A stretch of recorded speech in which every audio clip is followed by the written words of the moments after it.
and welcome to Championship Sunday for the first official Classic Arena tournament in Wrath of the Lich King. We've had an amazing weekend of games, and today we get to close it all out and crown our champions of Europe as well as North America.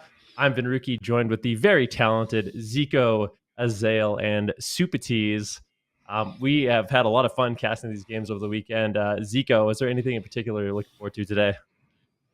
I think in general, just crowning the champions, looking at the upper bracket, seeing who gets eliminated, seeing, some of those oddball comps, like how far can they go?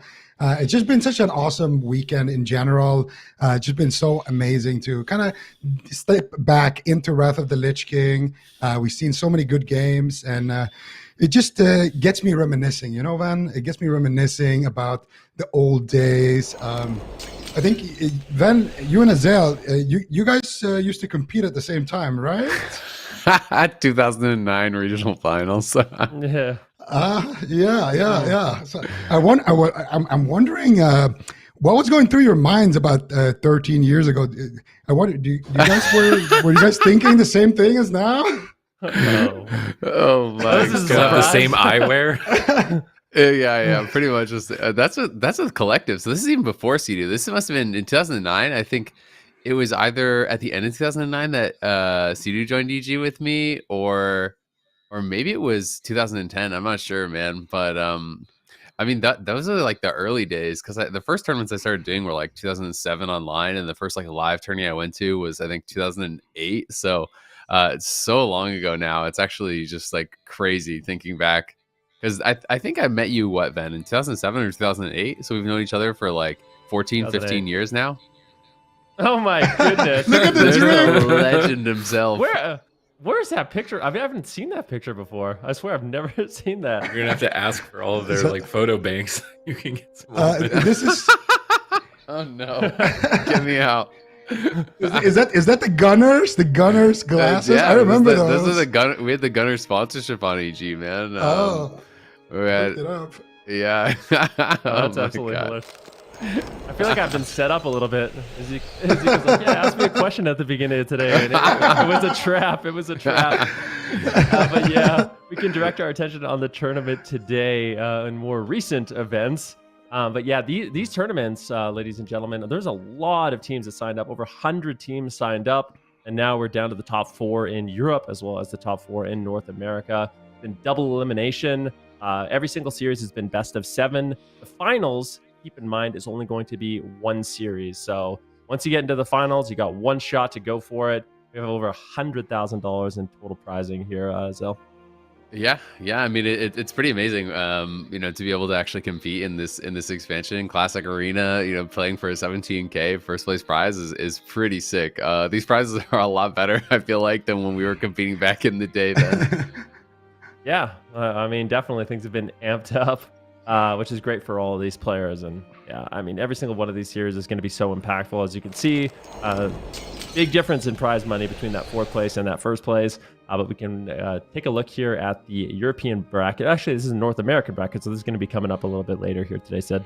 Yeah, one of the most impressive teams, obviously, is BWG Gold with Snuts, Chanimal, and Cubsy. But in the lower bracket, Bing Bong is just going 4-0, 4-0. They seem to know exactly what they want to do. They can flex their compositions. They brought in a Discipline Priest to try and deal with Goob's Angel's Affliction Warlock. Then they brought in their own Affliction Warlock to deal with Thundercleave, which I really wasn't expecting, and it looked phenomenal for them, with them being able to go 4-0. So they've got flexible compositions, really well executed strategies. It seems like they've got a game plan to go through this entire bracket. Their next opponents are going to be Levels PvP, which is running that Thundercleave, which kind of narrowly got by Bean, honestly. So if they're not ready and prepared, I think Bing Bong might just have their way with them. Yeah, I think so. The thing is, Bing Bong and JPEG on that team, we saw him play Affliction Warlock yesterday. I had a chance to talk with him even before this tournament, and we were planning on maybe playing a little bit of Mage Lock together.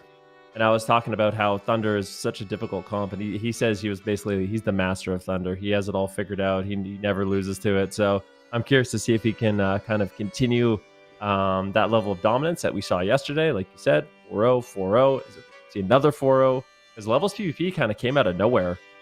They had a difficult road in that lower bracket, Azale, but they really showed up yesterday.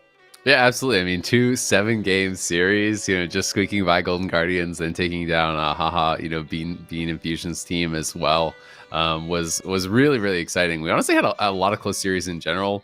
I felt pretty bad for Bean's team losing 4-3 in upper bracket and then losing 4-3 again in lower bracket. I'm sure there's a lot of little things that they would have liked to change to try to, sneak through some of those series. Yeah, and we can take a look at the European bracket as well. That's where we're going to be starting off here today, Zico. We still have 4 kind of powerhouse teams left in the tournament.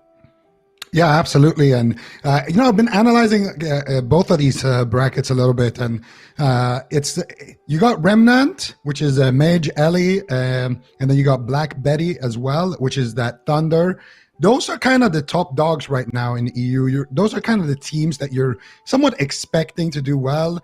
Feed could, as well. They have the comps to do it. But in my opinion, BWG Black is really that one team that is playing kind of an oddball composition, and you don't really know what to expect of these guys. They could be the dark horse of the tournament. And that's with their Red Hunter, of course. Really no other team playing this comp. And then also, we did see them on that jungle. And similar to BWG Black, you got over in North America, Sea-Doo's team, HOZI and Friends.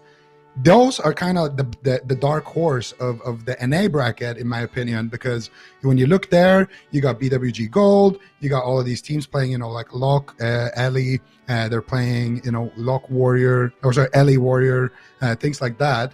And then you have this one team that's just playing, like, I don't want to say non-meta, but, a comp that nobody else is running at least in HOZI and Friends. So I feel like BWG Black and HOZI and Friends are both kind of the dark horses of each region.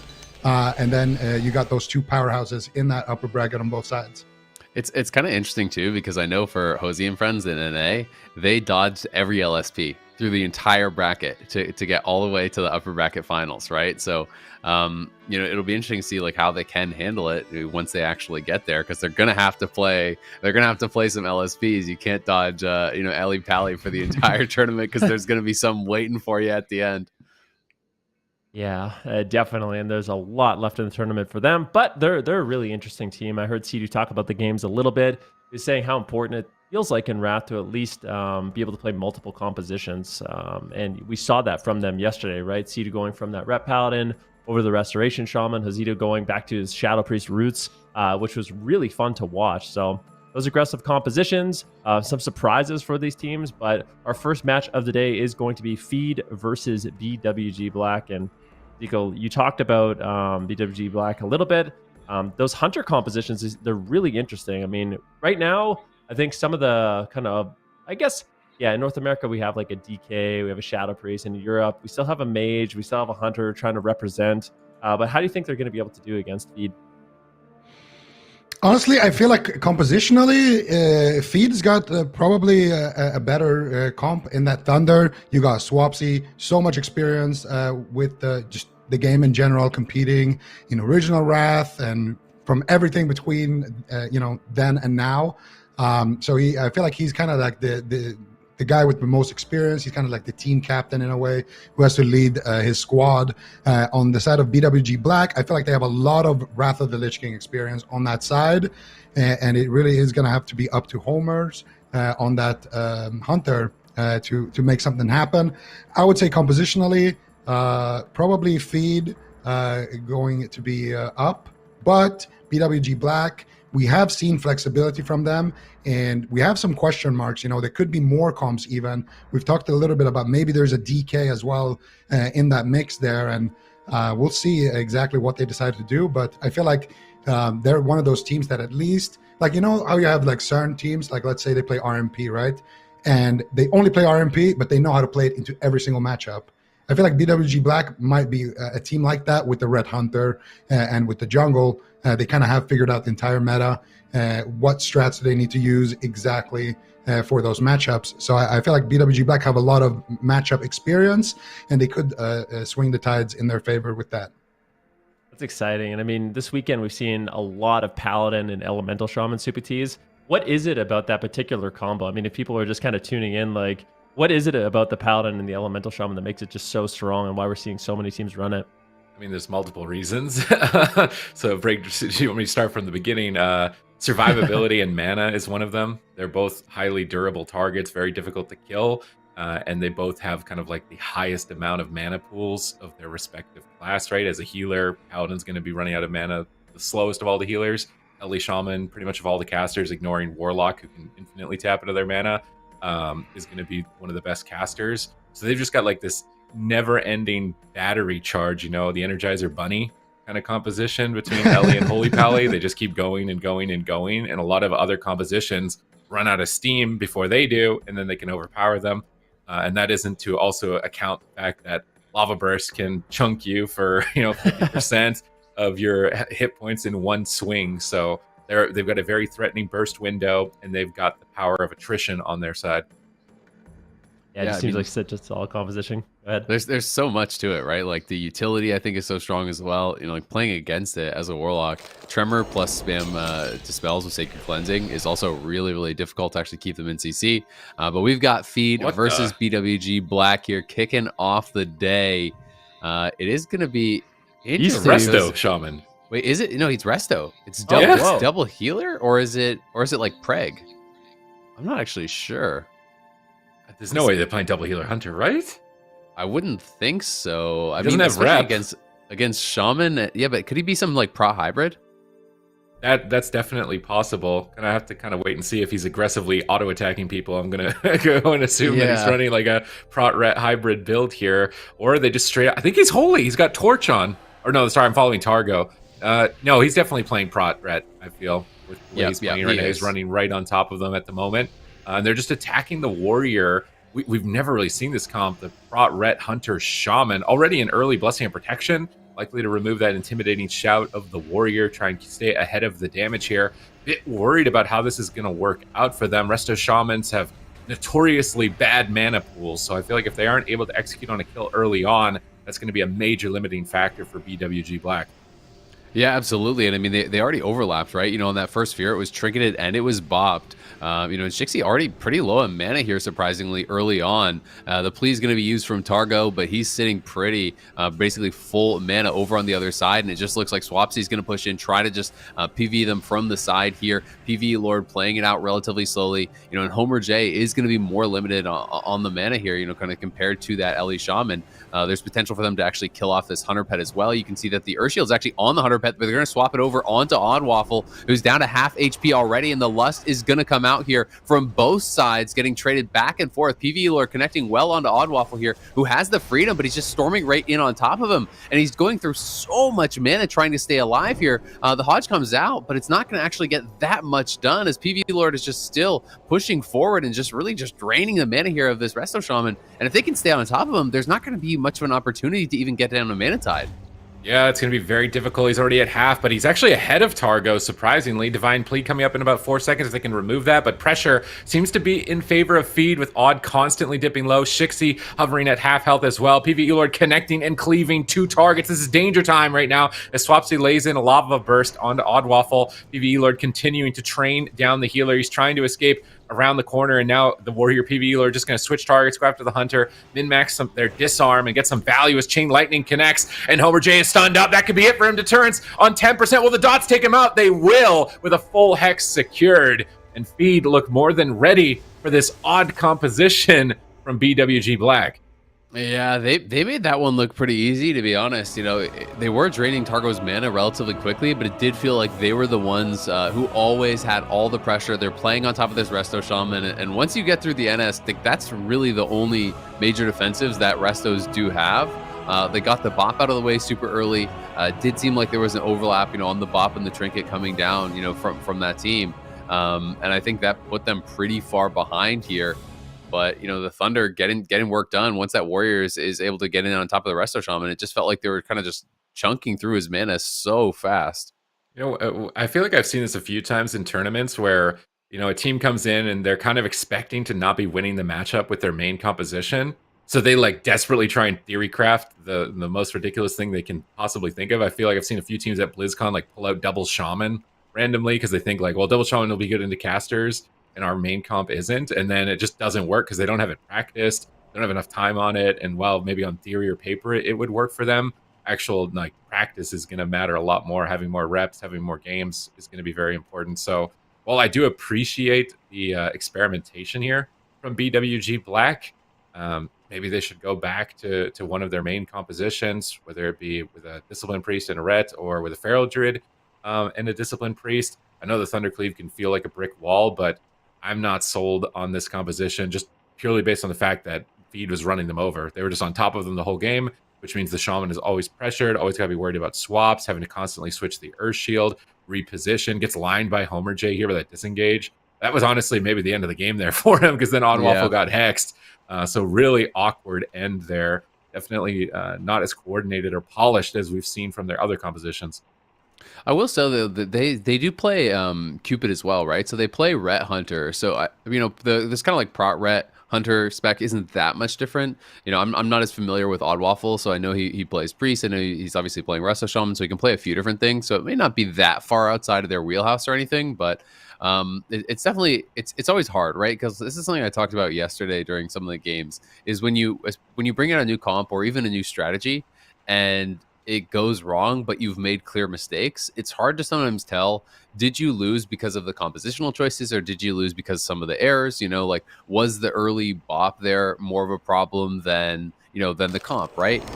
Things like that. So I think that can be sometimes really tough to actually kind of like parse through, because they might be looking at it like, hey, like the Paladin was actually relatively low on mana. If we still had bop, if we didn't overlap there, if the disengage didn't come through, at the same time as you're kind of like LOSing your healer, if these little differences maybe could have actually made the difference. Because we see like on the damage meters at the end, you see in the scoreboard, it was actually like this Prot Ret Hunter comp was doing more damage. They still have an MS, so they were actually draining through the Holy Pally's mana pretty damn fast. So will be interesting to see if they want to go back to it.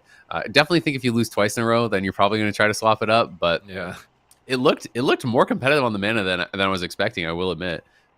Yeah, I mean, even the scoreboard, like you pointed out, looked very competitive. They were out damaging the Warrior, and we've seen Warriors doing like triple the damage of other classes. Yeah. So having a comp come in and actually out damage a Warrior in Thundercleave is definitely impressive. They've only got a couple of minutes to lock in here. They've picked Runes of Lordaeron, which makes a lot of sense for the Hunter composition, but it could backfire, especially with the way Feed is playing. If they want to play on Tomb, they're going to stack up. The Warrior's going to cleave multiple targets. So I do wonder, are they switching? Are they going to go Feral? Because they want that close quarters so they can get Cyclones on Targo. Like, what is it going to be their game plan for this series? Like you said, a lot of like their own internal mental games. Like, you got to battle your ego a little bit as well. Like, sometimes you want to ignore mistakes and just be like, no, it was the comp. The comp was bad. Let's just switch our comp and not look at it with kind of an unbiased mind. But they are taking their time, which definitely makes me think that they are considering making a swap either here or possibly in the future. The good news for them is that Feed is never going to change, I can't imagine. So they're going to know what's coming their way every time, and they can maybe just throw a different comp every round or stick to one in particular. I'd really like to see their jungle, just based on their performance from yesterday against Scarabs. Like, they were running people down and getting massive burst windows off. Winning with surprise factors like that can be important when you're fighting such a high durability team such as Feed. But their time is over. What is it going to be, BWG Black? Yeah, we'll have to find out. I mean, if they do want to go Hunter comps, one of the things I will say, and it's what you wanted, so they are going to go towards the jungle here. So back towards the composition we were kind of watching on the previous day, I guess 2 days ago now. I will say Frost Trap is really strong on the Tomb. If you want to play Tomb, even if you are kind of like stacked up on top, yes, the Warrior can sometimes be swapping around to multiple targets there. But you do have to deal with that Frost Trap. That can be pretty difficult to deal with, and also those clones coming out from the Feral. I'm kind of curious to see like what their target is going to be. I don't think it's going to be the Warrior, so it feels like you basically have to go for the Ellie or potentially the Pally. But I do think it's really difficult to actually get in on the Pally while just completely ignoring the Ellie. So it feels like you're kind of locked into going Ellie, but I'm not sure how you feel about it. I feel like if you're not going, I feel like if you're putting scatter on Ellie and trapping Ellie and then cloning Pally, that's what most of the jungles have been doing with Ellie Pally, and then going after the third member. Warrior can be tough to kill. Yeah, especially if one-hand shield. Yeah, I mean, they're all tough to kill. There's not really a good target. That's probably why they played the Prot Ret and wanted to see something something else ran into this compositionally, but my expectation is they want to get an early Cyclone on the Paladin and get a scatter trap onto the Shaman, or just a scatter and a snare trap, like you pointed out, on the Pillar, and then go after the Warrior. Mostly just because if they're going to be trying to win in stuns, it's really difficult to kill an Elemental Shaman in a stun. Whereas with Warrior, if you can catch them without a shield, at least you're forcing him to wear a shield, I guess, rather than a two-hander the whole game. So you are lowering his damage a little bit, but can you really outlast the Paladin's mana doing that?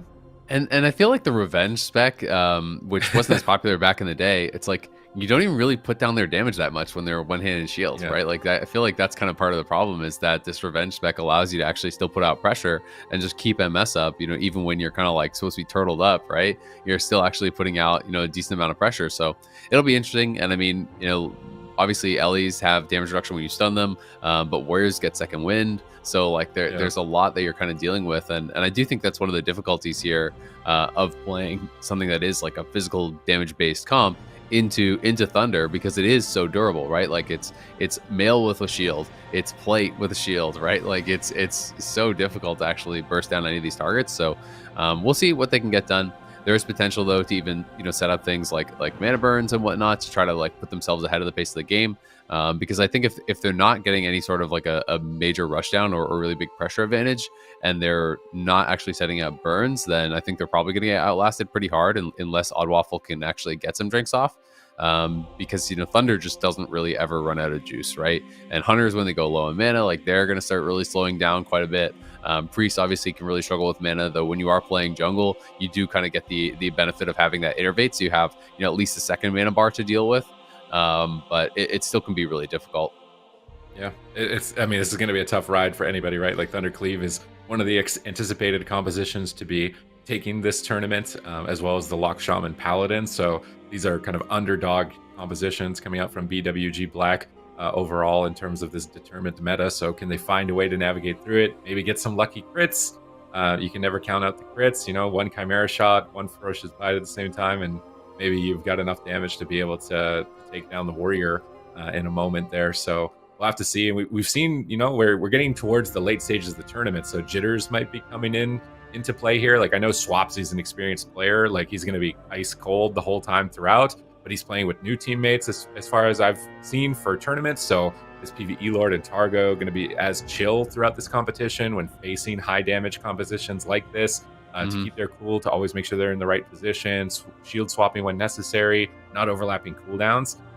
That's going to be the test. BWG Black also, this is the first time I've seen them competing this far in Wrath of Lich King, but they're all like top of the ladder players.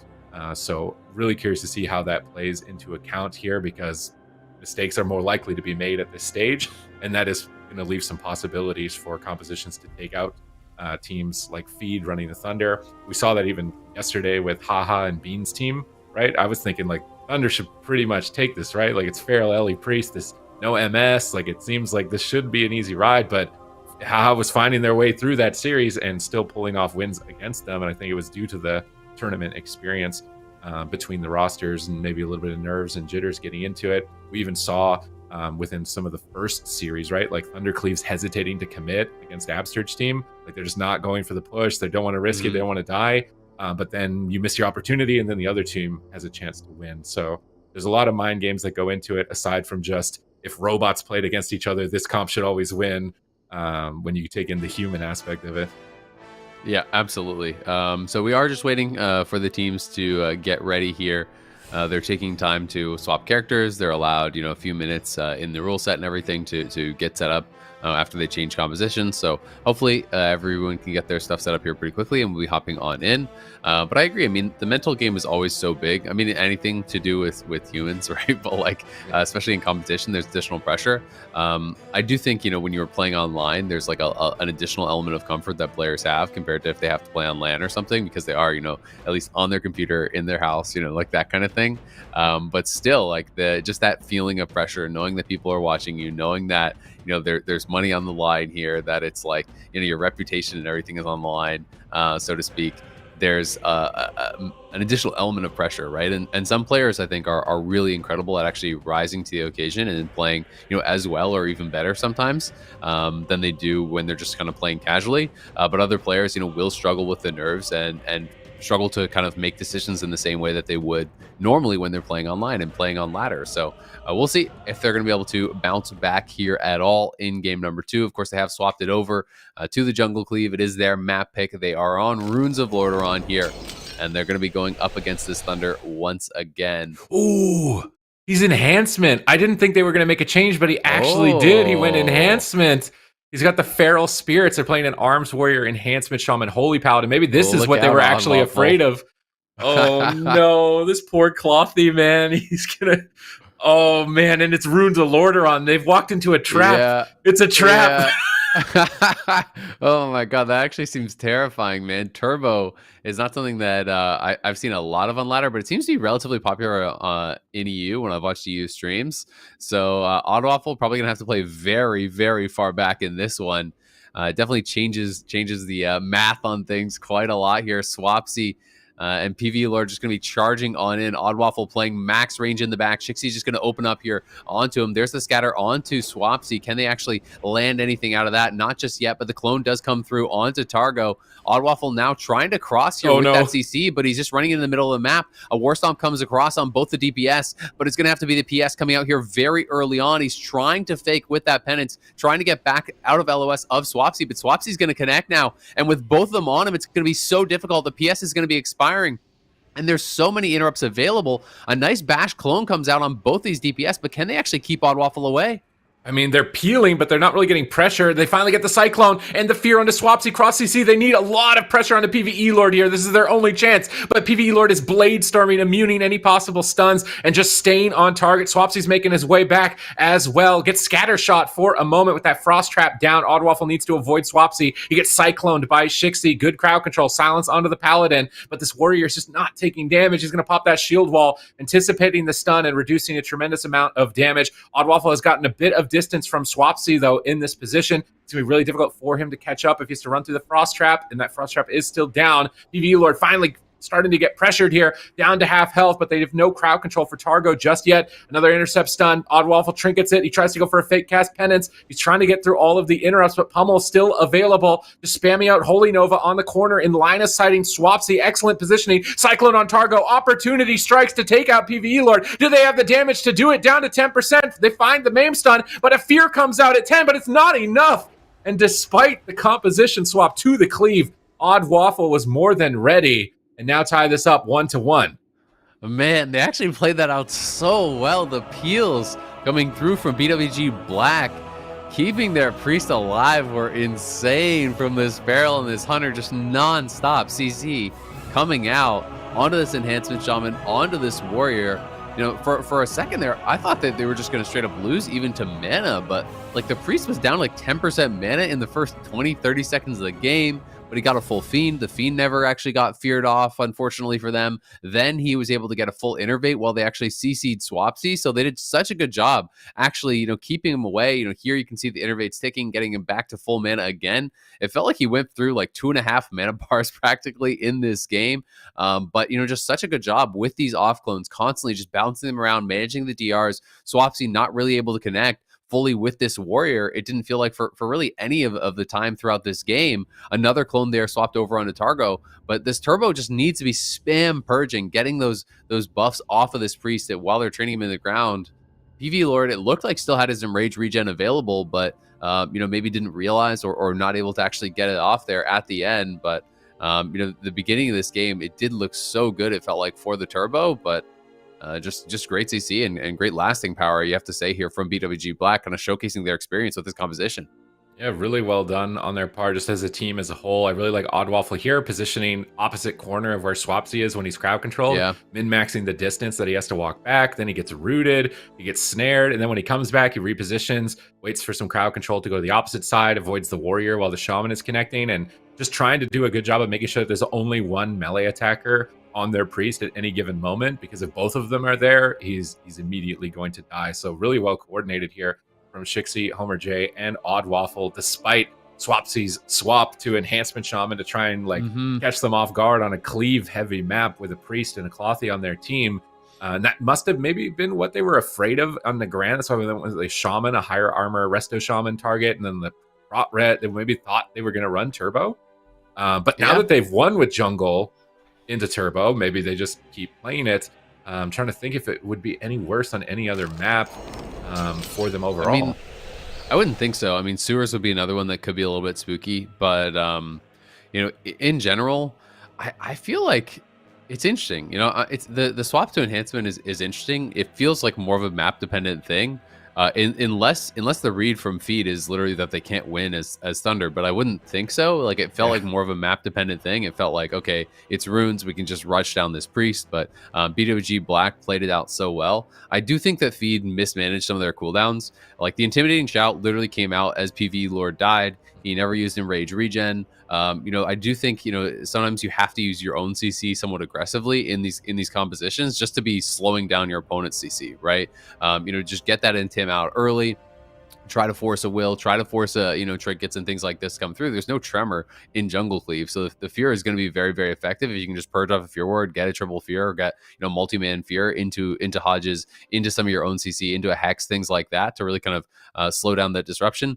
It is going to be the same compositions, running it back here on New Grand, but of course they don't have to lock in their specs, so we don't know the specs until they do actually zone in. I'm assuming that Swapsy is going to be Ellie and that it's going to be back to kind of a more standard play here, because it feels like this didn't really work out. Like, he just got kited almost entirely.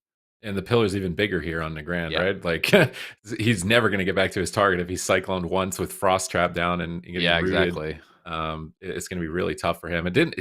Although I thought it might be strong, I feel like if he was just Ellie, he could have just sent an Ellie Mastery Lava Burst at one point and maybe just killed the priest, and not having to like walk back around corners constantly the way that he was and staying in melee range. So we'll have to wait and see how it plays out here. But this right now kind of tells me what they were expecting for the series if he is enhancement, and he's not. He's gone back to elemental. The experimentation is over for them on their side. We're tied 1-1. These teams are facing elimination in a best-of-7 series. It is not very often that you see a name like Swapsy getting eliminated before at least like the top 2. So going out in the top 4 would definitely be an impressive statement from BWG Black, especially considering the competition that they're running. Yeah. Using the Hunter, the Feral, and the Discipline Priest. I mean, it kind of almost feels like we're just restarting a best of 5, right? Both teams experimented a little bit here. Both teams lost kind of with their experimentation. We saw the Prot Ret not work out for BWG Black, and then we see the Enhancement Shaman comp not working out for Feed. But Shixie sneaking around here, gets the pounce down onto Swapsy here. Going to be trying to get that damage out. Maim is coming through. The Intercept stun coming through from PvE Lord, though, and he's going to just intervene right back to his pally, trying to absorb any sort of potential trap that would have come out there had the disarm down onto Homer J to prevent that. But now it is looking like this pet is under fire here, trying to pull back the crab, but the Frost Trap is going to be down, and now a swap over onto Oddwaffle. PvE Lord just bouncing around in between these targets, trying to keep that pressure up here. You could see Oddwaffle was looking for an MD around the corner, trying to get the Hodge off of Shixie there. Not sure if he was quite able to do it, and Targo just trying to pull away, trying to actually get some separation between him and this potential crowd control that's going to come out. But again, it's more of these clones landing down on a Swapsy, and they are on a PvE Lord, but he's just sword and board chilling right now, has not really been pressured whatsoever. Yeah, they're just on defense, which is not really where you want to be as jungle, and they're swapping to Shixie behind the pillar. Massive damage. Divine Hymn, perfectly timed. No interrupts for that. Big heal from Oddwaffle. Excellent positioning. He's got his mana regenerated from the Innervate. He's got his Shadow Fiend available for the next time he's low on the tank. They need to make sure to dispel it and keep it out of crowd control. Otherwise, mana is going to be the main problem, because look at Targo, his pleas coming up. That's going to get him back to full mana easily. They scatter the warrior. They're going after the elemental shaman here with a silencing shot towards the paladin. Now the Maim stun, but shamans take so much reduced damage and stuns. I don't think they're going to find the kill there. PvE Lord's finally out of crowd control. Going to be connecting here in a moment, swapping to the Betrayer. Trying to get after Shixie, but not really able to stick with that shape-shifting out of snares. Gets a hamstring up on the Oddwaffle to try and slow him from pushing. It looks like the jungle's feeling more confident right here with Oddwaffle leaving the pillar to try and make some aggression happen. They stun up Swapsy. They're going for the power infusion flash heals to keep Shixie aggressive, and they do manage to stabilize him with that. Scatter onto PvE Lord. It doesn't look like the trap is going to connect. They go for a Cyclone instead, trying to get Oddwaffle safely across midfield. He actually gets hamstring as he's trying to make his way over. Intercept from PvE Lord. They drop down the Frost Trap. They're going to be taking Targo, Swapsy, and PvE Lord's pillar. Judging by the pressure that I've seen so far in this game, I'm starting to feel like the Warrior is the best target overall in terms of just the way his health dips. They get Enrage regen here, but overlapped with Shield Wall as well. And maybe it's not even enough if they get more CC. They've ran out. PvE Lord should be getting back to full health. Homer J disengaging with that parachute to get a little bit of extra distance as PvE Lord actually pushing behind the pillar. Yeah, PV Lord just trying to keep up this pressure, but we have to keep in mind, Shixie's already used the Innervate, and the Fiend is now gone, and Oddwaffle's still down on mana to Targo, even with that Fiend and Innervate having been used here, so it could be a little bit difficult for them to recover. We'll see if BWG Black are just going to try to make a push. Grounding did not actually land there. The trap comes through onto Targo. He's going to have to bubble this. Feeling the pressure. Both his teammates were pretty much full, but they want to keep the pressure on here. PV Lord now getting chunked down there by Homer J. The silencing shot coming out onto Swapsy. PV Lord wants to push, though. They can smell blood in the water here as Oddwaffle getting really low on mana. Shixie in a lot of trouble. He's going to get knocked off the pillar there. He's down to 10%. He's down to 5%. He's back into bear. He's trying to kite it out. Will he be able to do it? The shield comes through. PS comes through as well, but he's going to get intercept stunned.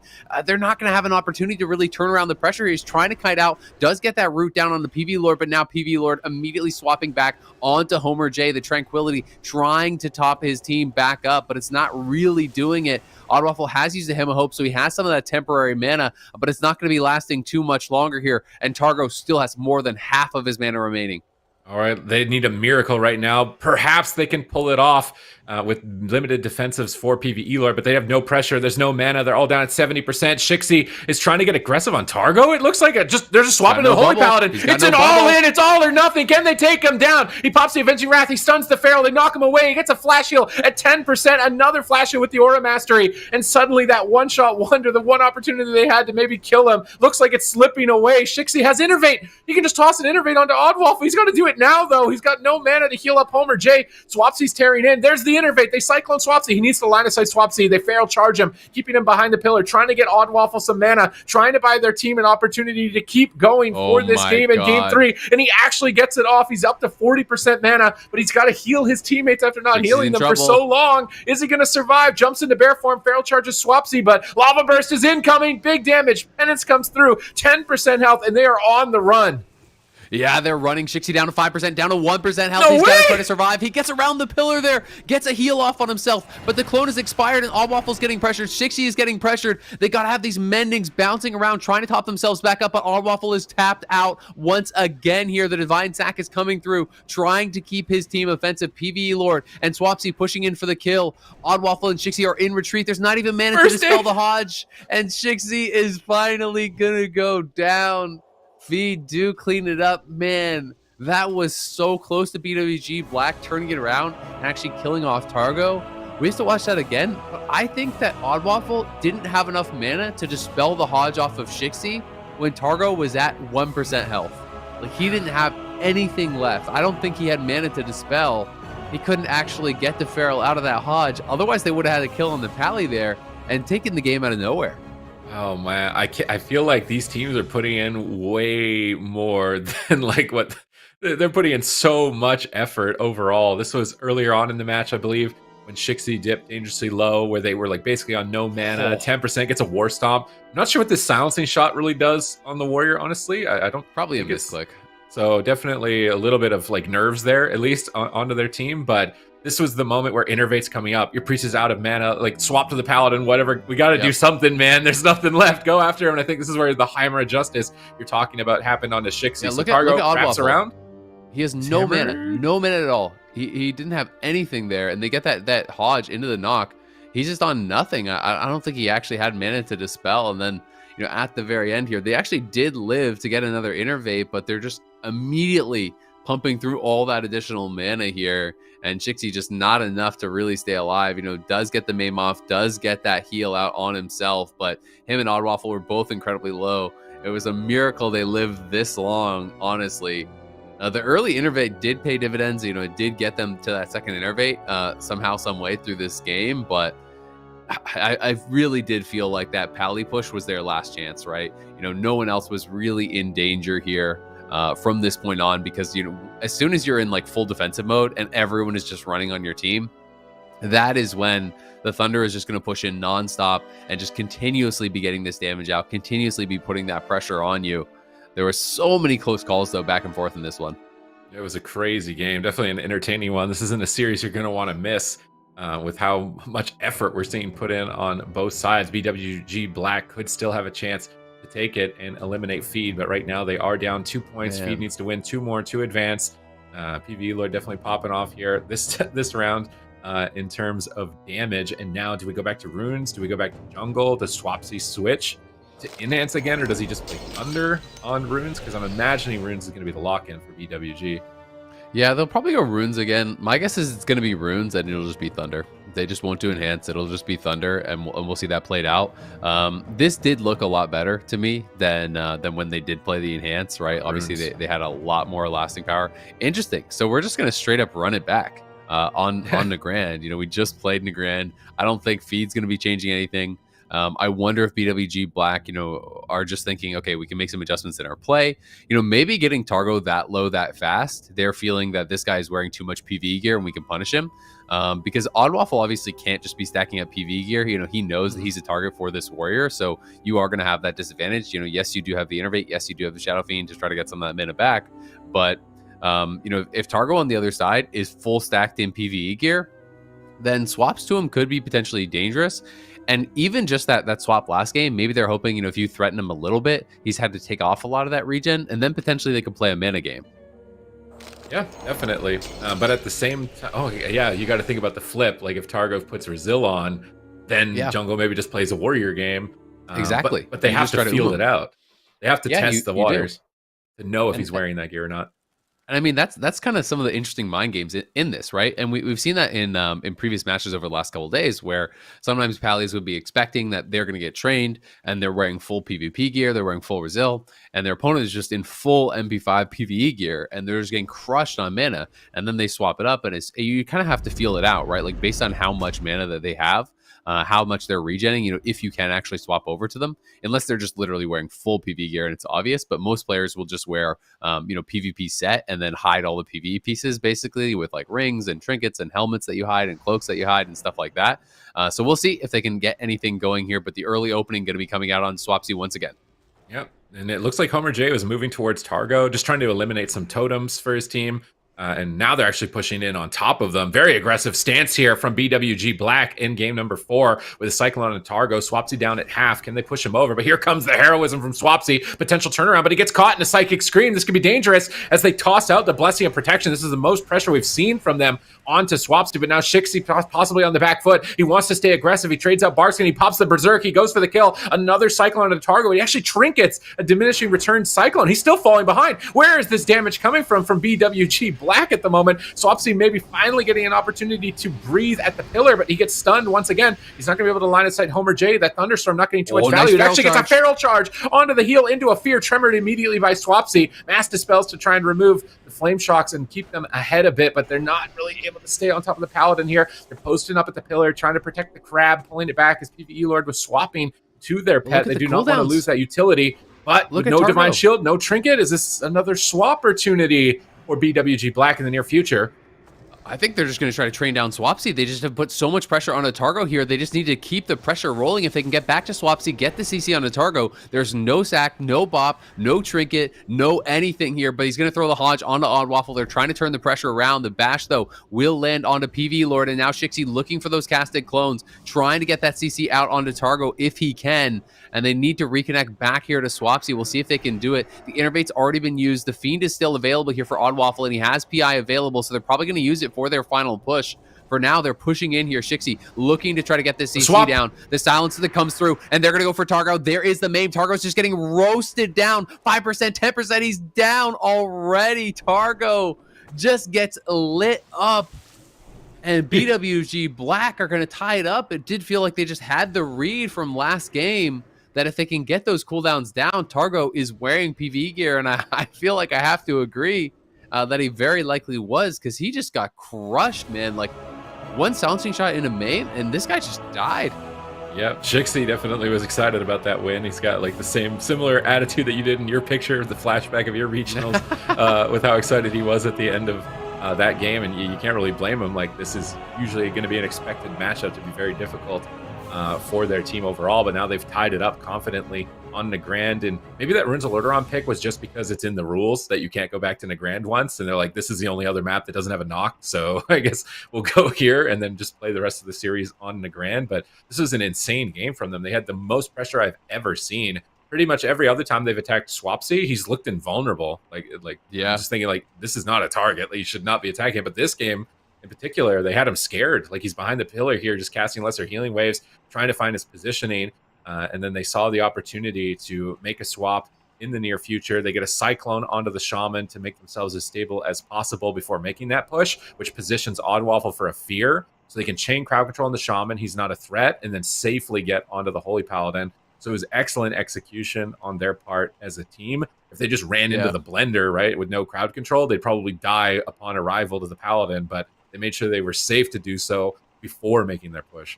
Well, and I also think that it was actually more intelligent to, instead of just trying to like go Pally to force his cooldowns, I think it was so smart to go Ellie to force the Pally's cooldowns, right? Because that way they're stopping damage. It's like if you just go Targo from the beginning, even if you think he's in PV gear, and Swapsy and PV Lord are too free, like you're saying, if you don't get that CC down on them or really kind of lock them up, then it becomes very, very difficult. But it was like, the CC chain was so nice on this swap. They have a clone onto Swapsy, silencing shot onto Targo, and then they get the Maim onto Targo with the fear onto Swapsy. All three members stacked it on top, and Shixie actually topping the damage there. You can see Swapsy was shut down pretty heavily in this one, because he was focused very, very heavily, and then as soon as they're off him, they're just CCing him nonstop. And I really like the aggressive push here from BWG Black. They just innervate super early on every single game. PI comes out. They're spam offensive dispelling. They're stacking in on top of the Pally and really pressuring him with all these little CCs, with scatters, with with clones coming out, with fears coming out, with silencing shots and everything coming out, and just forcing him to use these defensive cooldowns so much more quickly than he would like to. And at the same time, always having that cross CC over on a PV Lord, so he can't just turret into Oddwaffle and take down this priest who's playing so aggressively. You can tell that they're min-maxed on this composition with a lot of games played here and a lot of scenarios and situations and how they want to deal with it. Now, we were talking about mind games earlier on in the series, and I kind of want to know how far back this mind game goes now that you're here, and I could ask you this question. You've played with Sea-Doo, and I feel like his team is one of the main teams that use this mind game strategy.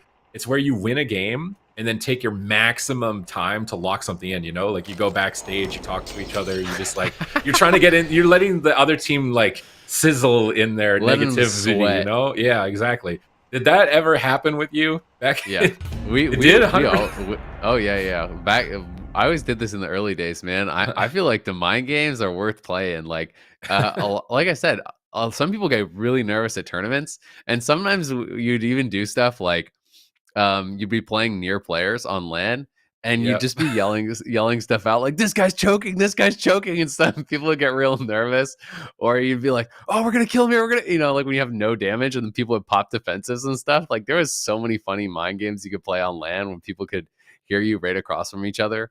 I do think sometimes when people have a bad loss, especially, you instantly want to get back in the game, right? So if you just get a random kill on someone and then you make them wait 5 minutes to actually get back into the game, like they are frustrated. There's not really anything to talk about, you just got gibbed or whatever. And so it can be smart. It can be smart to make teams sweat and play those mind games in tournaments, especially if your opponents are going to get really annoyed by it.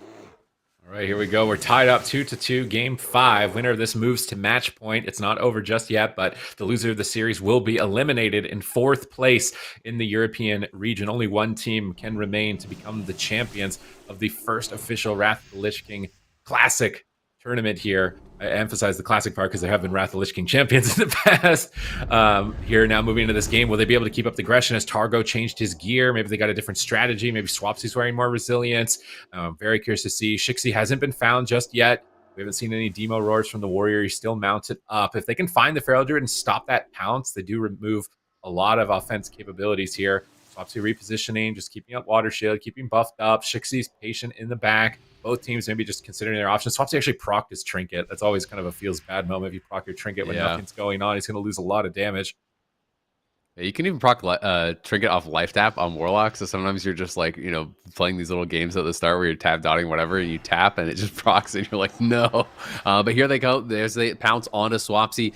PI coming out. Rocket's already getting shot out as well onto Swapsy, and he's going to lust immediately here, try to withstand this onslaught. They're going to drop the sack immediately there from Targo, so they're trying to keep Swapsy high in HP. I think they're trying to hold on to the trinket, hold on to the bubble here from Targo so he's not exposed, but Homer J is really taking a lot of damage this time around. It seems like he's more of the target, but now swapping it back onto Shixie here again.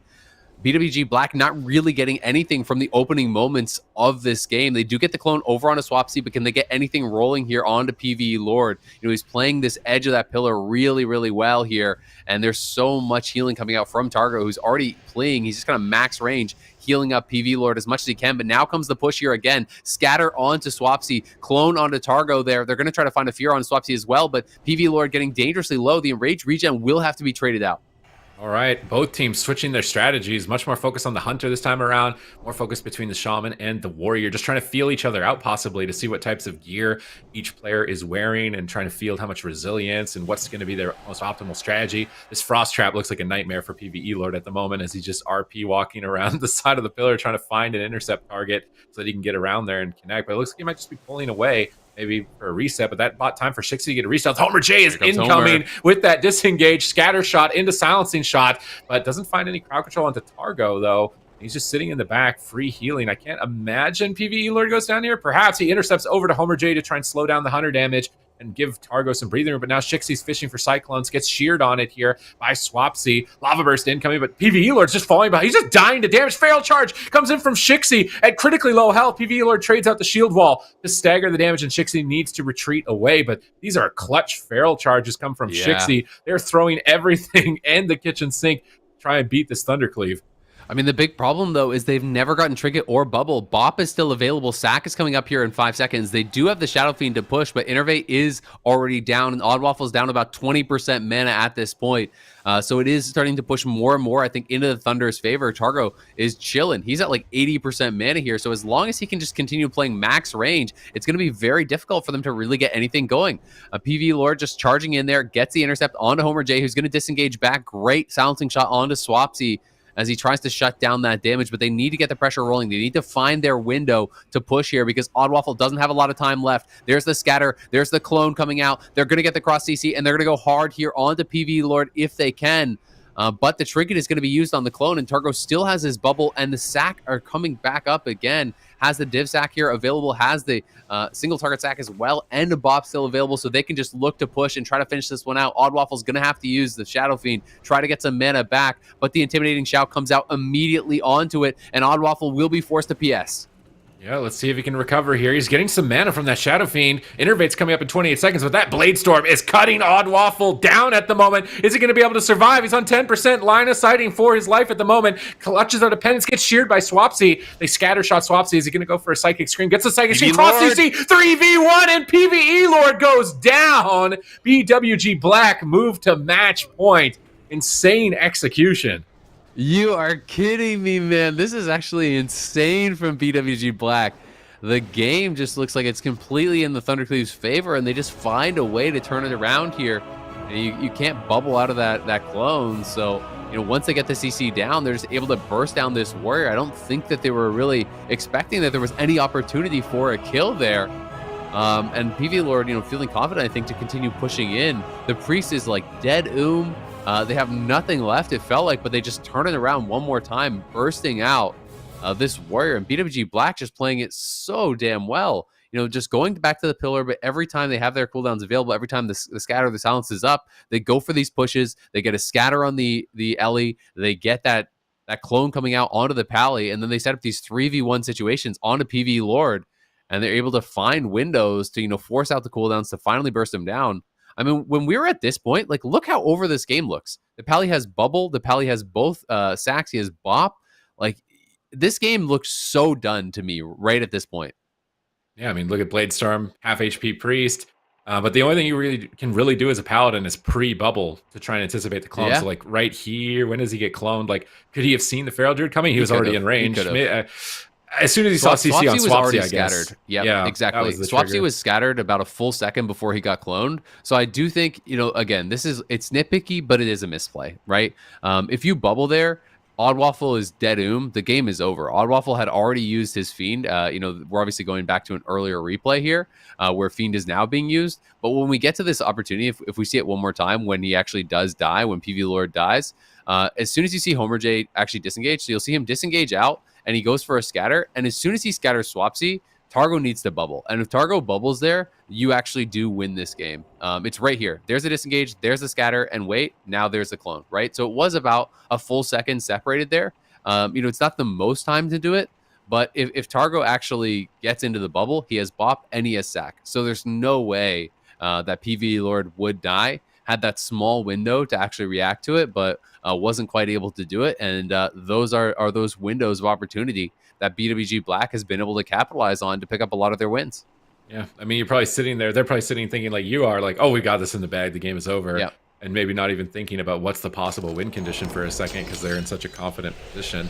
And then that has to be your option when you have no trinket. You have to pre-bubble as soon as any of your teammates are cross crowd controlled because that's the cue that they're about to go for the win. Because otherwise it'd be really difficult for them to win if the shaman isn't in crowd control or the warrior isn't, depending on who they initiate on. But they left such a small gap too. Like if that clone could have come first, honestly, before the scatter, then it would have been game over. So is it it's like a misplay by both sides because the clone probably should have been first. Clone can get grounded, right? That's why you always want to scatter first. I mean, the misplay from the jungle cleave side is you want to have the scatter coming out like the exact same time as the clone, right? Yeah. But obviously, you do need to scatter first, I think. Otherwise, you can get your clone grounded or potentially purged and stuff. So I do think it's a really small misplay from Targo's side, but to me, one of the most important things when you're playing in a tournament is not just keeping in mind your win conditions. Mm-hmm. It's about, especially when you're in a position of dominance, it's about talking about your opponent's win conditions, right? Because to me, that's what Feed should be doing in that situation. When they're ahead and Odd Waffles everyone knows you just need to hit anything and you win the game. Your win condition is not difficult. You need to be talking about what is the only possible way that we can actually lose this, because the only possible way they can lose that is exactly what happened, is scatter onto the shaman, clone onto the pally, and finish off PV Lord who had no cooldowns remaining, right? And if they have that realization, then I think Targo is easily able to react, because then it's less about reaction and it's more about anticipation. So I think it's just so important to be able to anticipate what is going to happen and pre-bubble in that situation, but probably didn't talk it through. Maybe kind of getting caught up in the moment. But it's really important to always keep in mind your opponent's win conditions. Oh, here we are. I didn't expect it. BWG Black are on match point. They just need one more win, and they'll advance in the lower side and eliminate Feed from the competition. They are pulling out all of the stops, playing out to their absolute bitter end. They're leaving nothing left to be desired in this. Like, they are giving it their all. Can they do it one more game? There's going to be no more opportunities for mistakes. It needs to be perfect play on the side of Feed moving forward.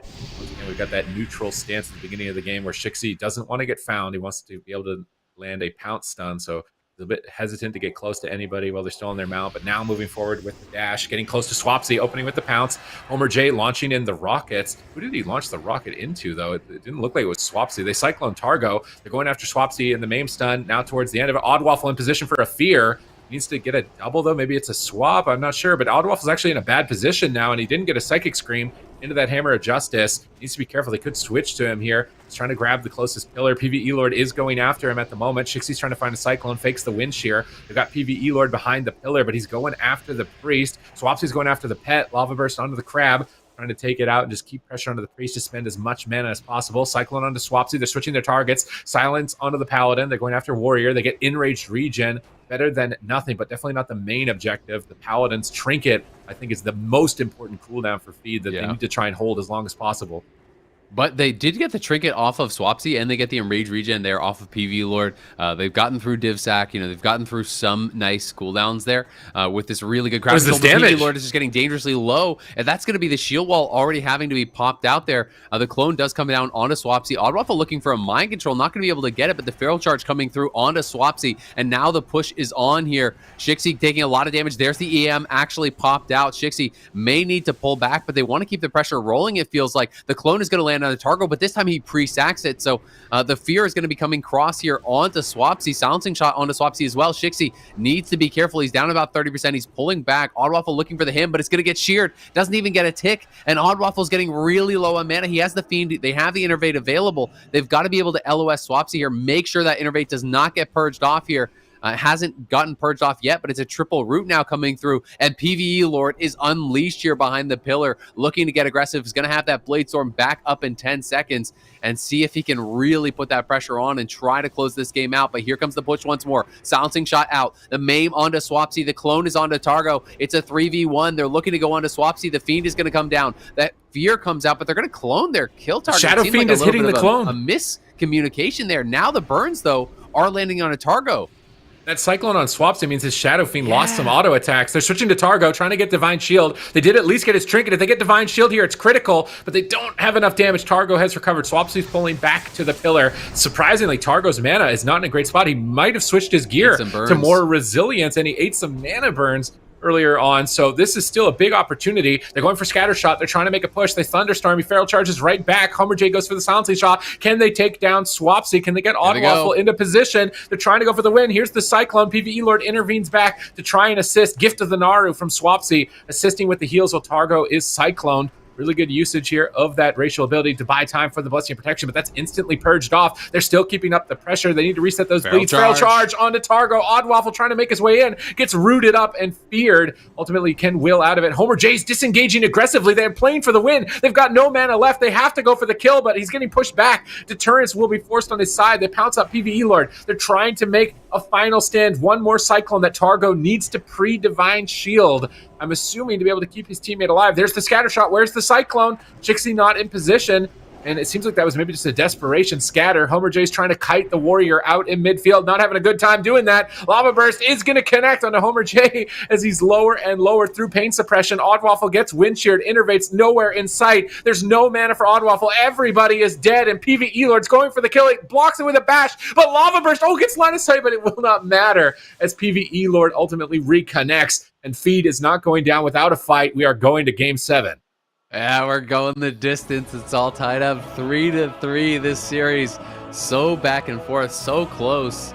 It did feel like BWG Black were really close to actually forcing the bubble on that pally on that one push. But I can't help but feel like there was a little bit of a miscommunication or a mistargeting, on that push. They summon out the Fiend and then they clone their target, who was also, I believe, maimed. Like they cloned the same target and then tried to swap. While the Shadow Fiend was out there, maybe they could have got a little bit more pressure down, but, a really good job on this final push. And I think it was just a little bit before this, that PvE Lord had a really good intimidating shout on multiple members, and Shixie unfortunately did not have his trinket available. Shixie got caught in that full intimidating fear, while Swapsy was really, really low. That bought Targau the time here to actually top up his Ellie Shaman. And from there was just really nothing left. I mean, yes, they had the PS. Yes, they had a few of these little cooldowns, but they have no mana. They have no ability to actually top themselves back up here. BWG Black had that final push, tried to close out the game, couldn't quite do it, thanks to some really good peeling there by PvE Lord. I believe maybe this was that push. No, this is just kind of the end really for them as PvE Lord is able to get on the back of Homer J here, and there was just really nothing left for BWG Black. But it will be BWG Black's map choice here for game number 7. So still an opportunity here to be able to close this one out. I wonder, are we really not going to see a knock map? I guess it's because feral charge and disengage, you can avoid it, but the priest could get knocked off the pillar, and then you go after him a bit. I would honestly, if I could ask them, if they end up winning the tournament, we get an interview, we need to ask why Feed didn't pick Dalaran in this matchup. While their opponents do have some tools to deal with knockbacks, I feel like that's such a friendly elemental shaman map, especially when the opposing team has no knockback of their own. So maybe they just want to play it safe, but yeah, I wonder if it's just about keeping distance for the pally, right? They're thinking that it's there is the advantage of having a knock, but it can be difficult sometimes to keep your pally away from CC on maps like Sewers and even Blade's Edge. It can be a little bit difficult sometimes. So maybe they're feeling like the game would get a little bit too stacked up, and that, their pally would be exposed to CC a lot more easily, because it feels like Targo is trying to play at 40 yards, right? Like he's trying to play really far back.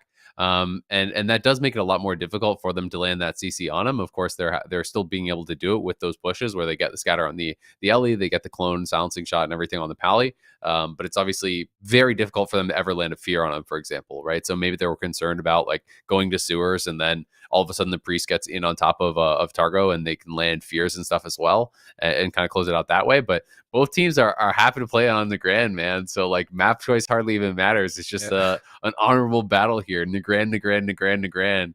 And back and forth this series has gone. It's been incredibly close thus far. We'll see if if there's going to be an upset here, if a Thundercleave is going to fall down, or if these Ellie Pallies will reign supreme.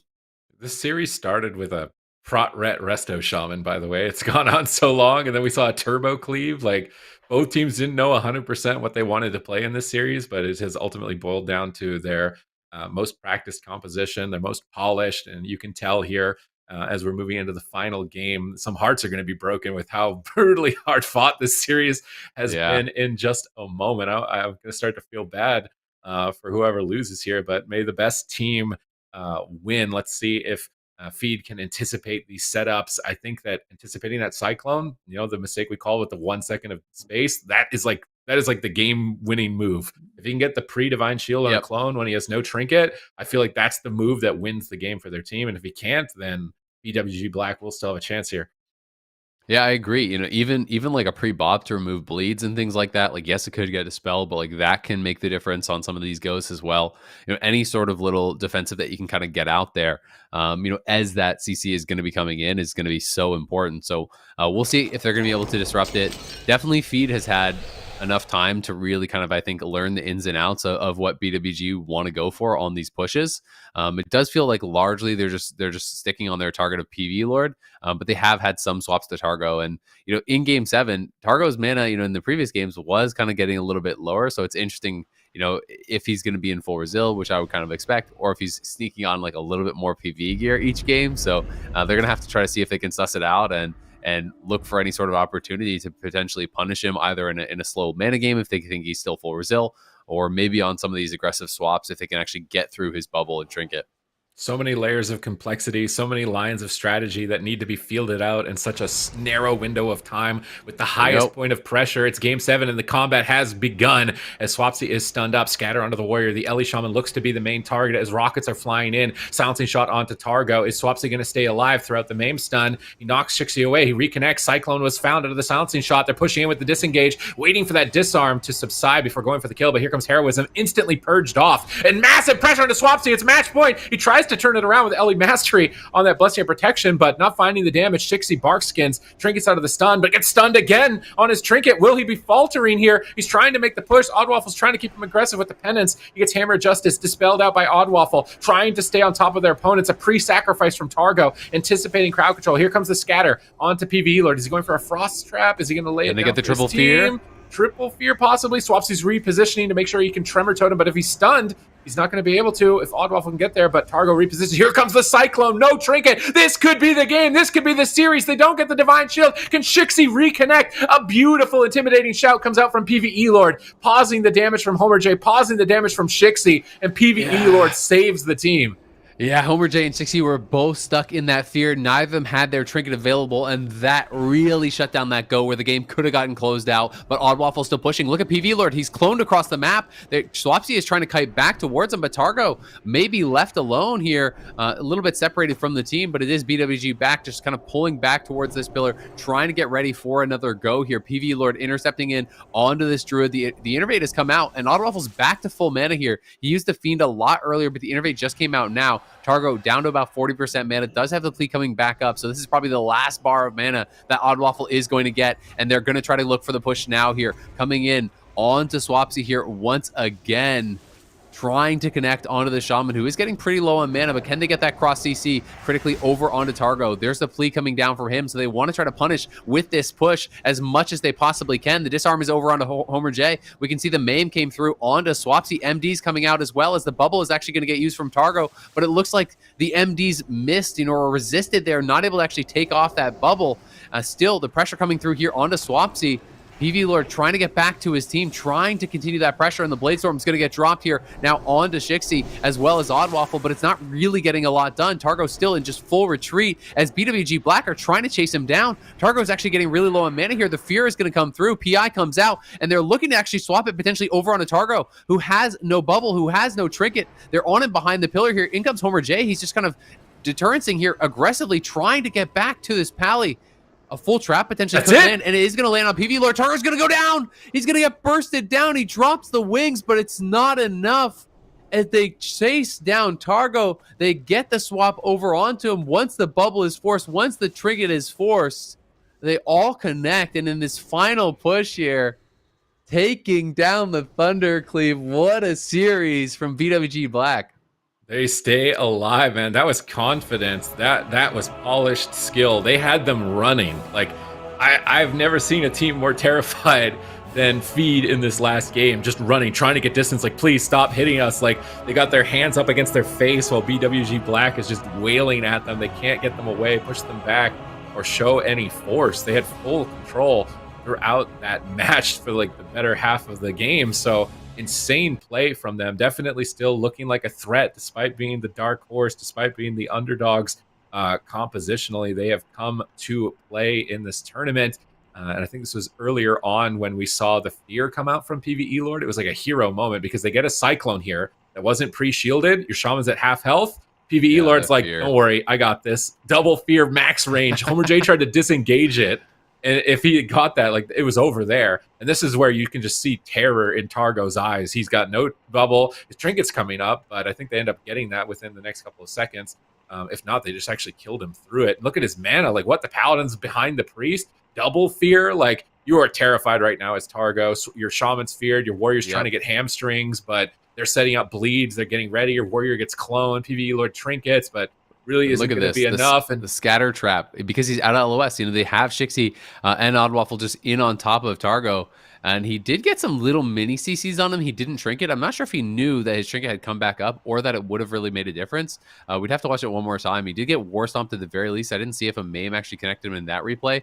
Maybe we can see it, one more time on this next one. But this was that earlier push, as you said. The clone comes down, but it's the hero fear here from PvE Lord, getting both of the DPS there stuck into that. Fear Word was available from Oddwaffle, but of course, if you drop that early, it's just going to get purged off.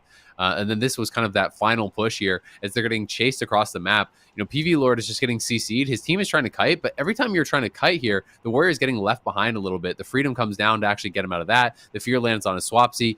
You can see they're getting in onto Targo here. Let's watch if any CC does actually land on him, because he does have his trinket available at this point. The Scatter Trap comes through onto PV Lord, and on the other side of the pillar, it is just a War Stomp. So yes, you could have maybe triggered the War Stomp, but I'm not like, you wouldn't be expecting to trinket the War Stomp in that situation, right? Because if you go into a MAME or something, you're probably just toast.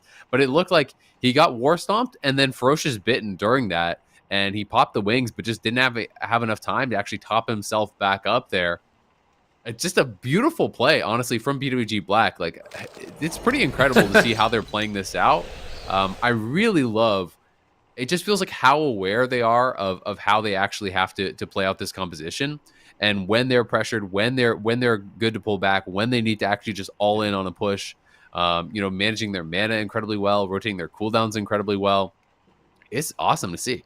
I think a lot of lesser experienced jungles would probably fizzle out, run out of mana really early, not time their innervates. Maybe they get good pressure in the opener, but the other team answers with cooldowns, and they run out, and it's over for them. So really well experienced, well versed team, well earned victory for them overall. Shixie had pop offs in this series, that War Stomp at the end, beating the Warrior in damage in 2 of these games in the series. Like, that is a tall order to do as almost any class in a lot of scenarios. So very impressive play. They will advance in the lower side. Now they are waiting for their opponent, and both of these two teams are kind of like the most talked about, with BLACKBEDDY's Thunder and Remnant's Ellie Mage composition. Now, Remnant did kind of just toss Feed to the lower bracket pretty easily, and I do wonder how BLACKBEDDY are going to look to play up this matchup a second time around.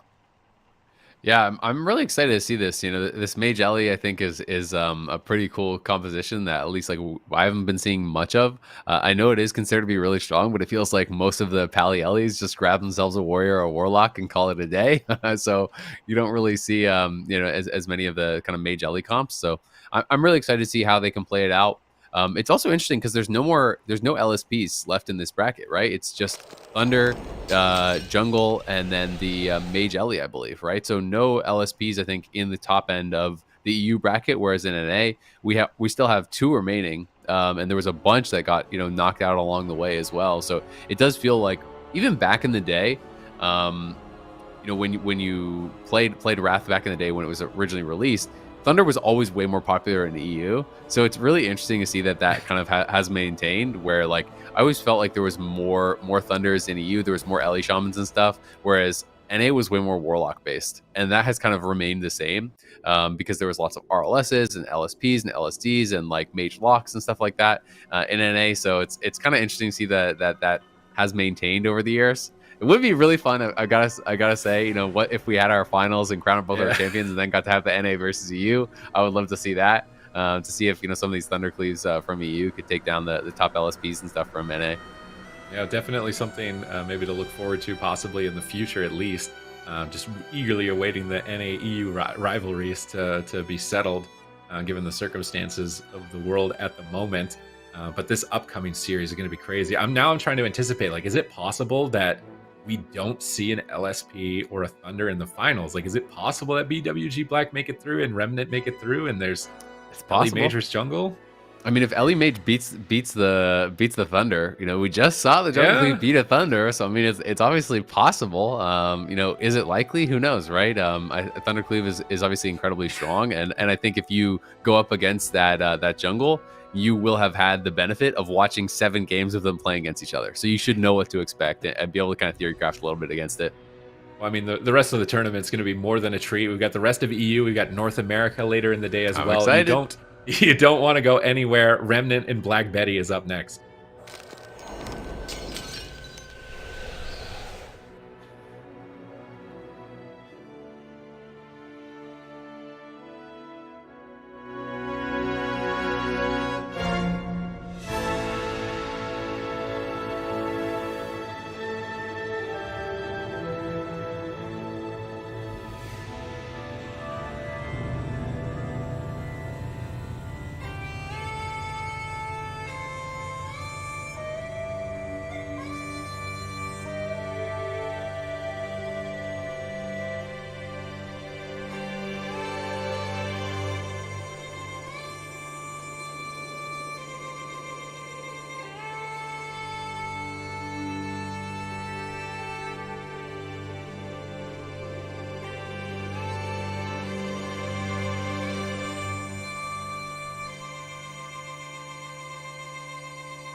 Welcome back, everyone, and this is going to be a very explosive series. Both Remnant and Black Betty have not dropped a single series so far in this tournament, but at the end of this one of them will be going down to that lower bracket. We'll have to see who it is. Remnant actually running a mage-based composition, this Mage, Elemental Shaman, Discipline Priest, very aggressive comp. We see them get really active with that Bloodlust in the early stages of the game, and Black Betty, they're going to have to do a really good job kind of playing defense during that moment. Or they could easily crumble here, Isaac. Yeah, absolutely. I mean, it'll be interesting. I'm less familiar with the Mage Ellie than perhaps you are, so I'm interested to see like I love it. who they're actually going to be going for. Do you expect them to do just like mostly just CC on the Pally and going for a DPS, or do you think that you can kind of like get some cross CC on Black Betty and try to actually look for swaps on the next? Best thing you can do, in my opinion, is just run at the Paladin the entire game. Purge Freedom, snare him, run at him, and then laners will just CC the Warrior, CC the Elemental Shaman as much as possible. And it makes it really difficult for Nex to actually get dispels off. So that's the big thing. But we're seeing a lot of early pressure here on laners, forcing out that Ice Block immediately. And you can tell they really want to get to that Paladin to get the sheep, but unfortunately it does break. Not sure. I think that was a Water Elemental as well. So this is not a good start for Remnant. I feel like you want to get some crowd control. So far, Black Betty has dismantled their opener completely, not allowing them to get on the Paladin, and this is looking like a nightmare. Yeah, they do at least get the trinket off the Warrior, but Laners is in so much trouble. The PS is going to come down there. Nice shear onto Black Betty's Hex. They need to get some pressure rolling, though. Deep comes out. They have the sheep on the Nex as well. They're looking at Black Betty, trying to get this 3v1 setup. The CS is going to land there. You can see that the div sack going to come out from Nex as Laners is blinking in, trying to get more CC down here onto Nex. A nice Hodge onto Urza, and Laners again in trouble here. The second block is going to have to come out already. The intimidating shout to actually follow that up lands onto Urza and Laners. No trinkets remaining on this mage or this priest here. They still haven't gotten the bubble or the trinket off of the Pally, so things looking really, really good for Black Betty if they can keep this pressure up here. Laners as well, getting fairly low on mana, but the Blink CS comes through onto Next. Can he actually land the poly? He cannot just yet, as Next is just kind of hugging this pillar, kiting around. He's going to reposition now to the other side here, trying to keep space, but Urza is not going to let it be easy for him. He's chasing after Next here. They have the sheep out onto Queener, and they're going to be able to try to push in with that. You can see those debuffs were just getting spammed to spell, but he wasn't able to actually get the sheep off, and now the MCS comes out, the deep onto Next. Next could be in some trouble here. The priest is stacked in on top of him. The fear will follow it up. Can they get anything off of him? They can't. He's just able to sit through it all, but Next is getting low on mana.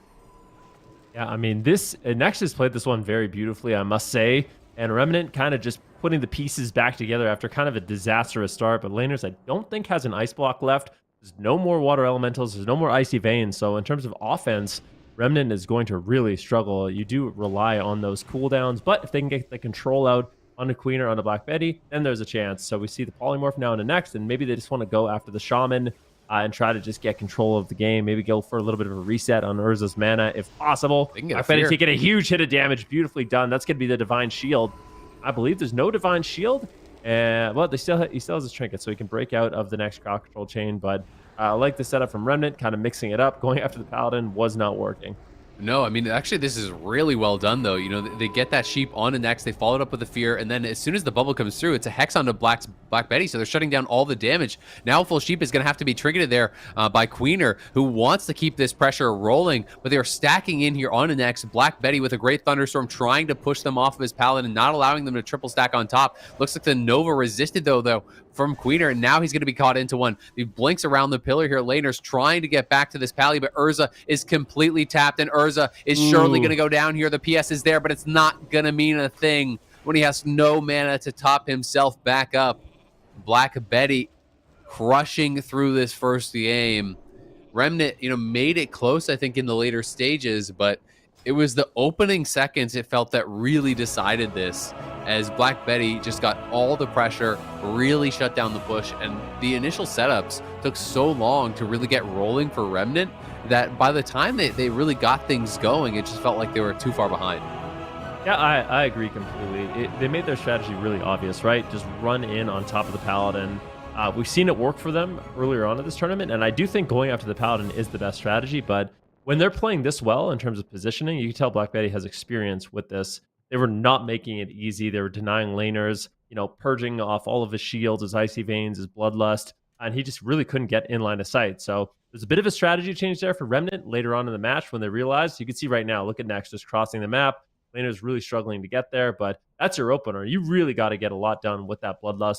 And then during these moments, you actually win, right? Like ideally, you force the Divine Shield earlier, you force the Trinket earlier, and then when you finally do get that crowd control and burst off, they don't have an answer for it because Next is almost completely tapped on mana as well. So I feel like Remnant, if they have a bit of a better start, I think they can go after the DPS, the Shaman, the Warrior, just to get crowd control on the Paladin. The game could go in their favor, but like Subt's mentioned at the beginning of the day, BLACKBEDDY, and with this composition, they have a lot of attrition, right? If the game goes long enough, that's when they really pull ahead. Yeah, absolutely. But I mean, look how much damage this Warrior did. Remnant in total did about 160k, and the Warrior did 256k by himself. So he was so enabled at the beginning of the game, and I definitely think that BLACKBEDDY and Next are deserving of credit for keeping him on his target so much in the early stages of the game. Obviously, the Warrior doing a great job himself, but when you can keep that pressure rolling, and a mage team is having to play defensive, like you just have the additional lasting power. But as you said, Nex is really low on mana here as well. And I think that's largely because he knows he can be a target, right? We've seen so many Pallies like sitting at full mana the whole time in a lot of these tourneys, but I think a lot of the times it's because they're rocking like 0 Resil. They're in full regen PV gear. And Nex cannot do that against a comp like this. Like you will get one shot in a deep if you're in full PV gear. So he has to be in Resil, which means the mana advantage is not nearly as much, I think, as you might expect. Rune's going to be a great map here. Obviously they want to be able to get onto the Pally, even if it's not to actually go him, even just to be able to close the gap for CC. It's going to be very difficult for Next to actually stay away from Urza, I think, on this map. So they're going to have opportunities to really get that cross CC, and I think that's where Remnant is going to thrive. When they can get a Sheep on one, they get a Nova on another, they get a Hex or a Fear on a third member, and they can really set up those 3v1 plays. That's where you're really going to succeed, because if you can get this Ellie and this Frost Mage free casting at the same time on the same target, it's going to mean good things. And things snowball so much in this matchup. I'll give you an example. So if you can actually get debuffs up on a target and the Paladin gets unlucky with the spells, right? Like he's dispelling the Snare from Frostbolt, he's dispelling the Winter's Chill, and not actually getting like the Novas and the Polymorphs and the Deep Freeze, that can put you really far ahead. And then the Paladin gets caught in this like perpetual cycle where he has to actually heal instead of dispel. Yeah. And that's when the game really goes in favor of Remnant. If you can get the crowd control that lands and you get the damage, Next is in a world of hurt. But if you can't get that, it becomes a nightmare. Beautifully done here by laners. He spell steals freedom immediately, and they go for Runes of Lordaeron, a very aggressive map. This is going to be difficult for Next to actually get away. Tomb is not ideal in terms of positioning. You don't have that same kind of freedom to maneuver across the map. But at the same time, laners taking a huge hit of damage, forced into that ice block. And I really like that BLACKBEDDY is punishing this mage as much as they are. Proof counterspell here, looking for a polymorph now. Big Frostbolt's going to land. No, that gets grounded, and laners is just getting absolutely handled in this match so far. Yeah, it was a great opener though. They did get the trinket, and now the deep is going to force a bubble, and BLACKBEDDY is feared across the map here. The MD comes through, and the push is on. Next could be in trouble here. They're going to land the sheep just to set it up, and they're going to try to potentially shatter out of that. But look at laners getting dangerously low here as the Warrior connects back to him. He's going to land another sheep, though, over on the Next. They're using the Divine Hymn to reset the health bars here, and out comes the second Water Ellie. They want to push now. In comes the Blankets, yes. They have a deep to follow it. Not just yet, and Next is going to be able to kite back. There's a HOZI over on Urza as well, who's getting pressured here pretty heavily by BLACKBEDDY. Laners might need to block again soon if this Warrior can actually get back to him. We'll see if he can. Next is kiting the mage right back into the Warrior. Just really good positioning by him. And now the Wings is going to be popped, and the block is going to be forced here again. Full Hex, though, does come out on this Warrior, but Laners is going to sit through it and late trinket on that Hex from the Warrior as soon as the block goes down. There's the sheep on the Next. Can they actually turn it around onto someone else? It looks like they want to go for BLACKBEDDY. He's trying to get back to the pillar, but he's down to half HP. Laners, nice Nova over onto the Warrior. Another sheep comes through on the Next, and the pressure continuing on to BLACKBEDDY. He gets thunderstormed away from his pally. Next is trying to come around the pillar to heal him back up, and it looks like he will be able to do so, and Laners is getting dangerously low. He's down to 30%. He's down to 20% health. A defensive deep freeze comes out, but it's not going to be enough, and the Warrior chops him down. Laners will fall, and BLACKBEDDY take a dominant lead in this series. Yeah, I mean, that's exactly what you want when your opponents pick a map.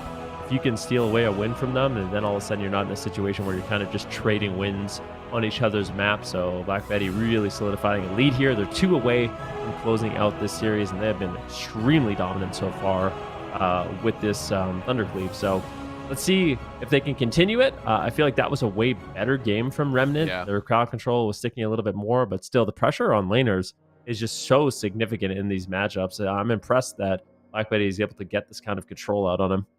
Yeah, I mean, I think they did a really good job. You know, credit to laners. I really like something he did in the opener. He actually stayed mounted, jumped the charge there from Queener, and then was able to actually dismount, get a spell steal on the Freedom. Then he dismounted and tried to get aggressive. But I mean, they're using their cooldowns so aggressively to keep this warrior onto the mage, right? Like first Nova that lands on Queener, you know, he's just gonna Blade Storm. Then comes the Freedom. Then comes the Trinket. Like they're using everything really, really aggressively to make sure that laners is being pressured.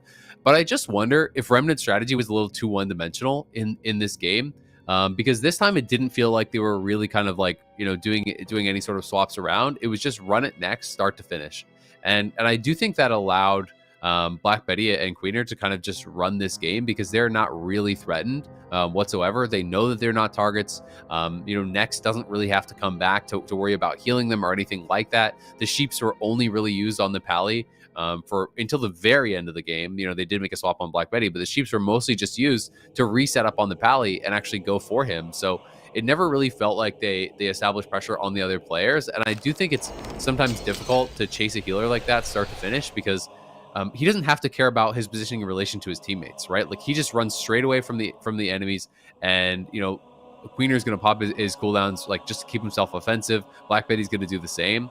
And it's feeling really, really difficult for laners. Like, while this is a small map and they can get to the Pally pretty quickly, the Pally just needs to step over the other side of the tomb and a hamstrings on the mage, and all of a sudden it's like your job is really, really hard, right? Like, it's how are you going to get those frostbolts out? How are you going to get those shatters down? The one opportunity he had where he actually got the free cast out of a sheep, it just all got grounded. Yeah. And they've done a really good job with that so far, those groundings, those interrupts. But yeah, I kind of agree. I feel like Remnant, they could go for a different approach in this matchup if they wanted to. Instead of just going after Next, you can actually go after the Warrior. He's doing a lot of damage, so maybe scare him a little bit more. And I feel like there is the opportunities to take him down. Remnant has a lot of crowd control. You're getting like double fears on the Shaman and the Paladin. The Warriors are very isolated. You have triple offensive dispels to remove Freedom and Sacred Shield. So I do think the Warrior is an option in this matchup. You have the crowd control to shut him down. You got the Mass Dispel to get the bubble off the Paladin. And I think maybe they'll try something different because, yeah, it's a struggle, right? You're watching laners. He's an exceptional mage, but it is really hard when a Warrior's playing this way. He's getting freedom out of your Novas. He's spinning your Novas. He has maximum uptime. You have charge and intercept. There's a lot of tools that they have to keep you in place. And Next is just pillaring you the entire game. So that's what I'm talking about. This matchup is a giant snowball effect. If they can get on Next, they can dispel the freedoms. He can't get away. Then the game looks great. If not, then yeah, it's such a struggle. Yeah, I mean, it's so much about momentum, as you're saying, right? You know, once the Pally's behind and the Pally's just on the run, and they can't actually, you know, you can get some like rank 1 Frostmold into a sheep on the Warrior, and he can't be dispelled out of it all of a sudden, then things can really start to kind of fall apart. But I do think that BLACKBEDDY is just doing such a good job of kind of riding that early game momentum. And the gates are going to be opening. We're back on runes here once again. Both teams just charging in, trying to take the tomb.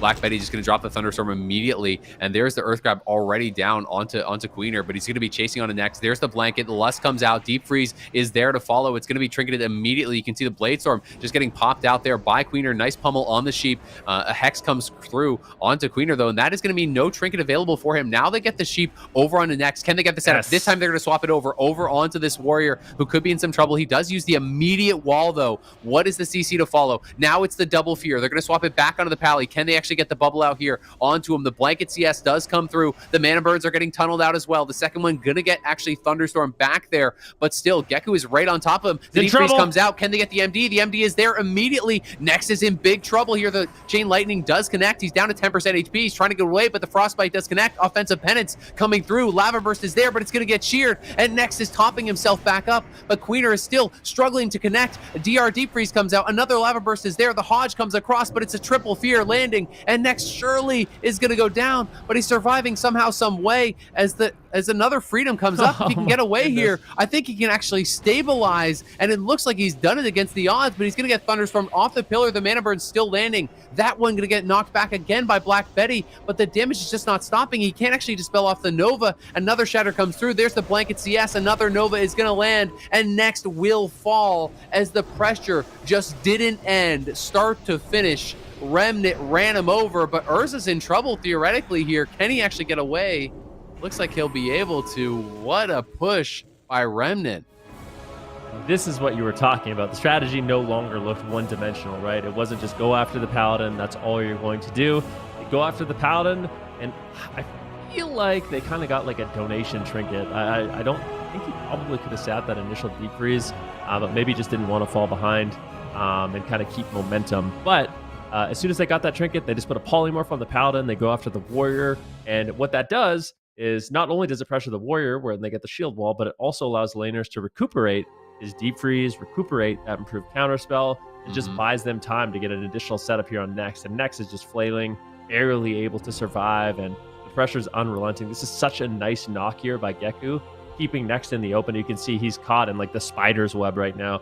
The snares are in, he's Nova'd, it's not breaking, he's cleansing over and over and over, but you're just getting coned, you're getting pet Nova'd, you're getting regular Frost Nova, you can't move, and eventually when that silence, deep freeze land, it's lights out. So I think Next didn't do a bad job here, but I think Remnant really stepped it up, like keeping their strategy a lot less one-dimensional, like you said, going after the Paladin when they get the cooldowns that they want, going after the Warrior, buying themselves more time, and just overall playing the match a lot more controlled.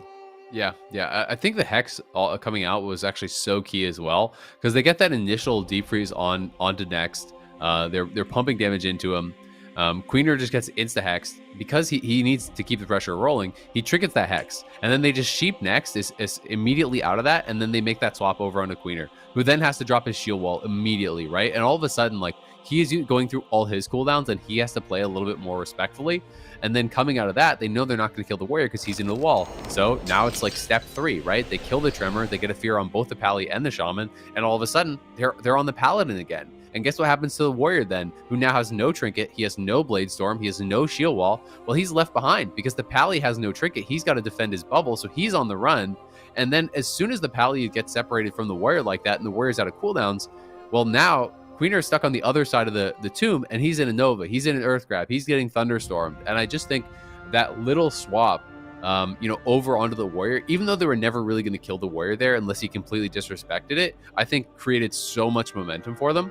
And I just loved how they carried that momentum through the whole game, right? How they were able to never let go of that lead and just continuously have a next step and a next step and a next step to their plan. And that to me is the mark of like a really elite level team. Is it's easy to plan, the initial opener and say, all right, we're going to go on this guy, we're going to sheep that guy, and then we're going to do this, right? But they had it like 4, 5, 6 steps ahead to the point where the pressure never really ended, and they grabbed that lead and just took the game from it. Yeah, it's kind of typical with any mage player, always thinking 5, 6 steps ahead. I know it can be pretty miraculous to observe, but I, for one, kind of used to it. No, I'm just kidding. But Remnant, definitely impressive in that last match. And like you said, when they pressure the Warrior during those moments, it's such a good feeling for the side of Remnant, because all of a sudden Queener, who's been doing devastating amounts of damage, he's afraid, right? He's got the sword and board on, he's got a shield wall up. Not easy for him to connect to his target, and this is another potential good start. Look at this double Nova. Next is isolated completely. Now actually caught into a polymorph, so I think they're actually just going to go after the Warrior. The Arcane Blast coming in. They're taking a lot of pressure early on. Nice polymorph there onto Next. Already traded out his trinket, so basically an identical start. Let's see if they can continue the pressure now onto Next. You can see Laner's got his counterspell coming up in just a few seconds. Deep Freeze coming up in just a few seconds. And that's where they're going to be able to really pressure Next and eventually get the Divine Shield. The Divine Shield could be traded out here. Next is Silence. Do we have a Deep Freeze? Is there a follow-up? Nova, Deep Freeze, Master Spell potentially. Are we going to see it? There's the Master Spell. Next gets polymorphed. And I don't know if he's going to be able to get away. He's going to try to recover, but Laners is swarming him right now. Blinks on top of him, gets the Frostbolt. Gets the additional frostbolt on BLACKBEDDY now into a polymorph. Now Next has to worry about healing himself as well as dispelling. The He's getting burns. mana burn. This is a complete nightmare for Next. He's completely tapped now. Next just gets burned to 0. There's the MCS into the deep freeze. A Queener just desperately trying to peel them away, but the knock is perfect. Next is sent to the middle of the map here, and Laners is right on top of him. There comes the trinket out from Queener, but the Shadow Fiend is there, and surely this is the end. They knock down Next. Remnant beautifully executing the all-in here once again. Back-to-back games. We are all tied up at 2. Yeah, really beautifully done there by Remnant. It's the same exact thing we saw in the last match, right? To get the isolation on the Paladin with that double Nova. And it's interesting because in the first couple of games, I feel like that wouldn't have happened. Like, we would have saw the Warrior actually just spin out of the Nova right away, right? Or get freedom immediately to try to get away. I think it did get dispelled off, but I just want to see...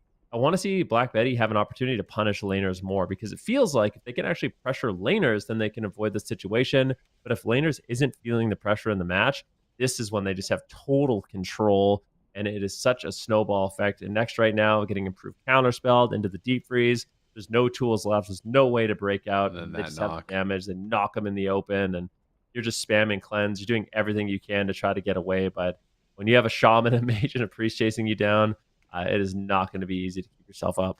I mean, the cross CC was nasty in this game, man, and I just think it's so clear, like how kind of read they have that what Next is going to do, right? You know, on that initial play, they're going for the MCS deep, but they're literally instantly polying him already. Like, as he's triggeting, he's just already polyed, right? Like, so it's very clear that they want to go for this setup. They want to force the trinket directly into a sheep. The sheep is immediately there. You know, and then they're already getting the hex onto Queener. So I do think if it's going to be this exact same setup, the Next needs to try to anticipate it a little bit. And as weird as it feels, like you almost need to trinket the deep and div sack or something, right? So that they can't just sheep you immediately as you trinket that deep and get that free swap over onto Queener to like force his trinket as well. So I do think we're gonna have to see some little defensive adjustments. You know, even though it feels weird sometimes to do things like that, to just like drop the sack immediately, even though there's not that pressure rolling, it doesn't feel like anyone else is really the kill target. And I think if you actually just trinket that initial deep and div sack, then you prevent the Warrior from having to shield wall, and you make it much more complicated because they can't instant sheep you now, right? So all of a sudden you're actually buying, I think, a window of opportunity where your team can go a little bit more aggressive, where they don't just get to completely run over that opener. So I would really like to see that adjustment, you know, from the Pally, to see if he's going to be able to kind of like, well, I don't even know if he agrees, but you know, if he kind of agrees, and if he does that adjustment, because I do think that would really slow down the opener from Remnant, because it at least gives you like 5-10 seconds after you trinket that deep, where there's nothing really going to be happening for Remnant, and that may be enough time for them to get pressure rolling onto this mage and shut him down like they did in the first 2 games. Yeah, and it buys them a window of opportunity to stay ahead of the dispels, right? Yeah, that's the problem. I mean, when I play these matchups as a mage, when you're ahead, you're just so far ahead. The Paladin is global starved. He can't heal himself as well as cleanse his teammates.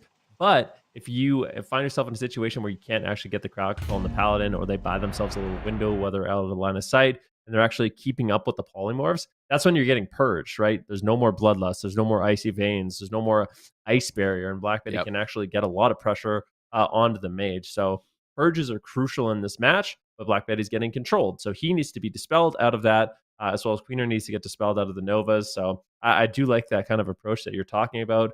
Allow Next to just have a little bit of a window with that div sack or just something.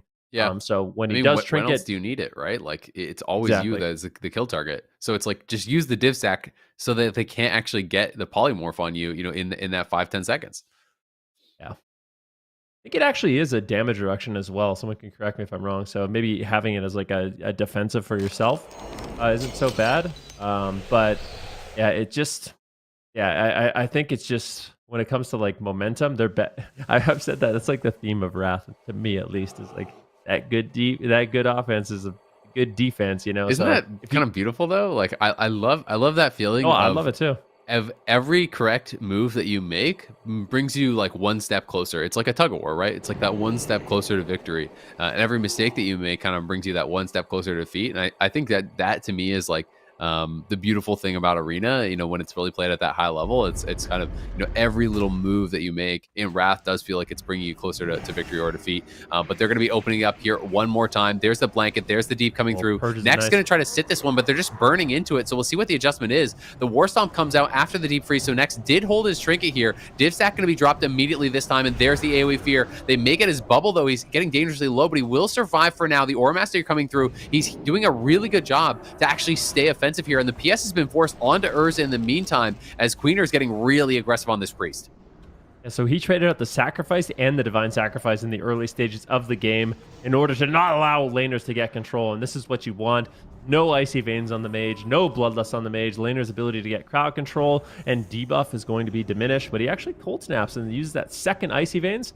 Let's see if BLACKBEDDY's going to be able to remove that. Another Deep Freeze here on to Next. He's got the Divine Shield, but you have to be very careful when there's a Discipline Priest on the other side. That Master Spell can be absolutely nasty. Remove that shield and put you even further behind. Urza going for those cheeky mana burns, gets hodged on it. Nicely done there by Next, stunning him up. Still, Frost Bolts are going to be landing. And I just wonder, have they weathered the storm? Is it going to be enough? We still see control on BLACKBEDDY and Queener. And now Next, once again, is kind of isolated here.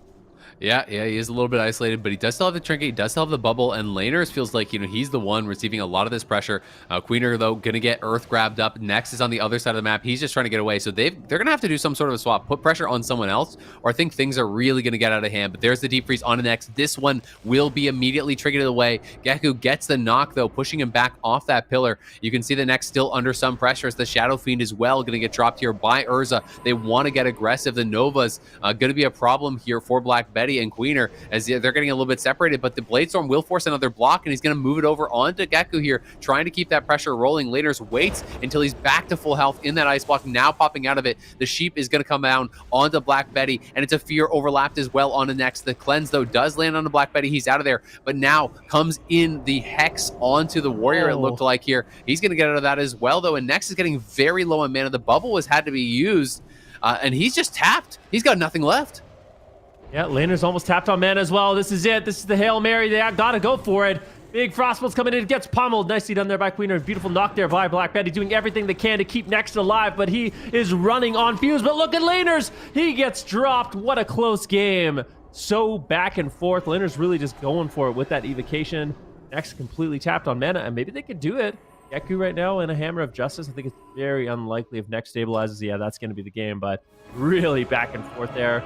Both these teams just throwing out total offense, and I think this is just such a better game here from this Paladin. Yeah. Doing a really good job trading up both those sacrifices to immune or avoid the incoming polymorphs, allowing his team to get off the spells and the pressure on the mage. And that's kind of exactly what you want to see.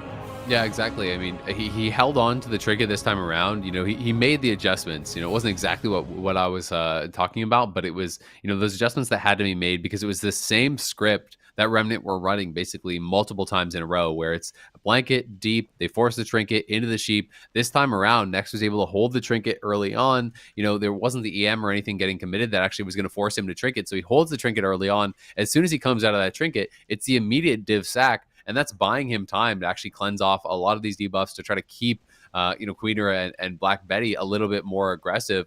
They did make some good adjustments, though, I will say. Urza got multiple mana burns in that deep instead. They war stomped out of it. So, they clearly had some pivot points that they wanted to look for here. But Next, at the end, just completely tapped on mana. Laner's going in. He's got almost nothing as well. Gets intercepted up after that blink. Just absolutely crushed.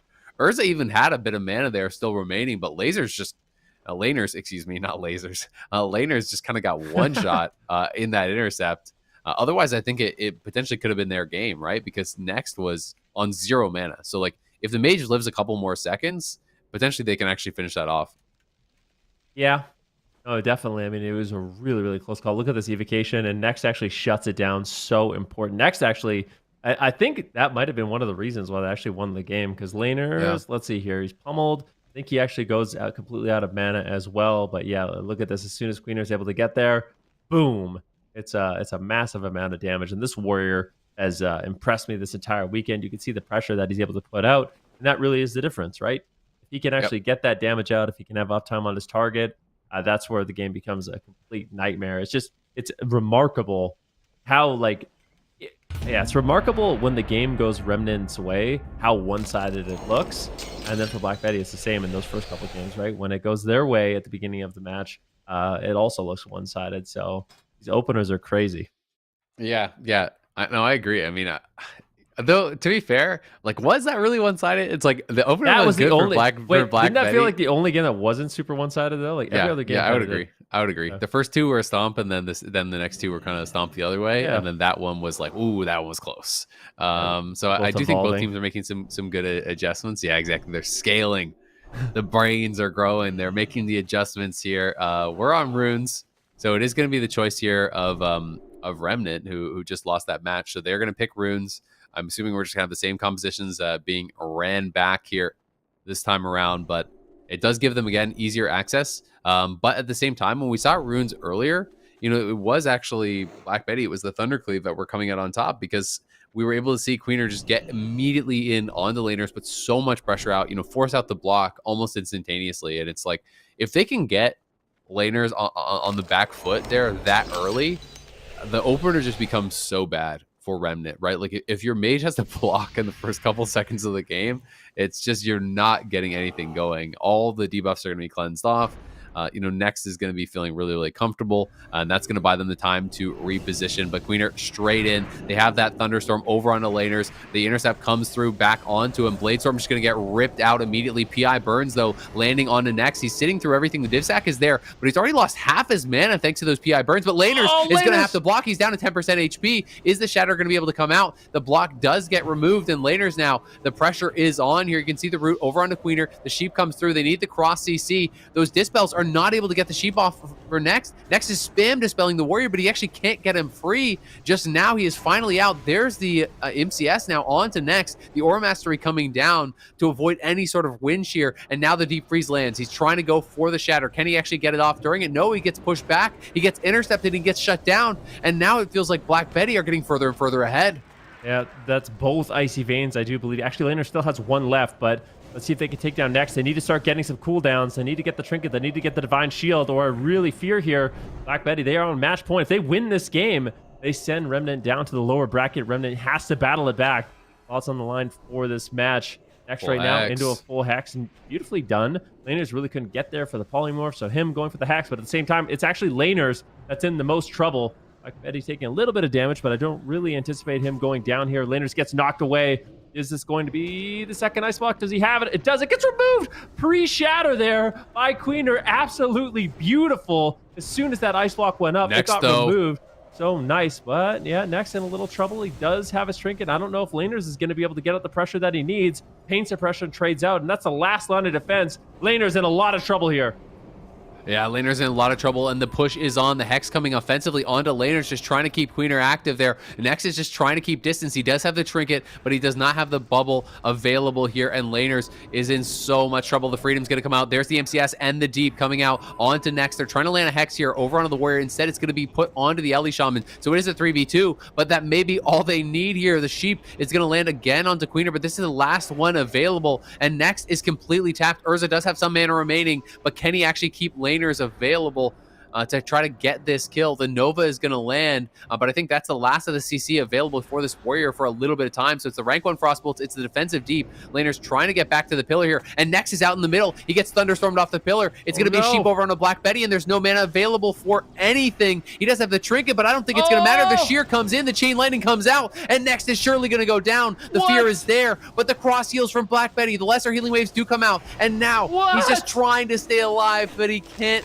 do it. Next will fall. Oh, that was so well done here. That defensive Deep from Laners onto the Warrior bought him so much time to actually get across, because they were completely out of DRs onto Queener. They had no Sheeps left, no Novas left. So he throws down that Deep onto the Warrior, uses that to actually get across the map, and then Geku with this Thunderstorm onto Next had him completely and they're able to finish him off. I'm excited to see the replay for this one. I feel like Remnant, but the last minute of that game, I was getting the feeling they weren't going to win that one. But I think the pivotal moment of the match for me was when Next kind of abandoned the Warrior.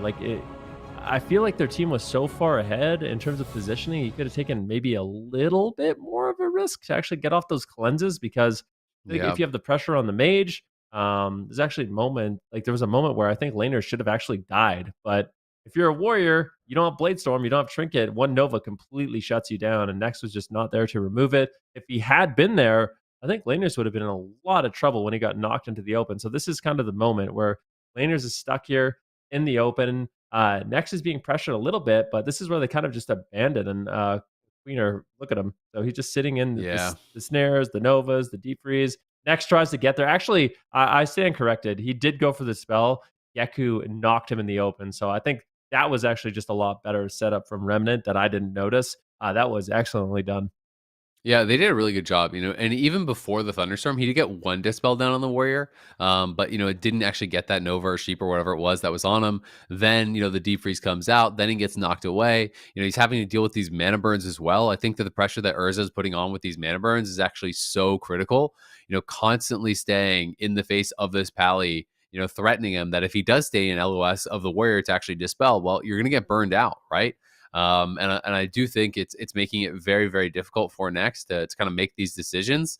But that was a game that it really felt like Remnant kind of clawed back from what looked to be a defeat, right? Especially at the end there. I was thinking, all right, there's no more poly DRs, there's no more Nova DRs, there's no more Earth Grab, there's nothing to actually keep this mage alive. He's got no blocks, they got no PS.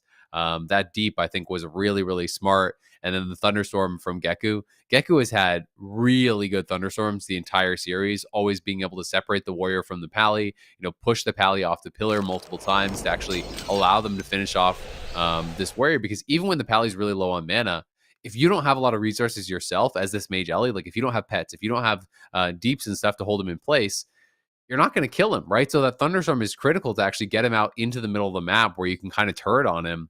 And then if your warrior CC'd, you can only shear and ground so many things as BLACKBEDDY, and he's going to get cross CC'd as well. So it gets really, really tough. And something I've always thought you were really annoying with when I would play against you was all the cross CC and debuff coverage. And I think Laners is doing a really good job with that as well. Like so many rank 1 frostbolts. So it's like he's not even just rank 1 frostbolting his poly target. He's rank 1 frostbolting the shaman, and then the shaman's getting tremor killed and feared, right? So everything has just so many trash debuffs on it that it's not like Nex needs to dispel one time to get off a fear or one time to get off a poly. Sometimes it's 3-4 times, right?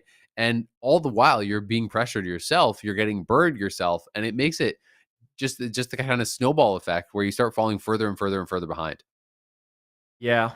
The rank 1 Frostbolt's definitely a really interesting tool because even though it costs full mana in Wrath of Lich King, you just get so much value out of it. Putting up the Winter's Chill, putting up the snares.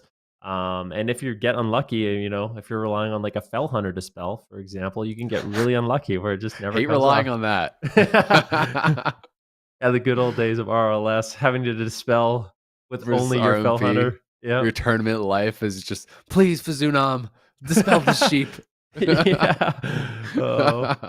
But yeah, I mean, you definitely get that from Next as well. It's like, oh, the polymorph's there. Please just let me dispel it. You dispel it. Then he's Just in a one full time. Nova. And you only have a few globals. You're doing everything you can, and you just get knocked into the open and sent home. So yeah, we're going to Grand, back to where it all started for this series. Game number 7. I mean, the series today have been absolutely nuts, and that kind of speaks to the level of competition here. Yeah, absolutely. I mean, both teams are doing a good job, I think, adjusting throughout these series, really kind of evolving their gameplay, trying to find answers to the habits that they're seeing out of their opponents. And that's exactly what you have to do in these kind of matches that are really, really close like this. And in this final game, we'll just see who's going to come up big and get their team the win. As Queener's just charging straight on in here, slows down Geku. They're changing up the strategy. They're just trying to keep Urza actually away here from Nex. So he's just going to Bladestorm immediately there onto Urza and trying to get aggressive onto this Priest, but he doesn't really get much done. And Laners is going to be free as a result. It means that you're not going to have that Bladestorm to actually break any Novas. Now into the sheep, into the Earth Grab is Queener, but they're able to get that trinket out. But Laners in so much trouble here. Into the block, the Shattering Throw will come through, but he is topped up before he actually gets out of that. And they have forced the trinket now off the warrior and off the pally. Ooh, that was such a nice job. But at the same time, look at Queener. He gets knocked into the open. There's a shield wall. Can they take him down through it? I don't think so. It's going to be Divine Shield too, so a massive overlap there. And I think they could just go after the Warrior at this point if they really want to. Like, just go after the Warriors. Got 0 defensive cooldowns whatsoever, but they're still just going to send next. They're sending him home. Here it comes, the deep freeze. Do they get the lava burst? Unfortunately, it doesn't look like they're going to be able to. A beautiful knock there by BLACKBEDDY, getting next just a moment to get out of line of sight and forcing laner's blink. Now next, trying to kite laners through Queener as well. So changing up his positioning, going into the warrior. So laners basically doesn't just have a They're free on pass Urza. to avoid it. And I do like going after the priest. His dispels and his offense have been crucial, and Priest get absolutely slayed by Warriors, but have to be very careful. Queener, he may have overextended. This could be the game. The deep freeze, the strategy change, a beautiful adaptation here by Remnant, and they drop Queener and send them to that lower bracket. Remnant is here to play.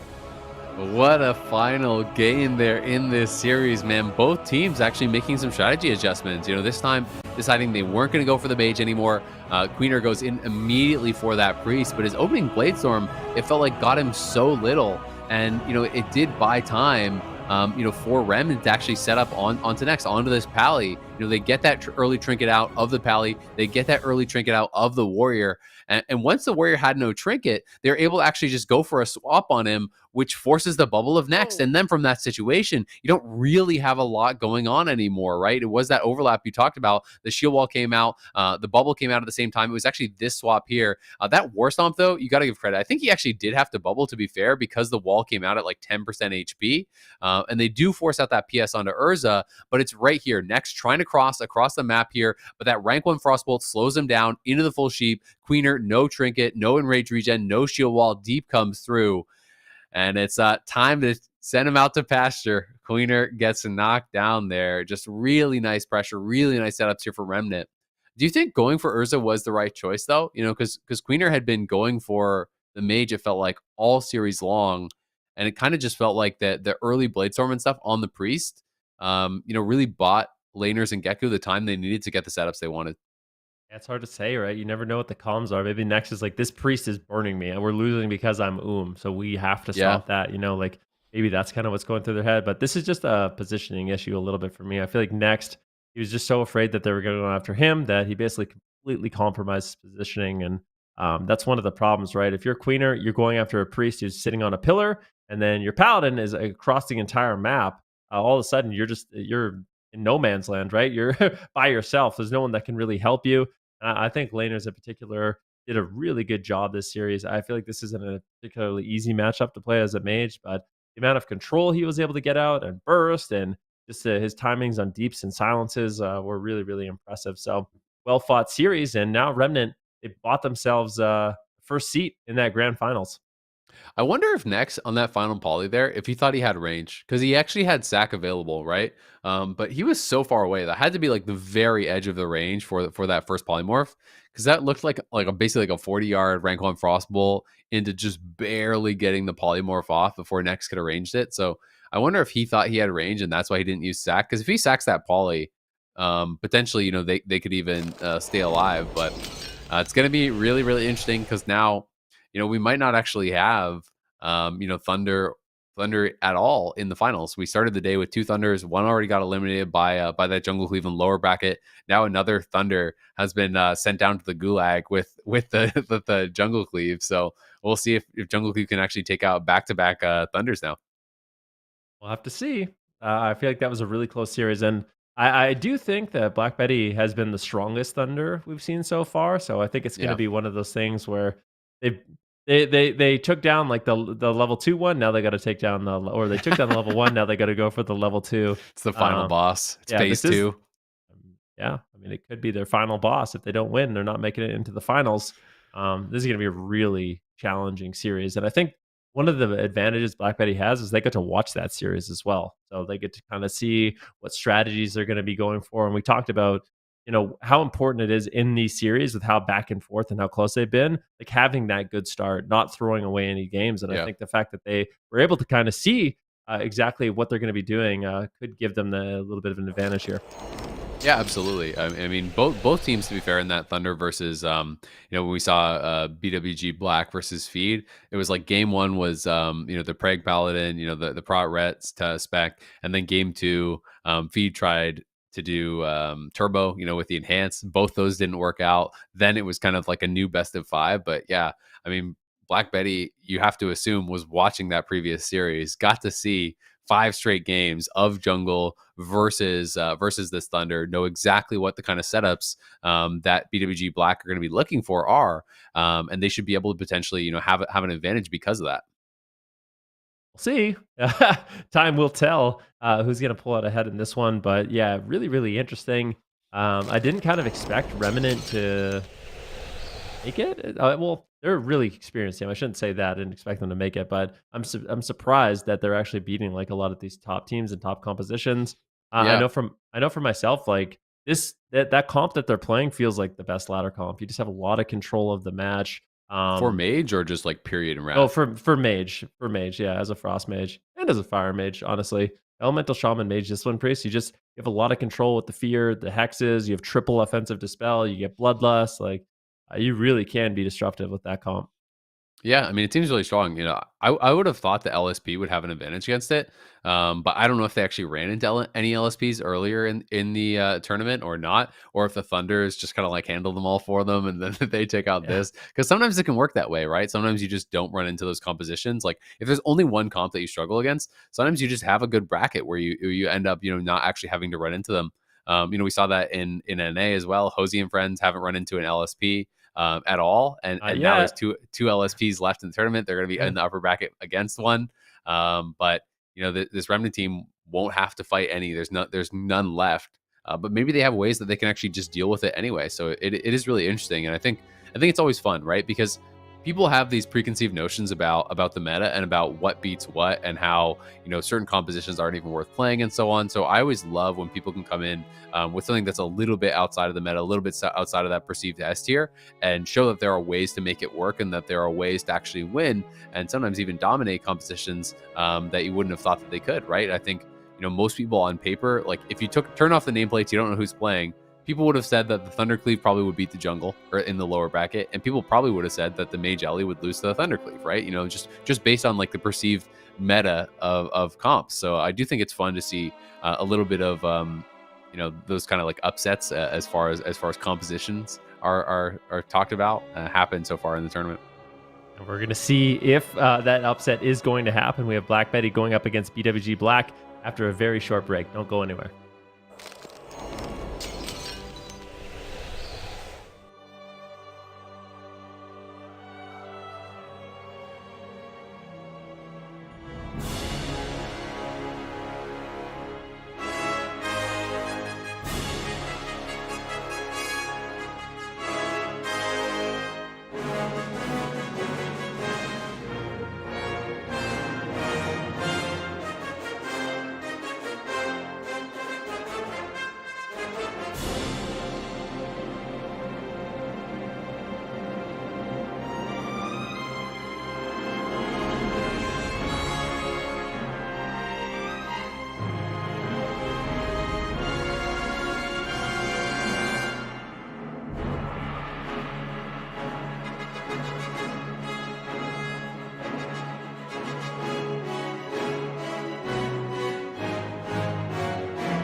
Welcome back, everybody. We have a very exciting series in the lower bracket. There are only 3 teams left in Europe.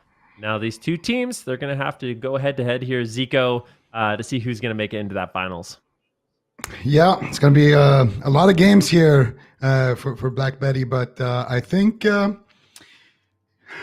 it might be one of those situations where Remnant just gets to kind of have a rematch against the same team that they already beat. Now that match was extremely close. It kind of came down to the wire to that final game 7, and even that was extremely close. But we could be in a situation like that, or the dark horse, the Hunter Cleaves. They could come out on top here. Nagrand being prepped for battle, Venruki. Who do you think? I'm going to ask you right now, just point blank, Zico. Since you're just joining us, I think this is the first game you're on for today. Who do you think is going to win this one? Yeah, I'm only on for the important game. No, I'm just kidding. I feel like BLACKBEDDY, man. They want the rematch. I feel like they're not happy about how that series just went, and I think they're hungry. Same time, BWG Black, they've been definitely performing on their comp, but I would give the edge to BLACKBEDDY. What about you, Ben? I won't even take it a step further. What predictions are going to be? I'm going to go crazy here. I think this is going to be. I don't know. My prediction is 4-1 for BLACKBEDDY over BWG Black. Ooh. So, yeah, that's it. It's an aggressive. It's a bold prediction based on how things have gone today. But I just feel like the way they play Thunder, it's just super solid. I'm curious to see if BWG Black is going to be able to take it with this Thunder lead, a Cyclone early on to next. BLACKBEDDY taking a huge hit of damage. I cursed it. What? Comes in. BLACKBEDDY gets a blessing of protection. Can he actually survive? This is such a crazy opener from BWG Black, but at the same time, Shixi taking quite a bit of damage. This game could be over before it even starts. We're 30 seconds in. Every cooldown is completely blown out of the way. That was an insane amount of damage, but they did get the pain suppression here from Odd Waffle. Scattershot onto Queener. Full Cyclone onto next. BLACKBEDDY in a lot of trouble here. What is he going to do? He might just go down, and he will get dropped immediately next with no trinket. And he's forced to sit that Cyclone. Couldn't exactly... you can't bubble once you're in that Cyclone. You have to bubble before it hits you. And BWG Black already getting their one out of... they're getting their win out of the way here, man. Okay, well, I've been wrong. I've been wrong before. That was a crazy match. I mean, both teams just getting cooldowns left, right, and center. But ultimately, it was BWG Black. They just had such incredible momentum. Look at next. He's forced to use his trinket there. BLACKBEDDY's just so incredibly low. They used the Divine Shield. So in the opener of the match, they get the Divine Shield, they get Blessing of Protection, they get the trinket from next. That's basically everything you could ever hope and dream for if you are that Jungle Cleave. And if you're playing an aggressive composition like Jungle Cleave that's very crowd control based, you basically just, won the lottery with that. So this next crowd control chain that does land, that instant Cyclone, even though they do manage to get the sacrifice off, I think it actually gets dispelled. Yeah, immediately dispelled. BLACKBEDDY ultimately does go down. So not a great start there for their team. But yeah, I mean, I think we're in for a really good series here. Oh, yeah, we definitely are. I didn't even see that he bubbled in the start. So they actually used literally everything. So next, actually, what did he bubble right there? I think he trinketed the bash, and then he tried to pre-bubble the clone proc from Shixi. So, yeah, definitely, kind of a heads-up play there from next. But that means, I mean, if you get Blessing of Protection, Bloodlust, 2 Paladin Breakers in the opener, that's basically all you have. It was a nice sack there by next. He did read that there was an incoming crowd control right there, but yeah, Odd Waffle with an easy dispel, and also with the follow-up there, they still had that fear to go as well. So definitely a lot of pressure coming out here from the jungle in that game number 1, and I feel like BWG Black picked up a few things in their previous series that they had against the Thunder, against Feed, because we saw, I think it was in the final game, where it kind of looked similar to this. It was very kind of dominating fashion, just sending the LA Shaman, having a lot of pressure like that. And I think that maybe they realized, hey, this is a really good strategy. Now, the question is, what is BLACKBEDDY actually going to do about this? They're not going to go for a knock map. They don't want to play on Dalaran, which is interesting. And they're just going to go for Ruins here. We'll see what specs they decide to go for. We did see a little turbo action come out of feed. I don't think we're going to see that from Black Betty, but they're going to go for ruins here. I kind of want to see them. I don't know. Maybe go after Homer J instead of Shixie there in the start. I feel like Homer J got a lot of work done on that Hunter. I think another very, very important thing in general that we've been talking about in Classic is that Mortal Strike effect. And if you have a disarm, Queener did use his disarm in that last game, and maybe it got dodged, or maybe it was just in the opener. But either way, if you can time that disarm with the end of an aim shot or the end of a Mortal Strike, you can kind of let that Mortal Strike effect disappear, and that will give your healer a little bit of a window where you actually have full healing. So it's a very good way to use it against Hunters, either before they get that MS up or when the MS is about to fade. Aim shot's coming back off of cooldown, and then you disarm before that aim shot comes out. That way, maybe you can help out Black Betty while still staying aggressive. Yeah, very, very important. And in terms of targeting, I feel like Black Betty, they have a few different ways that they can play this.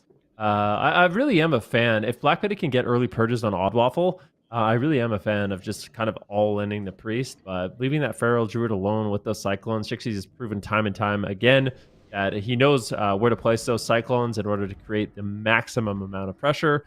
Whether that's defensively or offensively, Odd Waffle's going to sit back with Homer J in the early stages of the match, but they're just moving in. They have them kind of cornered here in the room. They have a scatter shot on Queener. He's just going to trinket out of that immediately. Did he trinket out? He did. Wanted to get that intervene. Black Betty under pressure, caught into a maim right now. We got a full Cyclone on to next, but at the same time, Queener and that offensive trinket really pressuring Shixie at the beginning of this one. Yeah, I kind of like that. Just get aggressive, put the jungle on the back foot. They have a priest healer, and priests are not very great at recovering once you're behind. They're great at playing from ahead when your team is being offensive. We are sitting through that cyclone now, charging back into the fight, getting scattershot by Homer J, potentially into a trap here, but looks like he wasn't able to get that. We are now going to be making his way back onto Shixie. Black Betty taking up a little bit of damage here from the Hunter. No aim shot committed just yet here from Homer. There it is. Aim shot has been applied. Shixie now looking for some damage on the Feral Druid. This could be the instant Cyclones here coming in for next. Needs to be ready. Shixie is in bear form, respecting the pressure. There's the bash. And does he have a proc is the question. Now getting the stun there in cat form. Pain suppression coming out from Odd Waffle. They're swapping to Odd Waffle actually a little bit. But Queener once again into the scatter shot. Full Cyclone secured onto next. Black Betty dropping to about 50%. That's bite range. He might just die. The Blessing of Protection is gone instantly. Black Betty on the last thread here trying to keep himself alive, but not able to. That's going to be 2-0 for BWG Black. Odd Waffle almost getting sent here in the cross kill. Queener trying to make the hero plays happen, but he does get fully cycloned, and he will bow out here. Shixie very happy with that one. I feel like Black Betty, they had a bad read there. I think that was one of those moments where you just send your Divine Shield. You kind of messed around for a little bit too long. Especially, I feel like if you're in a situation where your warrior has that amount of pressure on the priest, it's only a matter of time before the priest goes down, right? Especially if you can kind of stay ahead. But unfortunately, when we saw him get out of the crowd control, we saw Nex get out of the crowd control, he got silencing shot, and he kind of fumbled for a little bit. I think he could have just traded out the Divine Shield. We'll see exactly how that happened here, but I think if Black Betty just played that a little bit different, because you can see Queener's getting a lot of pressure onto the priest. Right now, there's the scatter, there's the paint up. Black Betty getting a little bit low. Let's see what Nex decides to do. So he gets silencing shot. Could he have traded out the Divine Shield? I guess the Blessing of Protection. It's like you're kind of global starved at that point, I suppose, but readiness, silencing shot as well. So maybe if he had traded it out a little bit sooner, it was just a really nice job there by Homer. But at the same time, I feel like he's a bit greedy. But yeah, that kind of decision can be difficult to make. Yeah, absolutely. Maybe he thought his shaman was fine. It didn't look that scary when he sat through the clone, but about halfway into that clone, it started looking scary. He also had trinket for that cyclone on the side of Nex. So he could have trinketed the cyclone and then just stayed ahead of the damage and then maybe saved his bubble for the next setup, or he could have bubbled that first silencing shot right away. The fact that he decided not to do it, yeah, very unfortunate there for Nex. Maybe he had forbearance. I don't know. I don't know. But yeah, he was in that silencing shot. Yeah, I'm thinking like maybe he used his wings, but I think he had it available. Just maybe a miscommunication there between Next and BLACKBEDDY. Either way, we're going back to Nagrand, and I'm kind of surprised in a way to see that they're not really opting for the knock maps, even though they have the Ellie Shaman. It's been a big thing this weekend. But I do kind of at the same time like it because it's a small map. Usually, if you go to like Dalaran, the priest potentially will be able to find those spheres, and the Feral Druid can just leap back up. So knocking him is not going to do too much. It's really about knocking the Hunter and the Priest if you go for those maps. But maybe they just feel like they want to play with that big distance and just have a large map to work with. So I'm expecting maybe Nagrand to just be locked in for both teams for the remainder of this one. Yeah, definitely a possibility here. We'll see. I think the big thing for BLACKBEDDY is they really need to get a value from that Blessing of Protection. So the aim shot, like you talked about, the Mortal Strike effect is just so important, and that's going to be the big moment when that falls that we're going to see Next actually top the Shaman off. But in that particular instance, he used the Blessing of Protection. It got snap purged, right? He used it when he was low, and then at that point, it gets purged immediately, and the aim shot went up immediately. So Homer J did a really good job putting up that effect, making it basically impossible for Next to actually top him off. But I kind of am a fan of, if you're falling behind, throw the Blessing of Protection out a little bit sooner, especially if the aim shot was recently used. That way, at least if it gets dispelled, you have a moment of time to actually throw out some heals and top them off. So I think BLACKBEDDY, they have the right idea with this one. Their pressure was good, but defensively, I think they could be a little bit more proactive in their decisions. Yeah, completely agree. And we'll see what they decide to do for targeting. I feel like Homer has just been left to do whatever he wants. And it might be a losing recipe here. Strong opener once again. Odd Waffle with the PI. Rocket Gloves are flying in. Cyclone out to Queener. Next, actually getting that Divine Sacrifice on the Fear, instantly breaking. Getting a Hammer of Justice now onto Odd Waffle. BLACKBEDDY trying to spam out the purges here. They got the Heroism active. It gets purged off, though, by the team of BWG Black. Now full Hex onto Homer. He gets dispelled there by Shixie. And now Shixie looking for that rip. Once we see, okay, he goes for the Maim instead. And he will get a Cyclone proc. BLACKBEDDY trinketing that Maim stun right there, and Shixie will be happy with that. Queener sitting it through a trap, but he does get dispelled. Now they're going after Next here, actually. Big damage coming in here from BLACKBEDDY, still actually sending the EM there, and now once again Shixie just in so much trouble. What are you going to do, Odd Waffle? How are you going to keep him alive? He trades out the pain suppression. He's still in bear form. Queener trying to 1 versus 3 behind that pillar. BLACKBEDDY just stuck here in those Hunter trap roots. BLACKBEDDY not able to find the cast, not able to find the damage, and he's staying at the pillar, which I feel like could be a mistake here. I feel like Next and BLACKBEDDY at least should maybe move a little bit further back. Queener actually going to be the target of choice here. He's been behind the pillar for too long, and it looks like they're making a big swap to him. Enraged Regen does get traded out. Queener dropped dangerously low, and he will use that shield wall and try to actually keep up his pressure here onto Odd Waffle. Yep, up the Mortal Strike, but there's a nice Cyclone from Shixie once again. And this game is not looking that bad for BWG Black. They're up 2-0 right now. BLACKBEDDY needs to kind of battle it back here. They need to pick up a win if they can. This is their map pick once again. The Grand Arena, Odd Waffle in the backline, topping off Shixie. Where is the pressure going to land? See, Next, though, basically has all of his defensive cooldowns, but is actually behind on mana. Shixie getting sent into the open, and they take him down. Queener right now wants to intercept, but unfortunately gets rooted up. Homer J now getting swapped to, and this could easily be the deterrence it is. Divine Him going to be traded out by Odd Waffle, immediately topping off everyone on his team. Nice Cyclone once again coming in. And I would say just in terms of control, BWG Black is doing an excellent job, but at the same time, Shixie's under a lot of pressure, and the fact that they're not getting any crowd control on Next is making it really difficult for them. This game is going greatly in favor of BLACKBEDDY right now, but Queener in a little bit of trouble. He's caught in a bash behind the pillar, but Shixie, unfortunately, just not able to get any damage off. He's just camping bear. He's camping travel form, and this is not the position you want to play from. You are so far behind. A big Blade Storm comes in, and that could easily be the match, but he's tanking it out in bear form. Can he get any crowd control? It doesn't look like, and he will get dropped. And I think the big pivotal point for me in this one was when Next just crossed the map, and it felt like As soon as Next got away, BWG Black just wasn't able to get the crowd control that they needed. All of a sudden, they were playing from like a very, instead of playing aggressive in the match, which just seems like is ideal for them, they were playing just really, really defensive, having to run away, all defensive cyclones, and that's not the spot you want to be in. Yeah, absolutely. I feel like a turning point was for sure when Queener kind of went behind the pillar by himself and just kind of tanked up the pressure, let his team recover, let his team reposition, trade out the shield wall, and just, staying offensive there with his team. This is exactly that moment I'm talking about. He trades out the shield wall, trades out the enraged regen, stays on Odd Waffle a little bit. And meanwhile, Next is able to top up BLACKBEDDY, and Next is also able to position very, very far away here, kind of near where the Shadow Side spawn. Shixie making some big hero moves here with the Battle Master trinket, as well as that War Stomp right there. But his Survival Instincts drops right now, and that's what that big chunk of HP loss comes in from.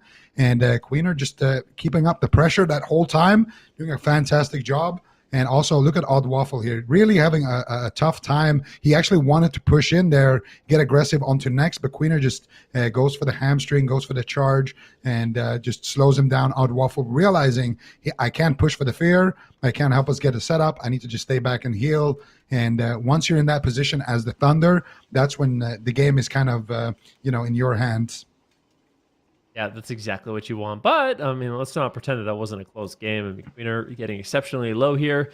Next, BLACKBEDDY almost completely tapped on mana at the end of that one. Odd Waffle did have quite a bit of a mana lead there. So, really, really back and forth. And I kind of wonder if there is going to be a map that's better, or you really think it's just going to be Nagrand for the rest of the series?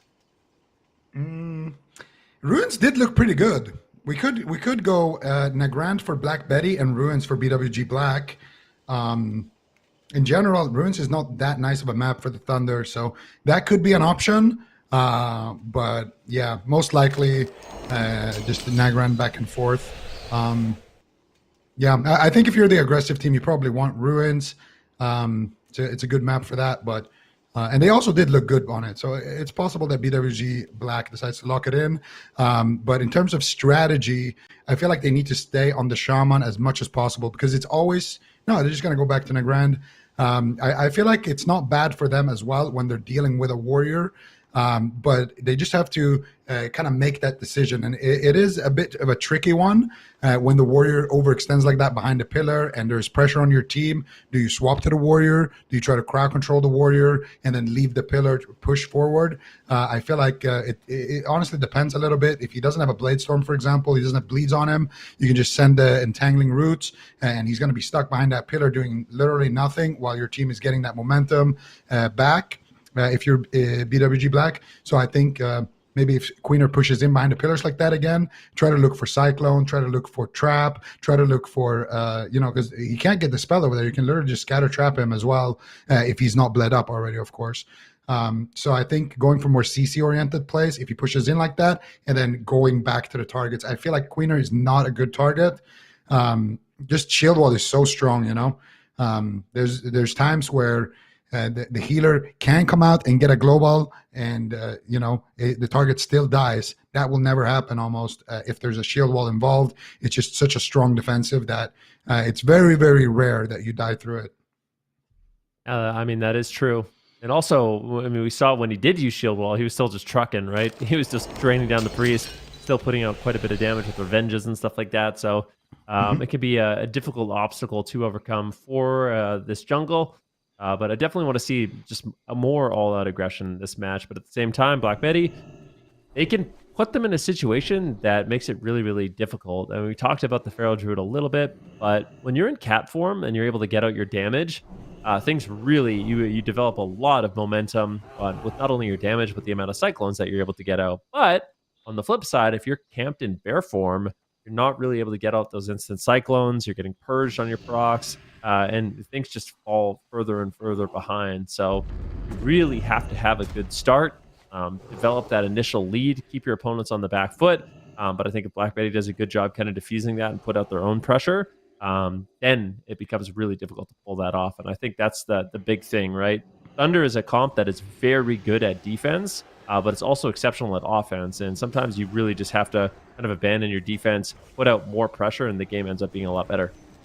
Oh, Homer getting disarmed right away, but the aim shot is already on the target. So this disarm, more so just to try to peel the setup. They get a Cyclone onto Queener. Queener, oh, they're actually going after next. Big damage coming in onto next. I really like this strat. What was that? All right. So that's that offense that we were talking about coming in from BWG Black. Next, I don't know if he's in like full regen gear or what, but that was a huge chomp. Is there any Resil in the lair? Like, what's going on here next? I feel like he's definitely wearing some kind of PD gear. But you know, it's funny because I said this yesterday when I was off and when I was watching Bean's matchup. I was saying the same thing. They should just try to. I mean, it was a little bit different matchup with Ellie Farrell instead of Hunter Farrell. But I was thinking the same thing. Just send the H-Pals because that is one of their weaknesses, you know. You can definitely take down an H-Pal. It's hard to do on the ground, though, but let's see exactly here what happens in the replay. So that disarm, it does help out Black Betty here during the setup, but it doesn't actually remove the Mortal Strike effect. And then here, next is trying to cross the map. Homer blasting away. Shixie getting some big damage, and then that silencing shot right before he gets around the corner into the pre-MD, into the bite. Rocket combo. Rocket. You hate to see when the Pharaoh Druid also shoots rockets at you, you know? It's like you're getting bleeded, you're getting bit, and you're also getting artillery shot at you. So definitely not that fun. And if you're next, it's like you're in such a difficult spot too because you're low. You know you're in trouble. You know you want to get the Divine Shield, but you also see Odd Waffle, just a priest. Look at this troll priest just spamming Master Spell on him. It's like, what are you going to do? Are you going to die? Or are you going to bubble? Are you going to bubble and die? Like, those are basically your options at that point if you're next. Yeah, that's the thing. It's a tough situation, but honestly, I don't think Next himself even expected to really go down there. Just a massive bite coming out from Chixie with that rocket. And the good thing about the rocket is that it does fire damage. So if you're shooting it on a warrior, you're shooting it on a paladin, they still take that full damage from the rocket. That armor that they have, that plate armor, is not really gonna do too much for it.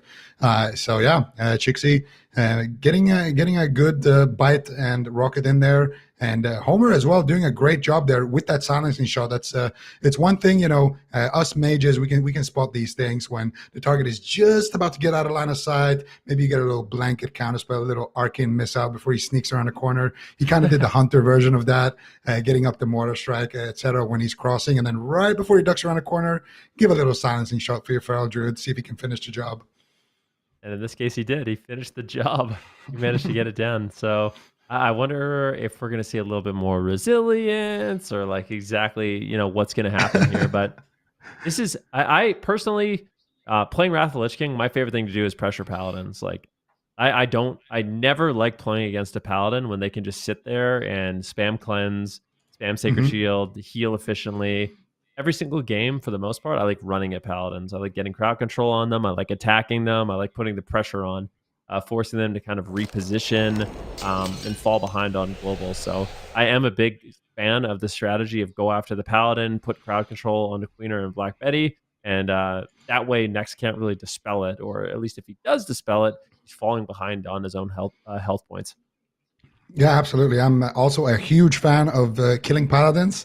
So it's nice to see some of these teams kind of implement it. But it's one of those things where you did it once. Next, probably wearing some Resil now. He's probably anticipating it a little bit more. Now you just send Black Betty again. If you're BWG Black, I feel like you're in Black Betty's head right now. And this is exactly what you want. This is exactly the situation you want to be in. They're actually going to go after Next once again here. Let's see if he's ready for it. This time around, Intervene coming out from Queener getting cycloned up here. Next taking some decent pressure right now. Gets around the corner. Shixie gets intercepted. And I feel like Next is way too ready for this. There's no way he's going to go down here.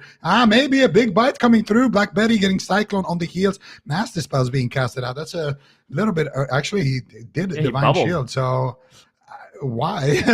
Maybe you removed the MS effect with it, and it was actually going to be more scary than we anticipated. Either way, though, Next still has his trinket. He's still in open field right now. Black Betty in a trap. He does get the dispel. Huge damage coming in Next, and that is it. It's too easy for Shixie. Look at him. It's too easy. He's going to the finals. Too easy. I would never have guessed this. We have all of them have been eliminated. The finals is a hunter versus a mage. There's no There's no elemental shaman. Actually, that's a lie. There is an elemental shaman, but there's no paladins. There's no paladins. Warriors have been eliminated. BWG Black doing it. They send Next and friends out of the tournament, and they've earned their spot in the grand finals. And this is going to be a really interesting finals. I mean, you have this jungle going up against the Ellie Mage. I think this is going to be a really, really fun match. Yeah, me too. I want to see the replay. Did he really have to bubble there? I feel like he was actually kind of in a good spot here. Okay, so let's see. When does he actually bubble? So here. Yeah. Why? Did he have a full aim shot on him there or something? Like, he was looking pretty decent. Shixi just bit him too, so it's not like he had combo points to actually burst him again. And then also, like, yeah, staying in the open here is probably not the move. Just try to, if you're going to cross, you need to really cross with your team as quickly as possible. If you get stuck, traveling from point A to point B, it's just not ideal. So let's see. Okay, so he has a fresh aim shot on him, and then he bubbles. And yeah, I mean, Chixie just bit him. It's hard to call it. It's a hard call, but I feel like maybe he didn't need to actually use it just then. But at the same time, it is a lot of burst. It can be scary. But if you're trying to track the Feral Druid's combos as much as possible, you can kind of tell like when the big burst is going to happen. Just make sure you're tracking the rips. And in general, if he's doing either a Savage Roar or a rip, then you know he's got no combo points. If you already have a rip on you and he's been on you for some time, there's going to be a big bite heading your way. So I feel like Next maybe just got a little bit scared there when he bubbled. But it was a full aim shot on him, so he might have been pressured down. Either way, great performance here from BWG Black. They're going to take this one with 2 back-to-back Paladin games where they're just going after the Paladin, dominating this series 4-1, just like you predicted, Venruki. And just take I'm it. banning myself from making predictions from now on. I'm only going to ask you guys. I'm not going to do it. I was exactly wrong about how this one would play out. So BWG Black surprising me in a big way with their jungle clear. I mean, this isn't a composition I really remember being super strong on Wrath of the Lich King, but you can tell these guys have a lot of practice with it. So it's awesome to see them in this tournament. They've earned their position in the grand finals, and now we have an excellent match. And I kind of wonder if we're going to see anything else from these teams, or do you think we're going to go into what we kind of predict, which is going to be the jungle versus the Shadow Priest Mage, the Discipline Priest, Frost Mage, Elemental Shaman versus the jungle? Do you think that's what we're going to see for this next one? I think if BWG Black locks in a ret, they're going to get absolutely destroyed. I really like Shixi on the Feral. I don't even know if Shixi, like, is he a Feral main? Is he a ret main? I can't even tell. He's playing both phenomenally. And I think we're going to see both teams lead with their strongest convent. I think we're going to see jungle. We're going to see Ellie Mage, and may the better team win. Yeah, I will have to see which one of those teams is it. In terms of predictions, what are you thinking for this one? Huh? You're not going to make a prediction. I have to make the only prediction. Well, you know what? I can make a prediction. You go first, then I'll make a prediction. And I promise I won't copy your homework. Let me think. How many subs do I have on each team? I'm just kidding. It's a tough one to call. It's going to be a close one either way, but I do feel like Remnant probably pulls ahead. Yeah, I'm thinking that too. I'm going to go with another bold prediction. It's going to be 4-2 for Remnant. So BWG Black, they're going to be having to look to prove me wrong once again. They've had such a great performance. You can see here in the bracket. Look at them. They started in that lower bracket. They had to defeat Wheezy, then Scarabs, then Feed, and then BLACKBEDDY, and it's just been such a difficult road for them, but they've managed to pull it off. And here they are in the finals. Remnant has a little bit of a different experience, and if you look, they actually beat them. So look, Remnant has already beat BWG Black. They're the ones that actually sent them to the lower bracket. So our prediction of them winning isn't that, bold, but yeah, they just managed to continue to go through that upper bracket. And make the finals very impressive. Yeah, absolutely. I think it's going to be a great finals here in Europe. We got some amazing teams, and I'm just happy to see, everybody's talking about Holy Pala Ellie, about Locke Ellie, about Warrior Ellie, and then when you get to the final, it's Mage Ellie versus Jungle. The only mage I think that we saw this weekend over in Europe, at least. So yeah. It's going to be exciting to see if they can pull through all the way, or if BWG Black are going to ride this momentum. They've been looking hot all day long, and if they can keep that momentum all the way to the finals, they can definitely carry them. I'm really excited for this finals. We'll be able to crown our champions in Europe after this next series, and we are going to get into that series after a very quick break. Don't go anywhere. You do not want to miss this.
Welcome back, everybody. It's been a long, hard-fought road for these teams, but we are finally here. We are at the grand finals of the European region. It's going to be Remnant going head-to-head with BWG Black. I think this was a very unexpected finale, considering there is no Lock Shaman Paladin and no Thundercleave in sight, which were kind of the most anticipated teams at the highest point of the meta. I started wondering if this was going to be a possible outcome, and I think it's going to be quite a treat, Zico. Yeah, absolutely. I mean, we've seen a lot of Ellie Warrior. We've seen, what these comps can do, but now we're getting into brass tacks here. You got the Mage Ellie. We've seen nothing but aggression coming out of these guys. And same thing goes for BWG Gold. A lot of clutch plays, a lot of aggression, and we'll just see what these teams decide to bring to the table here. Are they going to swap anything up? Are they going to just, lead with their main comps here? What is their plan going to be here? And of course, we are getting prepped up in the grand arena for that game number 1. Sid, I did some predictions with Venruki. We both thought that Remnant were going to win. This is actually a rematch. Remnant did knock BWG Black down to the lower bracket in the qualifier. So with that knowledge, what are you thinking here, Sid? Is this really the same BWG Black, though? I feel like they've gone through like 2 anime arcs and powered up 3 times as much since the start of this tournament, considering they knocked out 2 Thundercleaves in a row, right? Like, even Swapsy after his series tweeted like, yeah, Thunder should beat Jungle. We don't have the synergy that's necessary to beat that team. And then BLACKBEDDY's team, which was expected to be able to just thwomp them, was unable to either. But it looks like a really surprising game number 1, with Urza coming in on Subtlety Rogue and Geku coming in on Discipline Priest and an Arcane Mage. What kind of grand finals is this? No Holy Paladin in sight, no Ellie Shaman in sight. We've got Priest Healers on both sides, a Hunter, a Ret, an Arcane Mage, and a Sub Rogue. Now, this is what I've been expecting from these guys, because I know Geku is a main priest. I know that Urza has played Rogue before. We've seen it. We saw him in the TBC tournament do very well. So this is what I've been expecting from these guys, and now we're going to get to see it. But I don't know about the Arcane Mage, though. Arcane Mage definitely packing and being pushed. No! They overlap the Polymorph and the Cheap there. They break it. Shakesy taking a lot of damage right now from laners on that Arcane Mage, but laners on the Arcane Mage will also be a susceptible target here. Huge damage coming in from those Arcane Blasts. Odd Waffle with the Divine Hymn. Urza moving over there for the kick, gets hodged behind the pillar. Huge damage coming in from the Arcane Missiles. The barrage is coming in. Shixie, though, anticipating the situation here, doing a good job just making sure that he stays alive there. And Shixie is actually going to use that Divine Shield right now. And what exactly, are they playing double healer, or like what is going on? What? I don't see a 2-hander on Shixie here. He does, oh no, he's just playing red with 1-hander here, just for the extra armor. Yeah, he's just trying to be as durable as possible till that Shadow Dance and Stun DRs are over, and then likely going to switch over to that Betrayer of Humanity. Actually, still holding on to the Sword and Board. Maybe it's just a mana game. I mean, look at Geku. He's at 10% mana a minute into the game. He's got Shadow Fiend, but here comes a big swap onto Odd Waffle. They get the Trinket from that swap, which is an important cooldown, but Blind not available. They get a Freezing Trap here onto the Priest with no Trinket. Urza in trouble. He's trying to run away. He gets stunned up. Is he going to be able to escape? He stuns Homer J. He gouges Shixie. He's on the run. He's standing next to Geku, begging for a heal right now. Is that heal going to come in time as Urza is forced to use the prep, get another stun lock onto Shixie, and try and slow down some of this damage? The Shadow Fiend is regenerated mana for Geku, but not very much, and Urza is just receiving so much punishment at the moment. Homer J is laying in. Urza has to run for his life, but a Blood Elf Silence comes in. Geku can't heal. This could be it for Urza. Is the Ret Paladin going to do it? He is. Shixie, the one-hand shield Ret Paladin, takes game 1 over Remnant's RMP. No one could have guessed this to be a game number 1. No one could have guessed this to be a game number 1 outcome. And I'm glad that I dodged your prediction with the surprising specs that were logged in to be able to get more details on how this series is going to go, because maybe I'm starting to lean towards BWG. This might be one of those back and forth map comp picks, right? Because I can't imagine you want to pick a Ret into an Ellie. This game 1 victory could mean a lot for BWG. I'm so confused about Shixie's spec, because he had Repentance, and I'm pretty sure if you have Repentance, that means you're just pure Ret, right? He has a Divine Storm, too. I saw it a few times. Yeah. So but I'm pretty sure he's wearing a spell power shield and a spell power weapon, and not an attack power one. If you're playing Rotret, you're wearing Last Laugh, and you're wearing like PVE gear and attack power stuff. So he's playing like a spell power Ret or something. Like I don't even. This is the weirdest version of Ret Paladin I've ever seen. But like whatever, it worked for him. He didn't put a two-hander on the entire game. I'm pretty sure he's wearing a lot of spell power.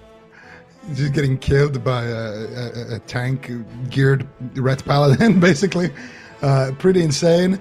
But yeah, I mean, this is Europe, baby. This is the finals. This is Wrath Classic. This is what we've been waiting for. We got Arcane Mages. We got Ret Paladins. We got Hunters. We got whatever you need here. If it's not in the meta, we have it. And so far, it is going to be BWG Black. Kind of calling the bluff there a little bit. And they seemed well prepared for it. I really am interested to see what he actually is playing. In terms of Shixi, in terms of gearing, etc. We definitely going to need to pay some close attention to that. But I wonder where we're also going to go next in terms of maps. Maybe Ruins, if I had to guess. And I wonder what Laners is going to do. Is he going to stay on that Arcane Mage? Their opener was unfortunate. They broke, I think, a sheep in the opener. I think Urza wanted to cheap shot sheep, but Laners just got the sheep without the cheap shot. And then I think he broke it with like an auto attack when he tried to set up for the sheep. So the opener was definitely unfortunate. They had a lot of kind of surprise momentum in the opener, but they weren't actually able to kind of capitalize on that. So we'll see if they decide to swap to Mage Ellie, decide to swap to Frost, Fire. We're going to go to Ruins. We're going to go to RMP, and we'll see what specs they decide to roll with. I'm confused by this series because Remnant won the first time they met. So like, what did BWG Black play that time? Did they play the same thing? And maybe Remnant just need to clean up their play, because I was expecting a comp swap if they saw the Ret. I thought we would see an Ellie coming in here.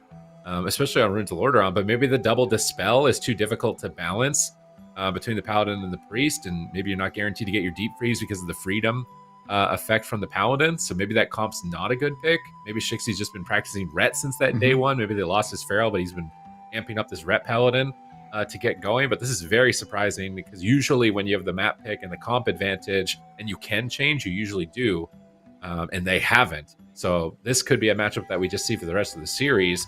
Very curious to see how it plays out. Runes of Lordaeron, who do we think is favored here? Because they have to pick this, right? It's the only non-knock map. Although, would a knock map really be that bad for them, even if they did pick it?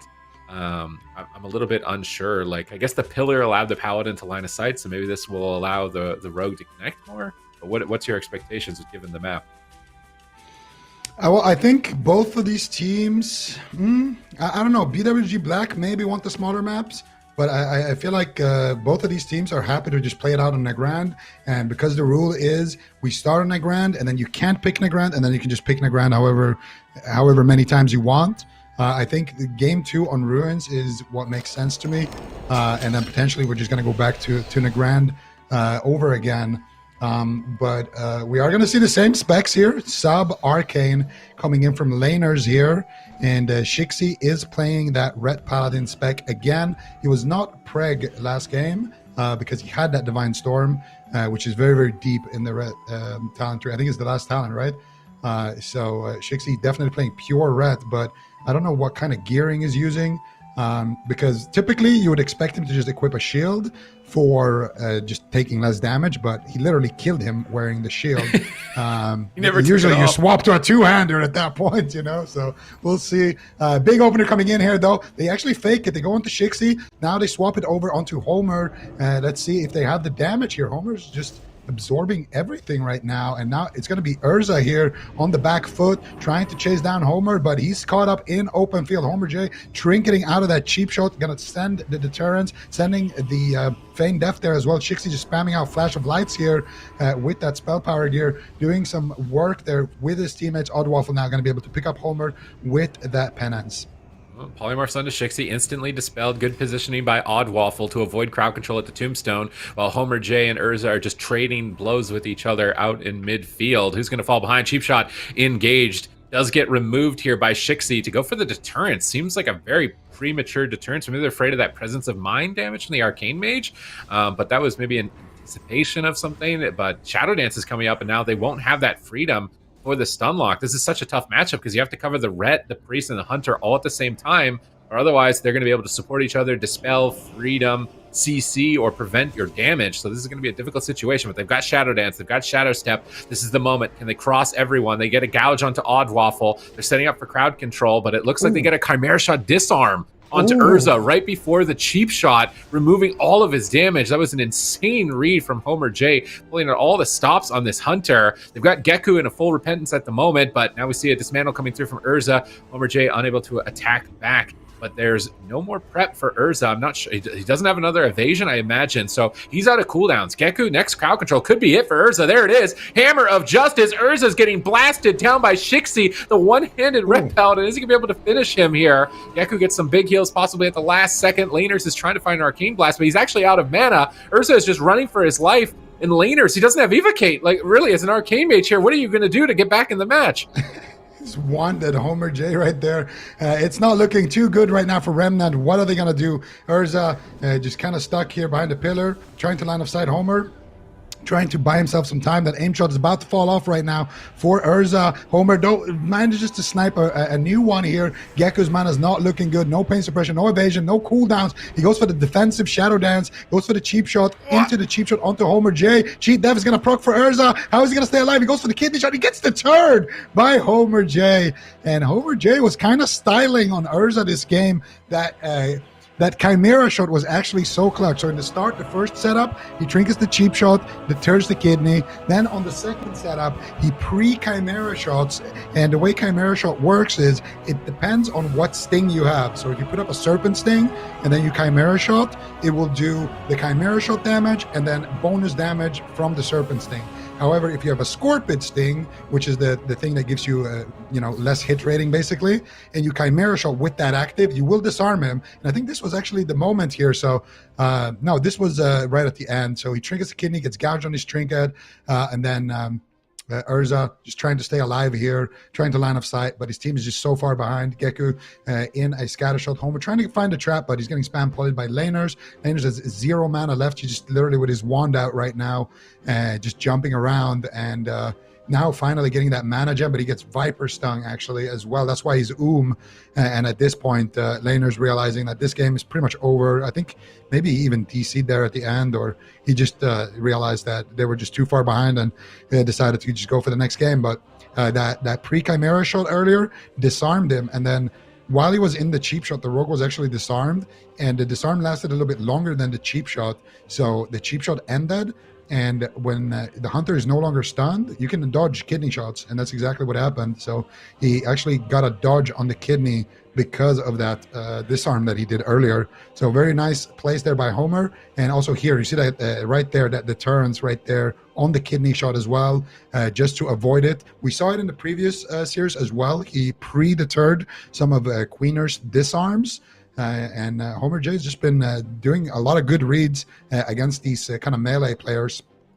I mean, he's stepping up as an MVP in a big way here. I mean, the entire team, I feel like Shixi on Feral was popping off against all those Thunder Cleaves, War Stomps for kills, big ferocious bites, Cyclone rotations, really key. Like, this is an insane team, and they already lost to Remnant earlier on in the tournament. So they've had to battle since the lower bracket, since the offline stages, in a long and grueling journey through the slog of Thundercleaves all weekend long to get to this grand finale, to pop off with this really peculiar one-handed Ret Paladin, not the expected Preg Paladin in this matchup. They're winning on crowd control, they're outplaying setups, they're winning on mana, and there we go. Remnant picking Dalaran Sewers makes me think that Elemental Shaman is going to be coming out. Can this Ret Paladin beat an Ellie Shaman? Because if it can, I'm thinking this is now 4-0. I'm surprised they haven't locked in the Ellie just yet, because I feel like in general, 2 casters into a Ret, historically it seems good. So I'm expecting that to maybe be the case here, but we'll see. How interesting is it though with Remnant that you have 2 players playing Priest? So Geku's like, you know what, Urza, you cover for me here for a shift. I'm gonna go in and thunderstorm some of these players out and find some kills with my lava burst, and then I'll maybe heal the next game. We'll see. And that's exactly what they're going to do here. Laners on that mage, Urza and Geku now being tagged in on the Ellie Shaman. So this is, yeah, we'll see how this one goes, because obviously this is what they've been playing the entire tournament, more or less. So the big question is kind of, why haven't they locked it in already? Like, they know they're not going up against the jungle, at least in that last game. So how come they haven't locked it in before? Is this a bad matchup? Does BWG Black have a good strategy into this comp? I'm not sure. So we'll just have to wait and see here. Yeah, I'm very excited to see this nonetheless. Like, Ret Paladin, Hunter Priest making it to the finals, Jungle beating Thunder. Like, they are basically upsetting the entire tournament right now. Remnant knocked out the #1 seed, Mirror's RMP, sent them to the lower bracket. So, like, Remnant has not lost. They've not really been challenged. But this level up, anime arc concluded BWG Black is just, like, on a whole nother level. Like, this is Ultra Instinct, pre-disarming, all these stuns. Like, they're anticipating every move of their opponents. Like, it's absolutely astonishing that they're accomplishing this right now. And this is now maybe the final test of the tournament. If they can beat Ellie Mage, Remnant doesn't have anything else. They're going to become remnants of the tournament at that point. So let's see if BWG Black can deliver on this victory. The knockbacks are going to be key. I do wonder if they go Draenei and they try and play around the corners and try and jump up on the north corner on this map if they get knocked off, because they're going to get knocked off, right? And I think you can play triple Draenei, right? Draenei Priest, Draenei Hunter, and Draenei Ret. I think you could play triple Draenei. Yeah. So I'm unsure about the Hunter. I know you can at a later time, but I'm unsure if in Wrath you can. pretty sure you can, because I remember leveling a Draenei Hunter and getting a Ravager pet on the little starting zone of it. But now you're making me second guess if that was in Wrath or it's possible. It's possible. Hunter is one of those classes I don't play it too much, so it's definitely possible. For sure that the Wrath and the Priest can at least play it. So that's an option. I mean, usually when we see a comp swap, a map swap, and things like that, the teams are going to take a little bit of extra time setting up, and Urza getting his head out of the sub rogue and back onto the Priest, Geku kind of resetting as well. And we'll see. And you know what's funny about the comp that Remnant plays? I really like that comp with a Fire Mage. But Laner's been opting for the Frost Mage. Obviously, it's been working out great for him. But I'm wondering if they lose with the Frost Mage Ellie, which probably what we're going to be seeing now. Maybe Laners decides to try the Arcane Ellie or Fire Ellie if he's been playing Fire. Because Fire Ellie is definitely strong. It's definitely an option that they have. But yeah, I think it's actually a bit of a bait here. I feel like the Wizards, they kind of want a large map to play on.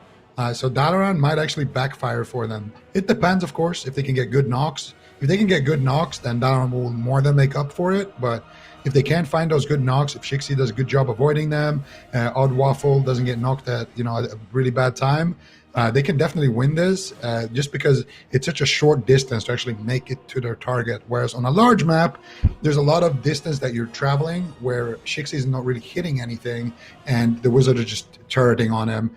And by the time he gets to his target, he's already going to have lost some HP. Same thing if he's on his target and he has to retreat. Retreating on a larger map, you're going to be taking some fire in the back, heading back to the pillar. But on Dalaran, there's going to be a waterfall spawning in the middle of the map. You can just duck by jumping down. You can go around the box. So you have a lot of options for a quick line of sight there, and also a short distance to actually get back to your target. So that's the big downside with maps like Dalaran. But of course, if you can get a good knock onto Odd Waffle and then just interrupt him on something or blanket counterspell him or whatever, and then just send him, that's a pretty safe way to win the match as well. So Remnant starting off the way they did in that upper bracket final earlier as well, where they were down 2 games. Now let's see if Geku on that Ellie Shaman can bring them back and start advancing in the series. I mean, the Ellie Shaman is going to be so key, right? Not even just the knockbacks, but being able to get Hex. Whereas before, it was really hard to cross crowd control. There's no way to remove Hex. So if they get a Hex on the Ret Paladin in the open, they can push forward, deep freeze the Priest. If they want to go for Sheep, or maybe even deep freeze MCS the healer, deep freeze the hunter, go after the hunter or something like this. But we're not even guaranteed at specs, right? Like maybe Laners isn't Frost. He's played Frost every time as his comp, but like you said, you could flex the specs On this map, fire makes a lot of sense to me because if the enemies run away and stack up, you get a triple Dragon's Breath. Your shaman's like, oh, this is easy. Walk in, thunderstorm, bowling pin hits the pins, everything's knocked away. Like it's very clean like that. The only problem with fire, I think, is mana. And we've seen BWG Black, like they'll mana burn mages and they'll stop the evocates. Yeah. And if they can just keep laners out of mana, maybe they lose in late game too. There is a mana build that you can go for fire, where you go like Clearcast, Master of Elements. You go with the Ignite mana thing. You can play with the Saffron Trinket from Nax, Mana Gem Glyph as well. If you play with that, there's no way you will ever as a fire mage. You do lose a lot of damage though, but it's typically the build that I actually like to run if I'm playing like Mage Lock or something. But another thing about the fire mage is that you get a knock. You get another knock. So you can actually breath people around the pillar, knock them, and then your Ellie can be there, tee off, and then when the target makes it back up, your Ellie can just knock them again. So you actually get 2 knocks, which is one of the strengths of it. The downside of a fire mage, I would say more so, is the fact that the hunter is scary. A hunter can just absolutely crush you on that fire mage. But you do proc the storms on hunters as well with the molten armor. So there is upsides and downsides with that strategy. But I don't think we're going to see it, at least not in game number 1. I think if they lose here, we might go to they can still play the same matchup on the Grand as well. So they have a couple of options here. It is going to be laners on that Frost Mage, and we're going to need to see exactly what they want to do here in the opener because, like you mentioned, Sid, the Hexes from Geku, that is going to be key in this matchup. The Thunderstorms of Geku, they're also going to be key in this matchup. So Geku, we're definitely going to have to pay close attention to exactly how he decides to play this one out. And for laners, I mean, when they have a Hex on something, he can get a Sheep on something else. That's how they're going to be setting up those 3v1s. It's going to be tough for laners to actually get that cross CC by himself because, for example, if he Sheeps Oddwaffle and deeps Shixie, then Shixie can actually freedom it and remove it. So yeah, we can see a knock already. Bloodlust coming out. There's the blanket counterspell. There's the Sheep of the Oddwaffle. Now they need a stun onto Shixie. It's just gonna get dispelled, that double dispel I was just talking about. But they're mana burning Shixie actually a little bit there on Urza, and big hits coming in here. They popped Lust, they popped basically everything, but they didn't actually force any cooldowns. Now Homer J taking a little bit of the damage, but honestly on the side of BWG Black, they're happy to just wait for this Lust. The problem with going after the red is that he can freedom out of his own deep freeze, right? So even if you MCS the healer, you can't really deep the ret. So they just turned it around for 2 seconds and got ice block on laners. He's still at half health here. They're making a massive push. This could be an insane blow towards the morale of Remnant. If they can't win with their early mage, I don't know if they can win as anything. They've knocked Shixie off the side, but Shixie's the one that's destroying laners. He has to deep hex the ret, and poly the priest just to stop damage. They're just trying to stop whatever they can. Homer J deterrencing to swap to himself while his partners are in crowd control, anticipating that damage before it hits. Now going for the Master's Call to remove the Frost Nova on the Shatter combo. Laners hiding behind the pillar. And it looks like he's used his cold snap. So did he use it offensively? Because right now it looks like he doesn't have a second block. Shixie's moving in. He's going to walk into a fear. Oddwaffle's hemming in the back, making sure this mana is not going to be too much of a problem if they want to go in for the final push. But they got to be careful of these thunderstorms. Homer J gets deep frozen. And it looks like Shixie is trying to dispel it best he can, but it doesn't even really matter. No damage to be found. Deep freeze is on cooldown, but they get knocked. That disengage on the knock. Homer J going right back upstairs. Shixie going to line of sight for a moment, but with thunderstorm on cooldown, this has got to be the moment where they push. They're not doing it. They're going to drink.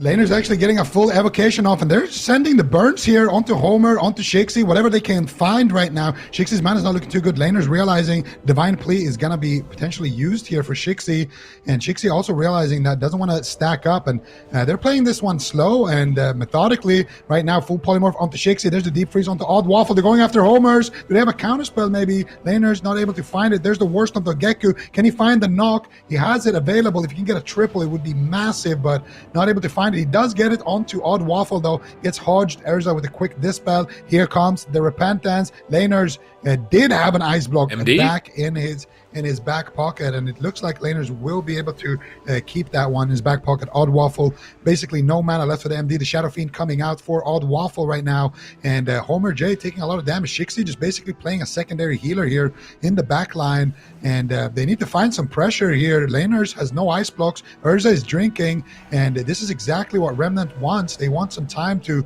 stall for those cooldowns, Sid.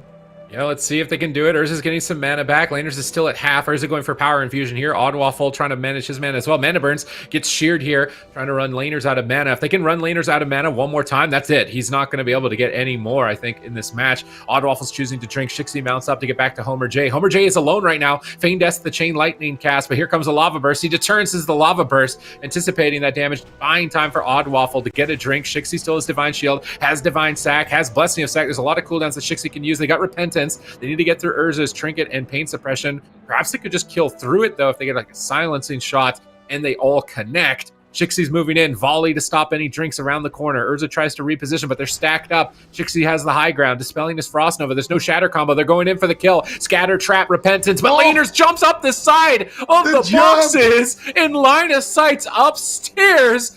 Unbelievable maneuver there by Laners as they're trying to knock Shixi off the side and actually get some distance here with the Earth Grab Totem. If he didn't pull that off right there that second, I think it may have been lights out. Regardless, though, they did get Urza's Trinket, and still the next threat is impending. The next Repentance could still win the game. Shixi on the back foot, deep freeze into Mind Control. Is Shixi going to get Divine Shield off in time? Goes for Divine Sacrifice, but Lava Burst is incoming. They scatter it, trying to slow down the damage. Permanent Mending bouncing back and forth. Laners is now downstairs. Can they go after him? Urza has no Trinket, but Shixi is low. Who's going to win in the final push? Oh, Shixi forced to use that Divine Shield right now, pressing his W key at Laners, trying to get something back, but Laners is already out of there. Mana not looking too good for Laners. He might have a mana gem, though, in his back pocket. Evocation still on a 2-minute cooldown here, and he's burning through a lot with those Cone of Colds. Urza trying to regain a little bit of mana. They do get a Hex here onto Shixi. Gekko has the knock available in about 15 seconds, so it's going to be scary. Odd Waffle sitting down for another drink. They have to win this on the Red Paladin with a huge burst, or onto Homer with a huge burst. He doesn't have deterrence as well, so either one of these targets is a sitting duck. However, mana heavily in favor of BWG Black. This is of course still 2-0 in the series, not going to be decided just yet, but still climbing back up of a 0-3 would be extremely difficult for Remnant. They need to try to find this win here. I think that's they it. have a win condition. Triple! Can they do it? The triple fear comes in. Urza, he's gonna get trapped out of this. Laners trying to blink on top of him and eat it, but I don't know if he's gonna be able to. Laners gets sent. What an insane triple fear there. Odd Waffles had enough, pushes in, gets the job done. I mean, even with the wall jumping, man, it's not enough. They're losing on mana, they're losing pressure, they're losing on setups. This Ret Paladin, quasi-Holy Paladin type of play is buying BWG Black so many wins, and that was such an important game because now they've beaten every comp they've got, unless Laners going to pull out a Fire Mage, but I feel like Laners would have been out of mana even faster as a Fire Mage than a Frost Mage, maybe even more squishy. Wouldn't have 2 ice blocks, so it could still be very dangerous in that regard. And also, Priest healing is really powerful into dot damage. Paramending just bouncing around on 3 targets. I'm not even sure if fire would be enough to be able to beat this. This was an unbelievable game. BWG Black are just so flexible and versatile. It's the first time we've seen them on a Blizzard broadcast, and they are definitely pulling off some insane plays, multiple compositions, and making it work with a Hunter, you know? Like, Hunter's not maybe as bad as it was at the end of TBC, but it's certainly not like the God spec, I think, of Wrath of the Lich King. So this is impressive play. Even this final push, like that triple fear, just like say many feek at that point. I really wish, did we catch that point where Laners got the little wall hop? Because I really want to go back to see that moment, because I didn't expect that at all. Like, I need to like watch that in slow motion and find that angle maybe for my own teams in the future, because he was dead there if he didn't do that. But this was an insane push. Shixi knows he's got the win. His Divine Shield's up and he's going for it. And I mean, they end up making a mistake by stacking towards the end of this game, but it was this is crazy series. Like, do you think Remnant can pull this back? You guys predicted Remnant would win this, you know. BWG Black, they're on match point. Remnant don't have a point. It's not looking good for our predictions today. It's definitely not. From now on, anything we predict on, that's probably the team that's going to end up lose. But they can bring this back. I gotta say, I think the map backfired. I feel like they were playing on the on the downstairs side of the map. They were stacking up behind a pillar and getting triple feared at the end. There was a lot of situations where Shixi can just W key and he's already in range of Judgment. He's already in range of, setting up for Repentance, setting up for Hodge, setting up for his team. So I feel like you do the same strategy, but on a large map, and I think it's going to work because there's no way they're actually going to be able to push in like that. Like, Odd Waffle's not going to be able to push in and get fears. And if the Hunter and the Red try to make a push, you have a chance to actually send them while they're pushing, get a CC on the healer when he's out in the open, and then you can get your pressure that way. So I feel like a lot of these wizards, they think about, oh, well, we have an Ellie Shaman, we have to use the knock. But actually just having open space, I think is better 9 out of 10 times. All right, let's see where we're going. We're going into Grand. Are they sticking with Ellie? Are they bringing in RMP again? Is it a Fire Mage? What's going on with this? Runes of Lordaeron. So a lot of open field. You can pull the Ret Paladin into some bad positions. But I feel like killing the Ret is so hard if he sits on Freedom. And he just Freedoms his own deep and just heals himself with Sacred Shield, Art of War, Flash of Lights. Like, I don't really feel like the Ret is the kill target in this comp. But the Hunter also, if Homer J is ahead of the damage, anticipating it like he was, Feign Death and Cast, like he seems really annoying to kill. And then can you kill a Priest as Ellie Mage? If he's playing with a Ret, it's pretty tough. Yeah. I feel like there's a lot to go through there. But I feel like BWG Remnant, and in general, when you play a Wizard Cleave, you need to have kind of a target priority.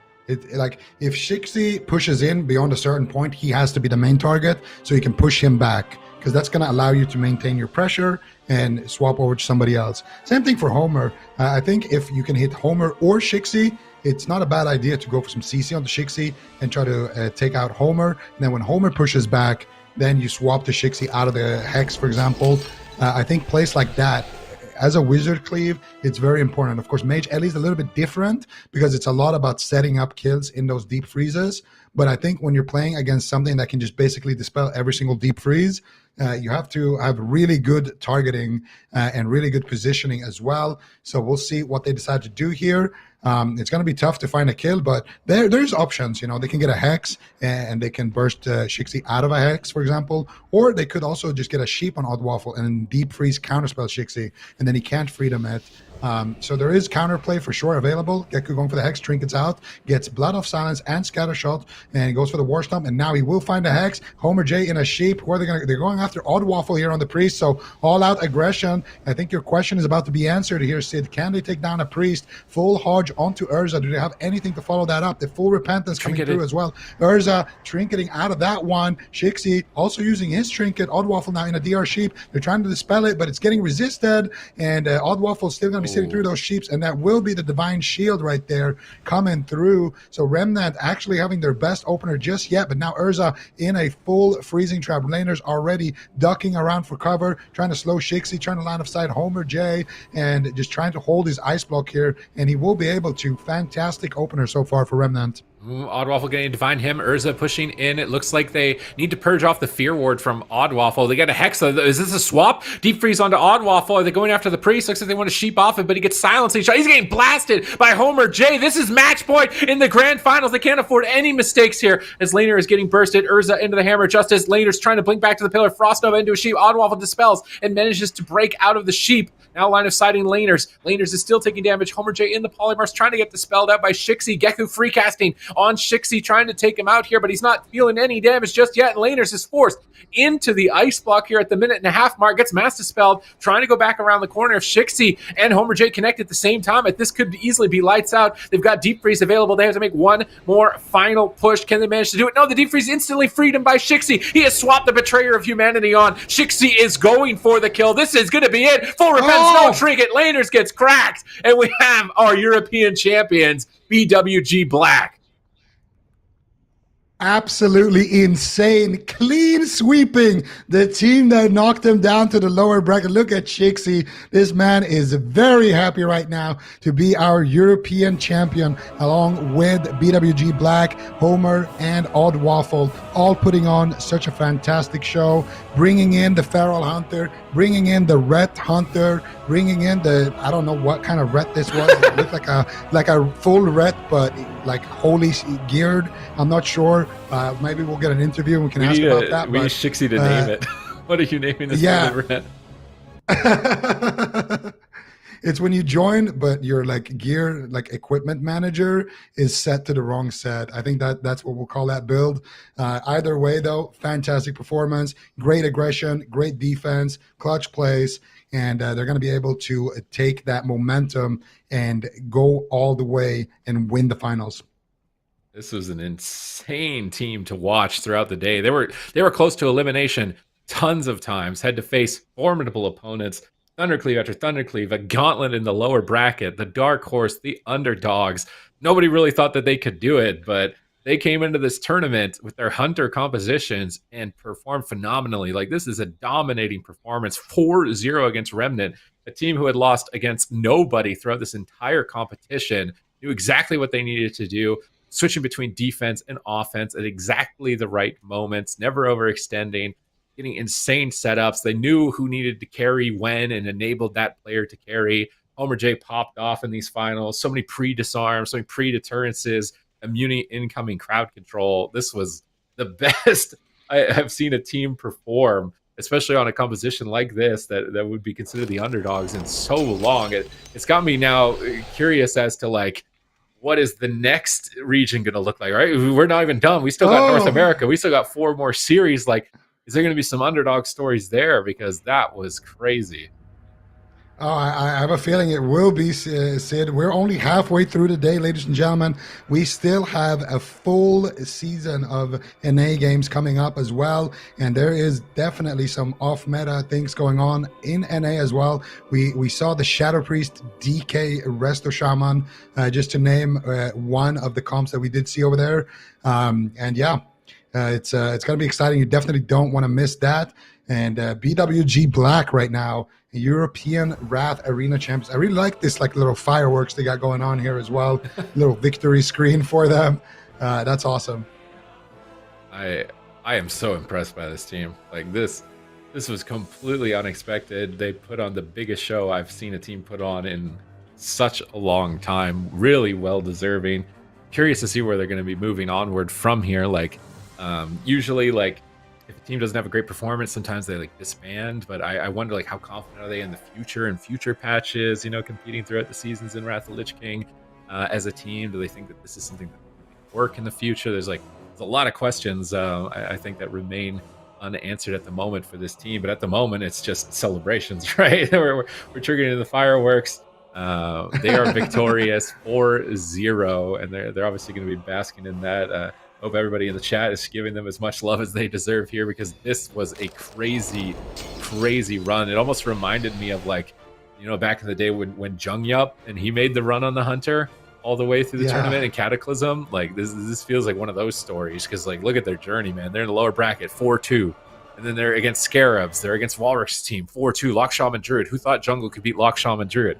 Then they got to fight Feed, Swapsy on Thundercleave, right? Like, this guy's the king of dampen. This guy's the king of defense. He's a brick wall. You don't want to face him as a jungle. They take him out 4-3. Then they got to go against BLACKBEDDY's Thundercleave, which I think at this time was debatably going to perform, or expected to perform, better than Feed as a newly formed roster. And they get 4-1 by jungle. Like, how are they doing this? How are they just knocking all of these teams out? They rematch Remnant in the grand finals, who sent them down there in the first place, and just clean sweep them. 4-0, make it look easy, just completely run away with it right at the end. Like, this was a crazy series. If you missed their tournament run, like, you're just tuning in right now, like, it's definitely a VOD you need to check out, because this was crazy. Yeah, absolutely. Especially if you like playing Hunter, this is definitely one of the teams to watch. This is definitely do yourself a favor. If you're just tuning in, just go back and watch the entire tournament. Trust me, it's worth it. But yeah, for sure, BWG Black, you know, like you mentioned, getting their revenge on Remnant right there. You can see it right at the left side of that bracket. Remnant sending them down there to the lower bracket and then making that deep run that Sid was talking about. So fantastic performance. You can't really say anything. They pretty much beat every single team in the competition, and they had to fight through that lower bracket. And just massive congrats to them. Fantastic showing. And can't wait for NA. Very impressive. And yeah, we still got North America. We still got 4 more series left in the day. And when we take a look at that bracket here, we got Bing Bong against Levels PvP, and Bing Bong is like similarly in terms of their performance is kind of like looking at like at the level of BWG Black in Europe in terms of like strategy, execution, targeting, like everything is there just completely as a unit. They've got spec swaps, right? They got Affliction, they got Destro, which could be important if they meet BWG Gold potentially later on in mirrors. Right now, their most current threat is Levels PvP, and they're running that Undercleave. But I kind of feel like it's not going to be too difficult for them, given how much they've been dismantling every team so far, and how much it seems like Levels PvP have kind of been struggling with the teams that they've been going through. But perhaps, something has happened overnight. Maybe Levels PvP have got some more confidence in their ability here to play. But regardless, I think Bing Bong would likely be the favored one. Would you agree? Yeah, I would say so. I would say Bing Bong, honestly, might be one of those teams that nobody's expecting, but they might actually even be able to take down BWG Gold because I don't know how much athlete. So this is my big question for NA. Of course, we got Bing Bong versus Levels PvP. My quick prediction: Bing Bong takes that one. They looked so good yesterday, especially with that Affliction Warlock JPEG just looking fantastic, looking like a GIF. So I would say Bing Bong definitely a contender in this North American region. The other thing about Bing Bong is we've seen that they have a fantastic UA Warlock. Now we know. Like I've already said it before, Chan is the GOAT. When it comes to Warlocks, he's the best right now out of everyone in every region. That's just how it is. And any version of the game too. Like he's just the best. It doesn't matter, like Tell us how you really feel. If we get classic Kata, he's probably going to be the best there as well, But Chan is a monster, right? But he has been focusing on that Destruction Warlock. And my question is Destruction better than Affliction in that mirror? Because we only saw one game like that, or one series like that, and the Destruction Warlock did win, but it was a little sus athlete play. I'm just going to be honest. I don't want to throw anybody under the bus, but I feel like the athlete team could have played that better. They could have positioned a little bit different, across the map, played it differently. So I'm really curious for NA for a couple of reasons. Number one, the question is UA versus Destro in a pure LSP mirror. Who actually should win that? Because that could be an edge. If the athlete work should win there, Chan maybe hasn't practiced it. That could be a way for Bing Bong if they make it to to that match against BWG Gold, where they can rise up. The other thing is, of course, Sidu's team playing a lot of oddball compositions. And I mean, I said it at the start of the day, guys. BWG Black, dark horse in Europe. HOZI and Friends, definitely the dark horse in North America. You definitely don't want to miss their games. But first, we're going to go to a quick commercial break. And right after that, we're going to see Bing Bong versus Levels PvP.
Welcome back, everybody. We've concluded European Grand Finals and now moving into North America. We've got Bing Bong against Levels PvP. We got EMCL on Elemental Shaman, JPEG on what looks like Affliction Warlock, Tempest on Holy Paladin, and on the side of Levels PvP, Racial for the win on Holy Paladin, Vader on Enhancement Shaman, and Zinx on Arms Warrior. So Vader maybe anticipating an Aflock pick, considering that's what JPEG utilized against the Thundercleave yesterday. How do we feel about this as a Warlock player, Azale? Is this going to be scary for JPEG? I mean, cleaves are definitely spooky. I will say, though, it's easier to keep getting damage out as Affliction compared to Destro when you're playing against a comp like this. You know, if you can poke Tremor, get a Howl, you know, at the very least, you can do some instant dots while you're kind of kiting away. A lot of it's going to be up to how EMCL can peel and how Tempest can actually keep him safe. JPEG, you know, is going to have to play with his team well to be able to kite them out here. These UA Hodges are going to be in full effect, and it looks like they're just going to be trying to get aggressive here early on. The Lust is already going to be popped, and they're actually going for a Tempest. This is a bit of a surprise. Maybe expecting the Tempest is in some PvE gear. They're trying to just go straight for this Paladin. He's kiting away. The Bladestorm's going to get dropped. He might have to bubble here very early on, but so far, he is surviving the push. Is he going to be able to fake the pummels? Trying to juke out as much as possible here, but he's getting so low, and now the bubble will have to come through. He should be able to LOS the Shatter and try to get away here. Will be able to top himself back up. Not going to be able to knock that bubble off. Oh, Zinx at the same time starting to rot down from that Warlock and Elemental Shaman pressure. He might just get blown up. He's out midfield. Drain Soul execute range. It's ticking away. They need to stop that Drain Soul. They can't stop it. And Zinx's soul will be sucked as Bing Bong take game one. Tempest deals with the ongoing attacks of his opponents and navigates that expertly to buy his team enough time to shed them off with damage. You know, sometimes you try and peel and CC people off your healer, but sometimes a better peel is just making them dead. Yeah, killing is a permanent peel, so it's definitely pretty effective in this one. I gotta say, I mean, I get the idea of trying to kind of come out here with a bit of a surprise and be like, I bet you the Pally's in full PvE gear. Let's just one-shot him. But it's still a Paladin, man, and it means you're leaving an Ellie and an Affliction Warlock just free casting the whole time. And they're going to be able to harass Racial nonstop. You know, you can see that Vader and Zinx are chasing behind the pillar here. They're LOSing Racial with dots ticking on them. It's going to be really hard for Racial to really kind of keep up on this. And if you leave this Affliction Warlock free for too long, it does become very, very difficult to deal with. You know, JPEG getting full dots and that Soul Drain execute does so much damage. No Shear did actually come through on it. And if you don't interrupt that thing and you don't have like PS or Shield Wall or something, it's pretty much guaranteed death. And Warrior not able to actually get that Shield Wall down. You know, they did force the bubble out here from Tempest, but by the time they actually forced the bubble, Tempest was pretty close to the pillar. So as long as you can actually LOS that Shatter, it's not going to be that big of a deal. Now, did Zinx have time to get Shield Wall off? Because he's sitting here with Enrage Regen, Shield Wall. He's got a lot of cooldowns, so I feel like he did. I'm gonna be honest with you. I mean, he intercepted in. Yeah, I mean, he got Hodged now. Maybe it's always hard to know, right? Like it's hard to know what the communication is in that moment. Also, Racial popped Divsac after he died, I believe.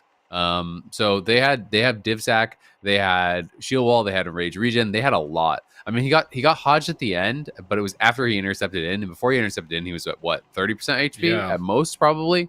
And Divsac wasn't even out there, so I also feel like that Drain Soul was ticking for a while. Like maybe Vader used his Shear on something else. I'm not actually sure. There's not a lot of people who are playing Affliction Warlock, I'm going to be honest. So I feel like a lot of people don't even realize what Soul Drain does. Like it is so strong, especially if you actually spec into it. Like most people don't. Because you can basically go like extra points in Shadow Embrace, or you can go, I can't even remember what the talent is called, but it essentially increases your soul drain damage by an additional 12%. Plus it increases your drain life healing and stuff. And if you go into that, it's like your soul drain is ticking for like 7,000 every tick. And he had eradication up. It's like a Chaos Bolt every tick, like a Chaos Bolt crit every tick. So if someone gets a 20% soul drain, that has got to be interrupted. Like that has got to be a freak out moment. You know, that is like the highest DPS ability practically in the game, it feels like. So you got to watch out for that.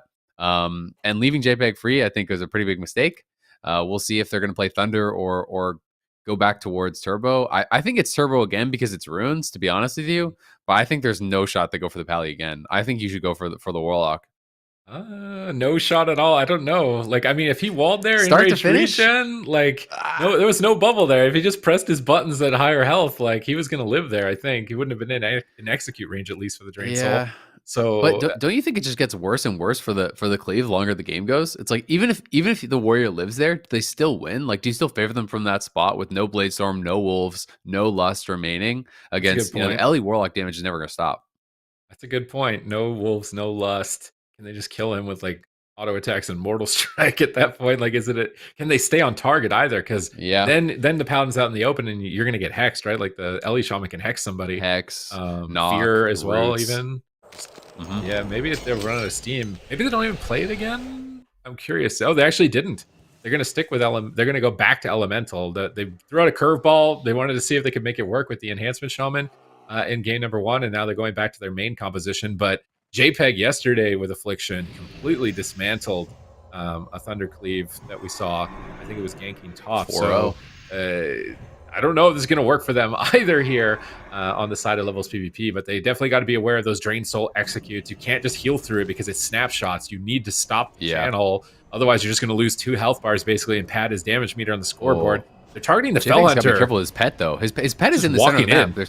Yeah, you definitely don't want it out there, but Zinx is just getting lit up here by EMCL, who's getting aggressive already. JPEG just tanking the Bladestorm, casting out those UAs as much as he possibly can. Something they used to great effect yesterday was the UA Hodges. Can't really dispel those off. It's so dangerous, and JPEG now spreading around those dots as much as he possibly can here, but he's taking a tremendous amount of damage.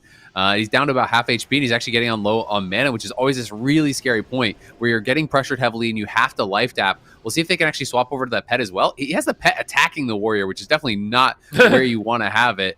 It's so easy to swap over to it, but Vader actually getting feared up, and the pet going right back over to that Warrior. They're actually just looking to burst him down. The Soul Drain potentially could come out here. Not going to just yet, but Zinx is getting really low.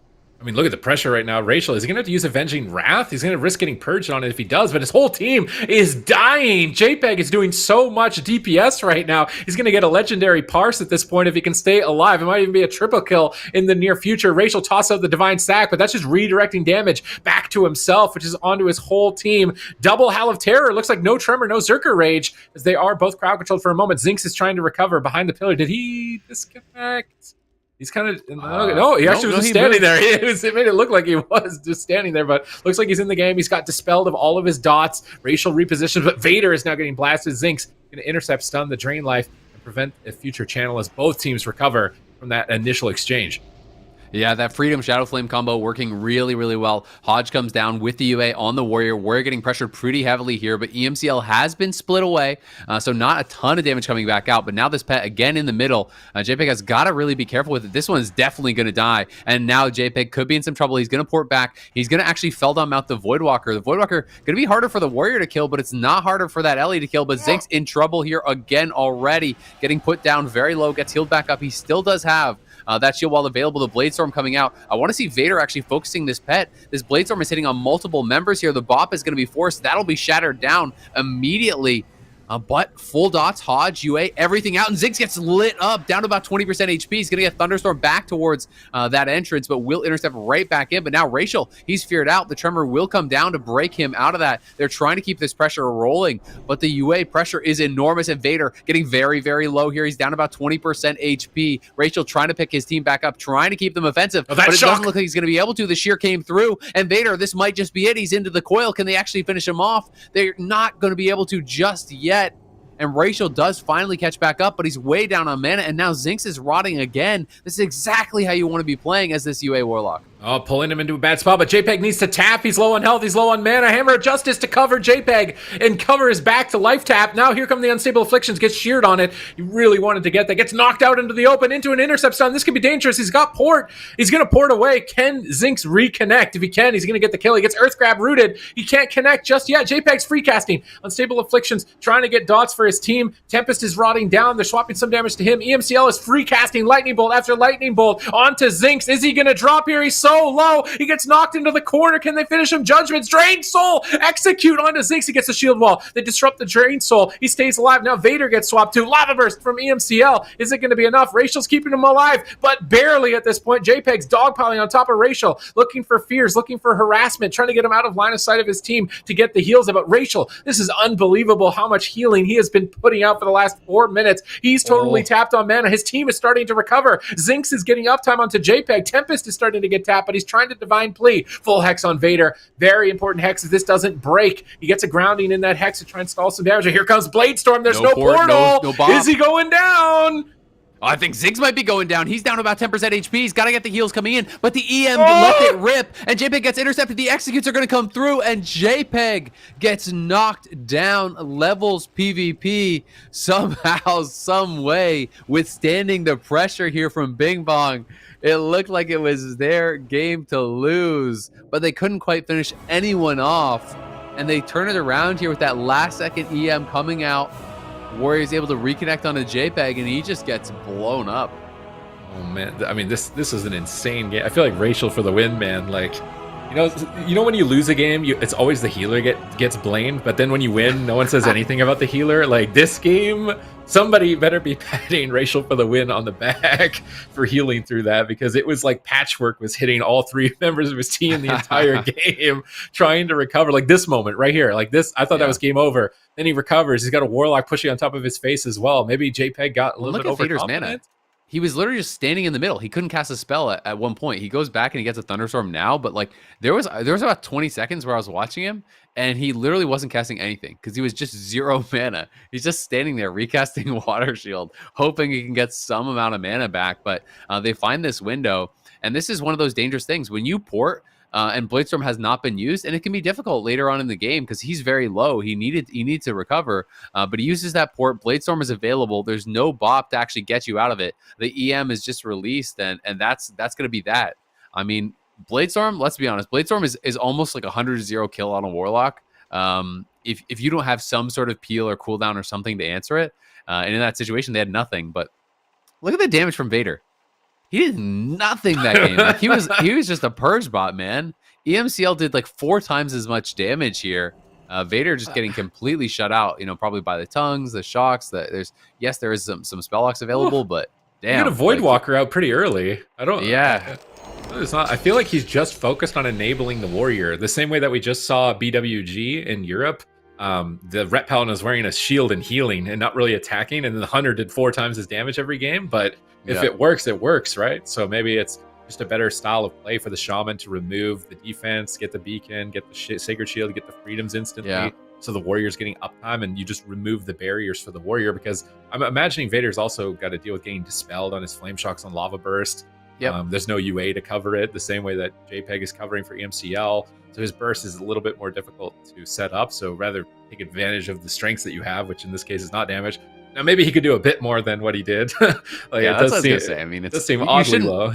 You shouldn't be doing as much as EMCL for sure. Like, there's no way, right? Like you said, Flame Shock's gonna be rolling on everyone with UAs covering, and you don't have the additional caster to interrupt you, and so on. There's definitely big advantages there. But my preferred strategy for Thunder against LSP like this is the Ellie chases the pet and the Warrior chases the Warlock. Especially against Affliction, I think that's the way you should play it. And JPEG was not parking his pet at all. His pet was in the middle of the map the whole game. So you should be able to get access to it. And it's like, if your Flame Shocks are getting spam dispelled, you just have to kind of accept it at a certain point and just start pumping lightning bolts, right? Because if you sit there and you're actually just turning into the pet while the Warlock's kiting away from you, and your Warrior is just locked to that Warlock, on runes, there's nowhere for him to actually get away and get a free resummon.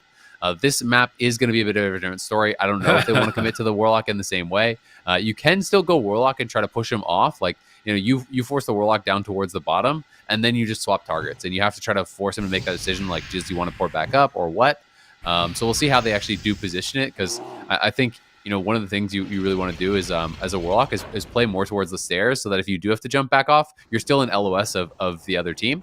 But he is going to be parking his pet this game. It's in the back. EMCL. A knock already comes off, and EMCL is out of there. So JPEG is just going to jump off, and now they have to make a decision. They're going to go in onto Tempest, who it looked like it already popped the Aura Mastery. The Hodge comes out. He's going to trinket that, I believe, as well.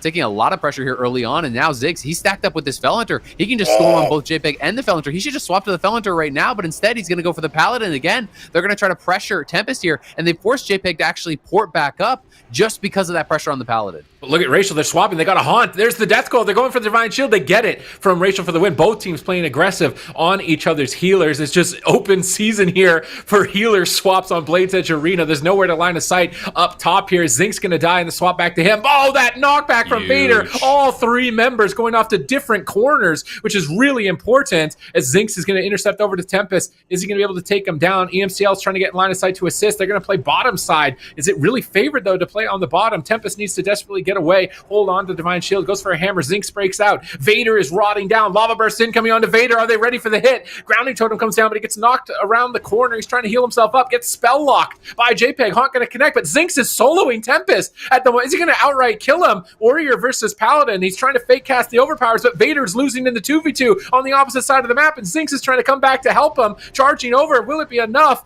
as the Howl of Terror connects onto Vader? Hex onto Zinx. JPEG gets the high ground. Here comes the shock. Is this gonna be it for Vader as the Warlock JPEG is going to free cast upstairs?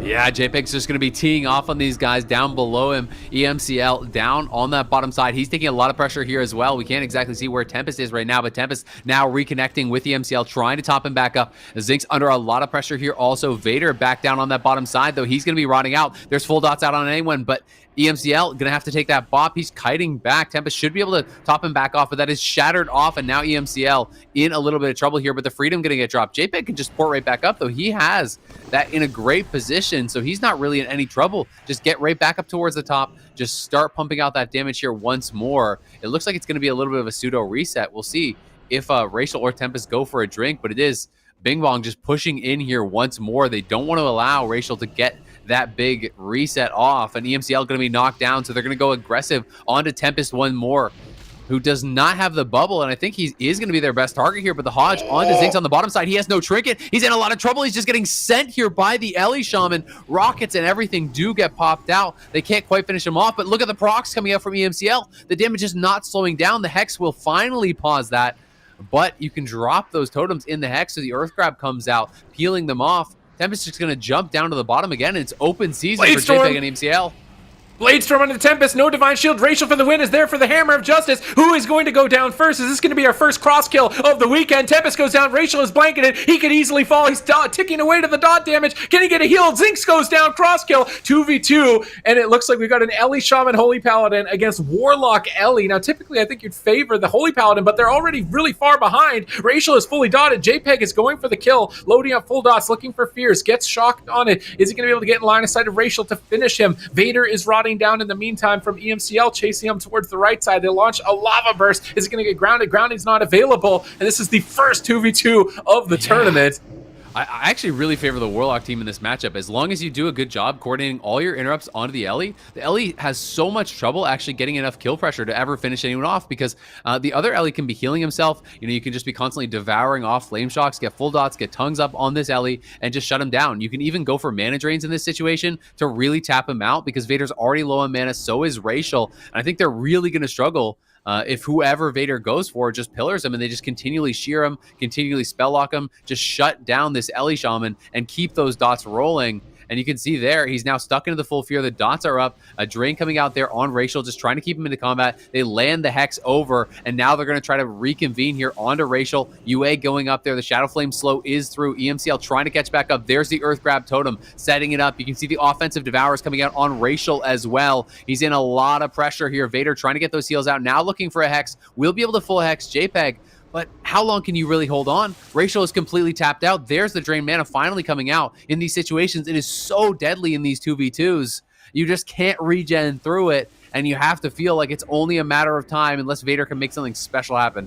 I mean, right now would be the moment, right? Hammer of Justice holds the Shaman in place. He doesn't have Elemental Mastery. He's falling behind. EMCL is tearing in and knocks his dead body the distance. Racial for the win taps out. Bing Bong take it, but it was close considering this was their map selection and supposed to be their best location to take this fight. You don't really want it to be that close. And honestly, I was expecting Bing Bong to kind of just destroy this series, maybe like 4-0, but I'm not so certain that it's going to be as easy for them.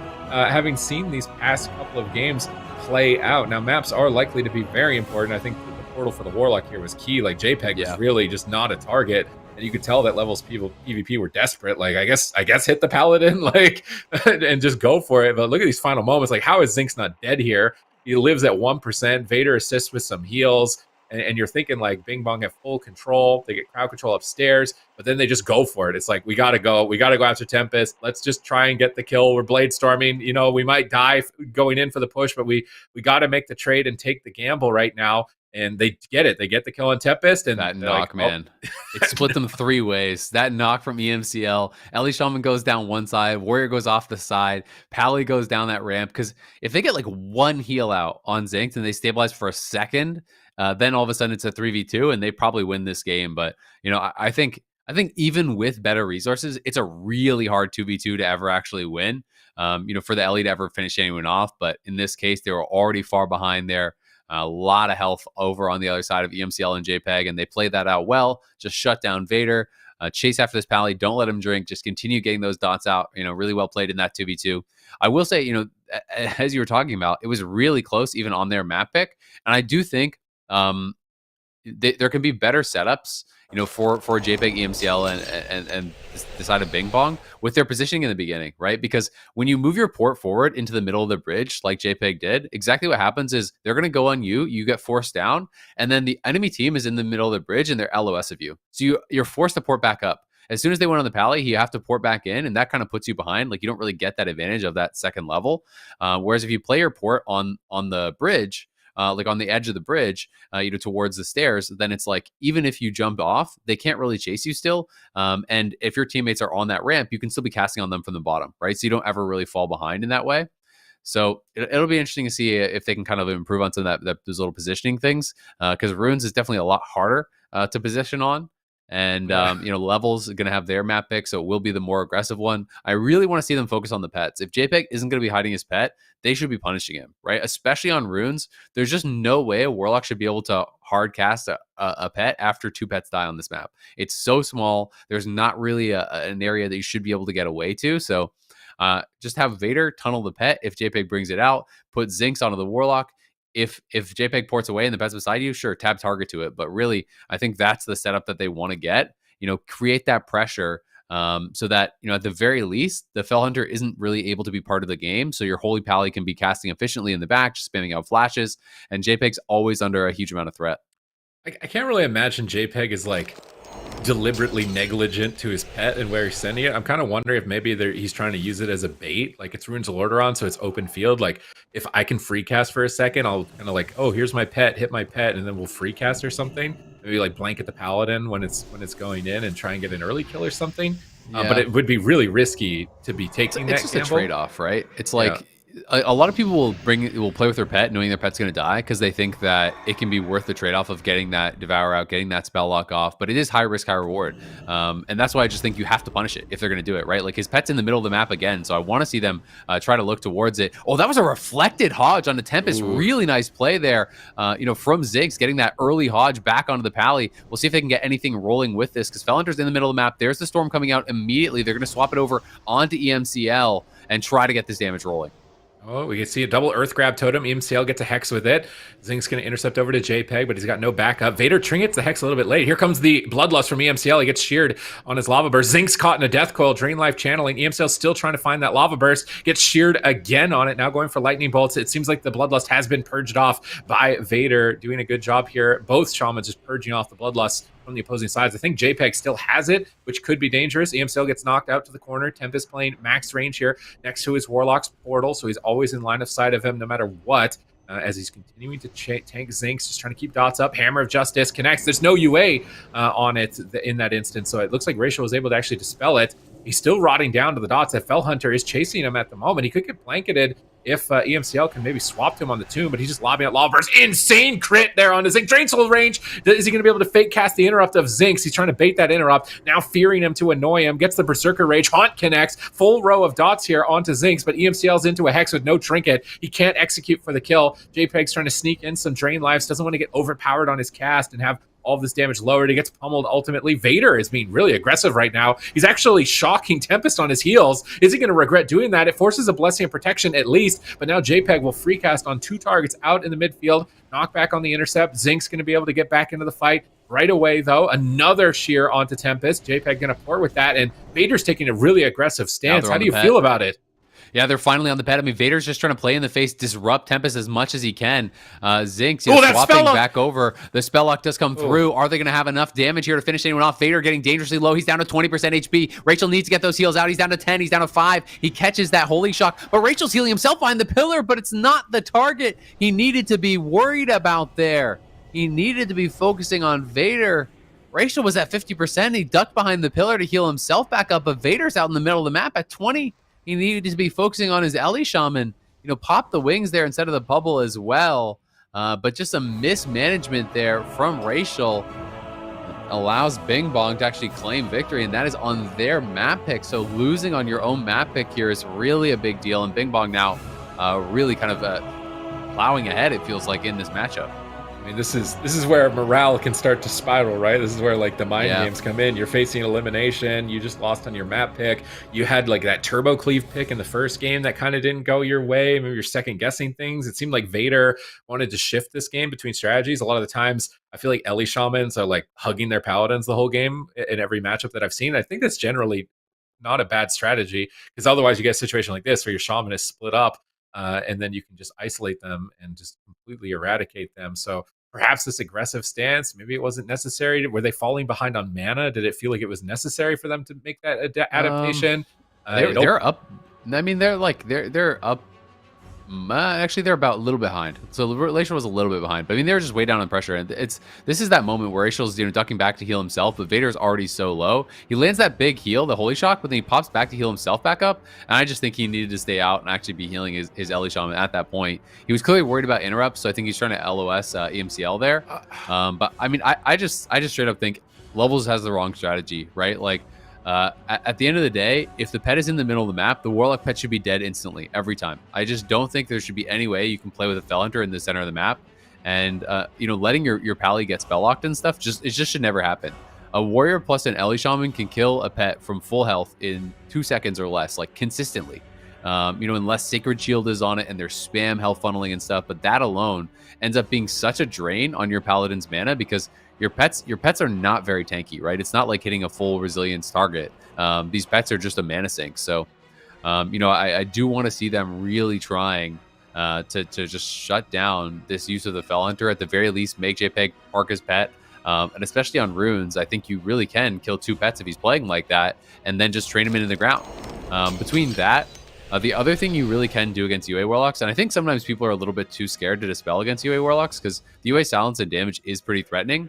But if you're rotating your interrupts properly, and you get a shear on a UA, and then you get a pummel on a UA, and then the warrior spell reflects, and then all of a sudden there's a grounding, and now you get sheared again, and then you finally get a UA out, and then it gets dispelled, it really starts to put you behind. Right, so if you're rotating well on those interrupts on UA and on those kind of denial of those UAs coming out, and then your Paladin is willing to actually dispel from a point of power, it can sometimes keep you ahead.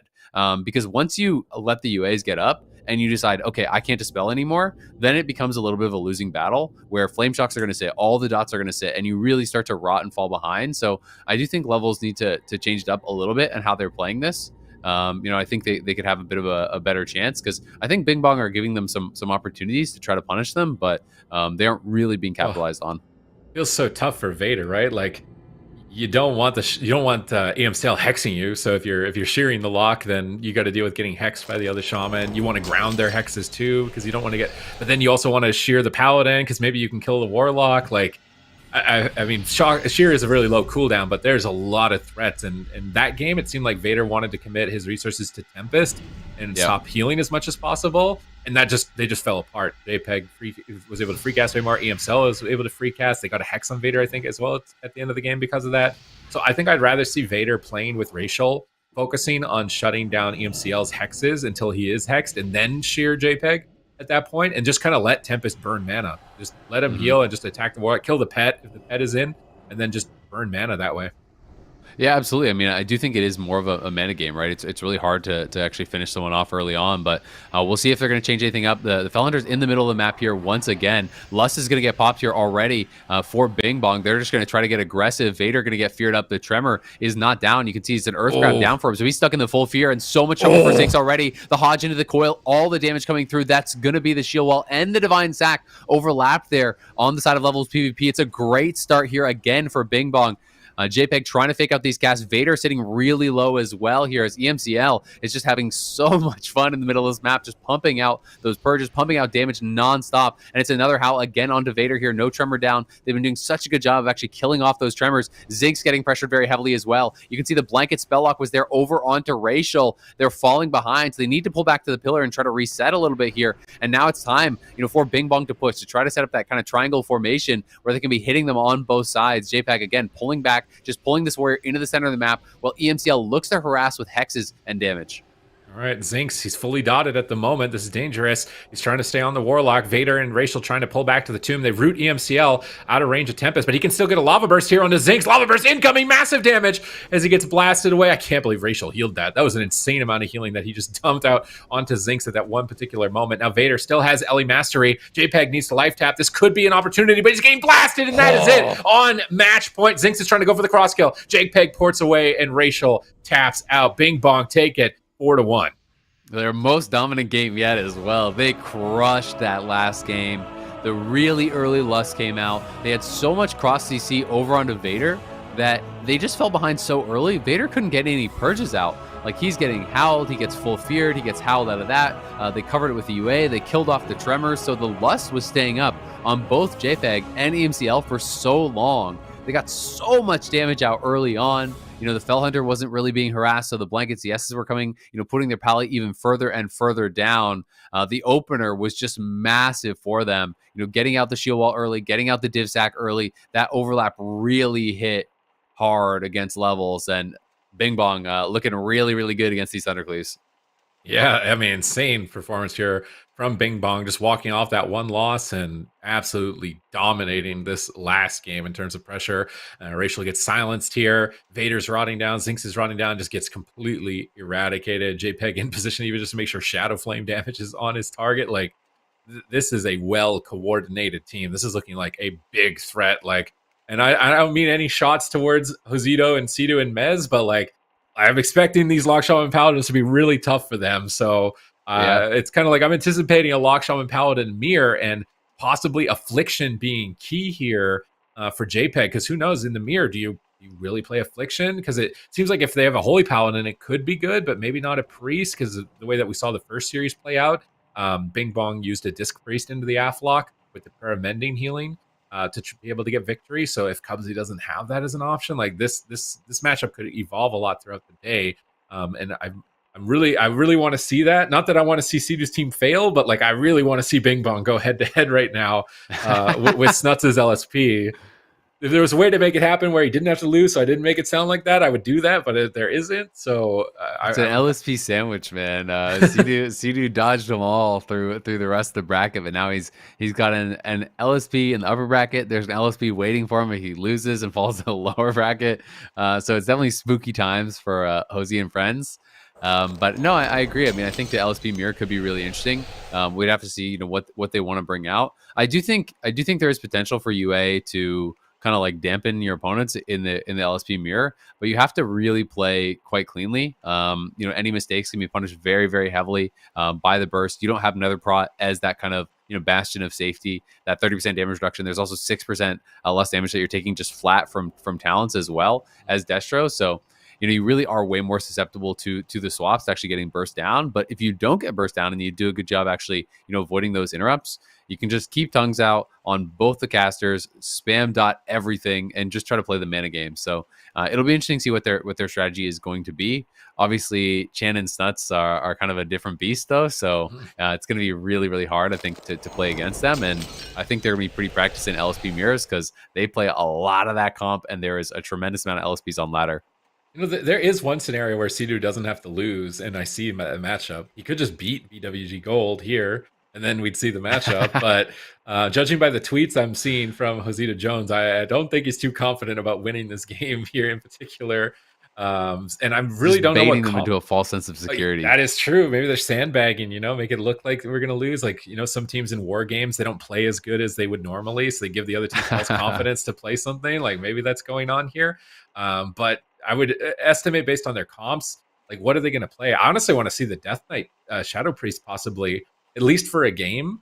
like you have double dispel, or you wouldn't have double dispel. Yeah. Oh, then maybe you're just gonna get CC'd out too hard. Who do you kill though, man? It's like that's the thing is like I just don't know who you like, because Shadow Priest DK, I think you basically are on a time limit because of the Shadow Priest mana, right? Yeah. So I do think it's really, really hard to actually finish the game off during that time because there's so much disruption and there's not really easy targets. LSP is just kind of a tough nut to crack. I mean, I'm trying to think about all the comps they could play. Like they obviously could do some of the double healer stuff, but double healer I think has to be against like priest healers and comps that kind of run it as Steam. I don't think it works against LSP. So my guess is that they're going to cleave and they're going to try to go all in, and we'll see if they can actually set it up.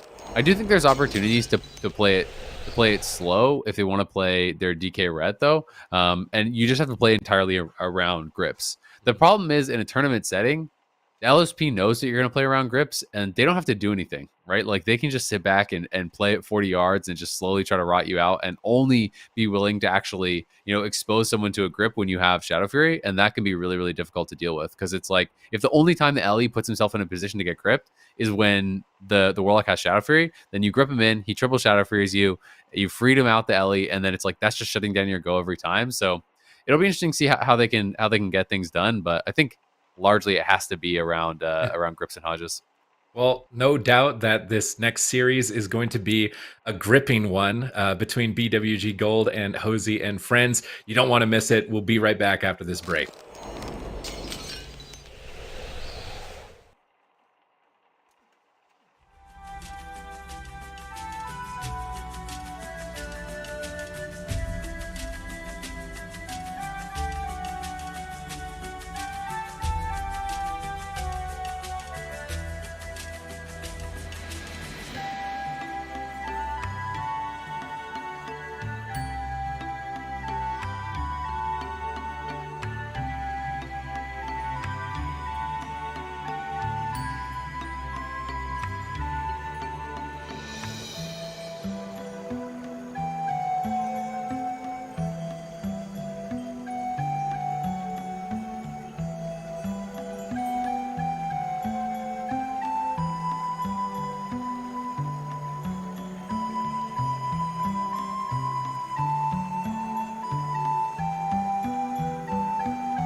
Here we go. We're jumping in, and these are teams that really don't need any introductions, but let's go. Chanimal on Warlock, Cubsy on Paladin, Snuts on Shaman. And for HOZI and friends, they have decided to lead with the Shadow Priest. Sea-Doo on Resto Sham, Hozito on Shadow Priest, and Mez on the Unholy Death Knight. How are we feeling about this game one blind pick, Zico? I mean, this is the kind of the comp that HOZI and friends brought out yesterday with their backs against the wall. This is what they came up with, and they looked fantastic on it, honestly. They completely crushed yesterday playing this comp, but now they're going up against BWG Gold, and it's going to be a completely different beast. I feel like there is some windows of opportunity for them to get some kills. They have incredible burst. They have pretty decent lockdown as well on the side of HOZI and friends. But there is just a lot of defense on the side of BWG Gold. And in general, as a Shadow Priest, there's a couple of things you don't like. One of them is definitely a Warlock. And same thing as an Ellie Shaman. I feel like Warlock and Ellie in general are just the biggest kings when it comes to these wizard battles. If you're another caster playing against that, you're usually not going to have a good time. And now we're going to see the gates are open. Zito already getting knocked to the pillar here, looking for some aggressive positioning. Snuts already doing a lot of work. Here's the gargoyle. Maz already going after Snuts. Huge damage coming in. Cubsy, what is he going to do? Trinkets out, spams out the heals right now. Sea-Doo! And Sea-Doo's getting absolutely destroyed right there. Almost going down immediately here to the damage of Chanimal, and it's not ending. My goodness, Sea-Doo barely hangs on, but now Snuts taking massive hits. Both of these teams doing so much damage. The Gargoyle is going to finally disappear here for Mez in about a second, and Sea-Doo in a full Hammer of Justice does make it out of that one, thanks to a beautiful display there from HOZI, and the AMZ does get dropped as well for Mez. They're swapping over to Cubsy. Cubsy with the freedom, ducks around the corner. Hozito getting spell locked here by Chan, and Cubsy is going to immediately leave that pillar and try to reposition far away from that Shaman and Shadow Priest. He does not want to mess around with that. And now, once again, they're going to go and look for Snuts here on the side of HOZI and friends. Ooh, big push. Silence on Cubsy. He can't heal. Snuts is down to half. He drops the grounding in desperation. Is he going to go down? Sea-Doo's all over him. Oh! They get the game one kill. Unbelievable from HOZI and friends.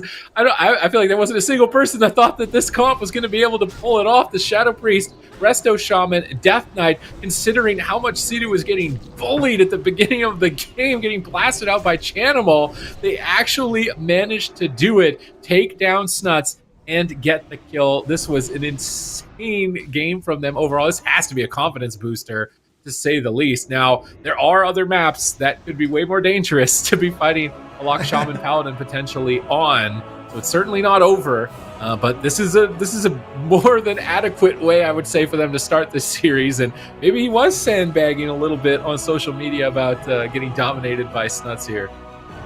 Yeah, it's definitely possible because they looked incredible here on the side of HOZI and friends. And Mez, as usual, he just finds ways to do so much damage on the DK. It's just disgusting to play against this guy. Just exploding all his pets all over the place. Look at Sea-Doo here, almost getting sent in that coil right there, barely holding on. That was at the very start of the game. And here is when they grip up Cubsy. They go for a little push there onto Cubsy, and then he crosses the map here. And then let's see exactly how did they set this up. It was a silence, I believe, that kind of started off things. So Mez, AMS gets back onto Snuts. He's taking huge damage here. Chanimal gets feared. They got a silence, and the silence is about to end. Cubsy, what is he doing here? Where's the heals? He's just not able to deal with the damage. It's just too much. The rockets are coming in. The Mind Blasts are coming in. And Death Coils as well from Mez. And look at that damage from Mez. Ooh. Look at that damage. Look how much they shut down Snuts. He's like, I feel like Snuts is usually like top of the scoreboard throughout the tournament. Like they completely shut him down in this game. Chanimal got really close to getting the kill, but they got to find a way to enable Snuts. And this is one of the advantages that we've been talking about the whole weekend about playing a comp that nobody else plays. Like, they've probably never fought DK Shadow Priest Resto Shaman, especially played by players of this caliber, even if Mez and Hozito might not have a lot of practice as this comp. The strategy seems to be just grip the Ellie, keep him in range, and then use silences on the Paladin during your burst and try and kill the Ellie and limit his damage, and then tank and trade cooldowns on the Warlock.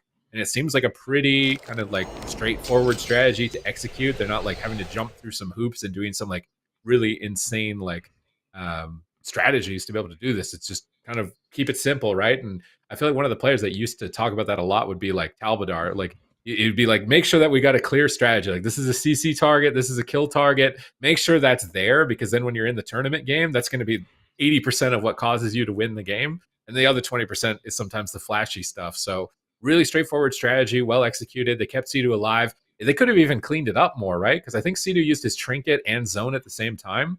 So if they can clean that up and split those cooldowns so that C2 has 2 ways out, they could play that game a little bit longer. They'll have Mana Tide for HOZITO to get him some mana. He can also use Dispersion to get some mana back if it's absolutely necessary later on.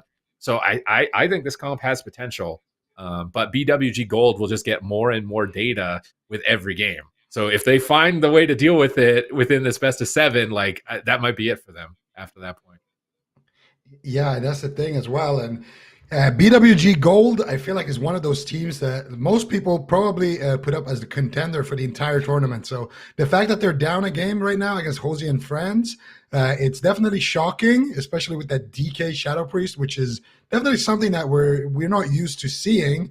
But at the same time as well, because they are that favorite, HOZI and friends, maybe they're, like you mentioned, they've been playing against a lot of Lock Shaman, Paladin, but the Lock Shaman Paladin haven't played against a lot of DK Shadow Priest, certainly not on this level as well.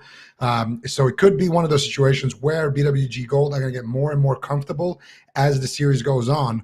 And even if they are getting eliminated here, if they do get a rematch, that's going to give them even more data points as well. But maybe this is just a good comp for HOZI and friends. We're just going to have to see how things plan out. Of course, there's still plenty of games left in this series. Just 1-0 for HOZI and friends if you're just tuning in. And yeah, now we're going to be tested. We're going to the sewers. There's going to be a lot of knocks. And we'll see how HOZI and friends can deal with that. I'm going to try and not get too far ahead of myself, considering it's only 1 win, but I'm kind of the player where when something works the first time, I'm like, oh my God, this is the best thing ever. I'm having so much fun. Like, this needs to keep happening. So I gotta reel it in a little bit. There's still a lot of games in a best of 7, and you've got masterminds, right? Like Snuts, Cubsy, and Channibal that are going to be just theory crafting what they need to do to enable Snuts to get more damage out, or how they can like get their coordinated CC to stop maybe that anti-magic zone that kept C2 alive. And execute for the win. So I can imagine that they're just going to level up every game after game after game. So HOZI and friends are certainly going to be challenged to be able to win 4 games against BWG Gold with this composition, with the Shadow Priest, because it's so unorthodox, it's so unusual. This is such a rare occasion that you certainly don't want to miss. If you haven't told like your friends, your mom, your dad, your dog to be tuning into this tournament yet for the Wrath of the Lich King Classic, like they're missing out on something that you need to get them in for. So definitely let them know. We still got 3 series left for it in North America, and it's looking like it's going to set up to be just as entertaining as it was in Europe with Homer J on that Hunter taking the European region. I'm very excited to see how it plays out. This game could be a real telling point for the potential of this comp and the possibilities for HOZI and friends to go the distance, because this is the only comp they're going to be fighting, I expect. Yeah, I mean, they seem pretty prepared so far. We'll see if they can go all the way here. Definitely helps drawing first blood in a series. And it's like you mentioned, and it's like I mentioned as well earlier, HOZI and friends are the dark horse in North America. Everybody else is playing Locke, Pally, Ellie.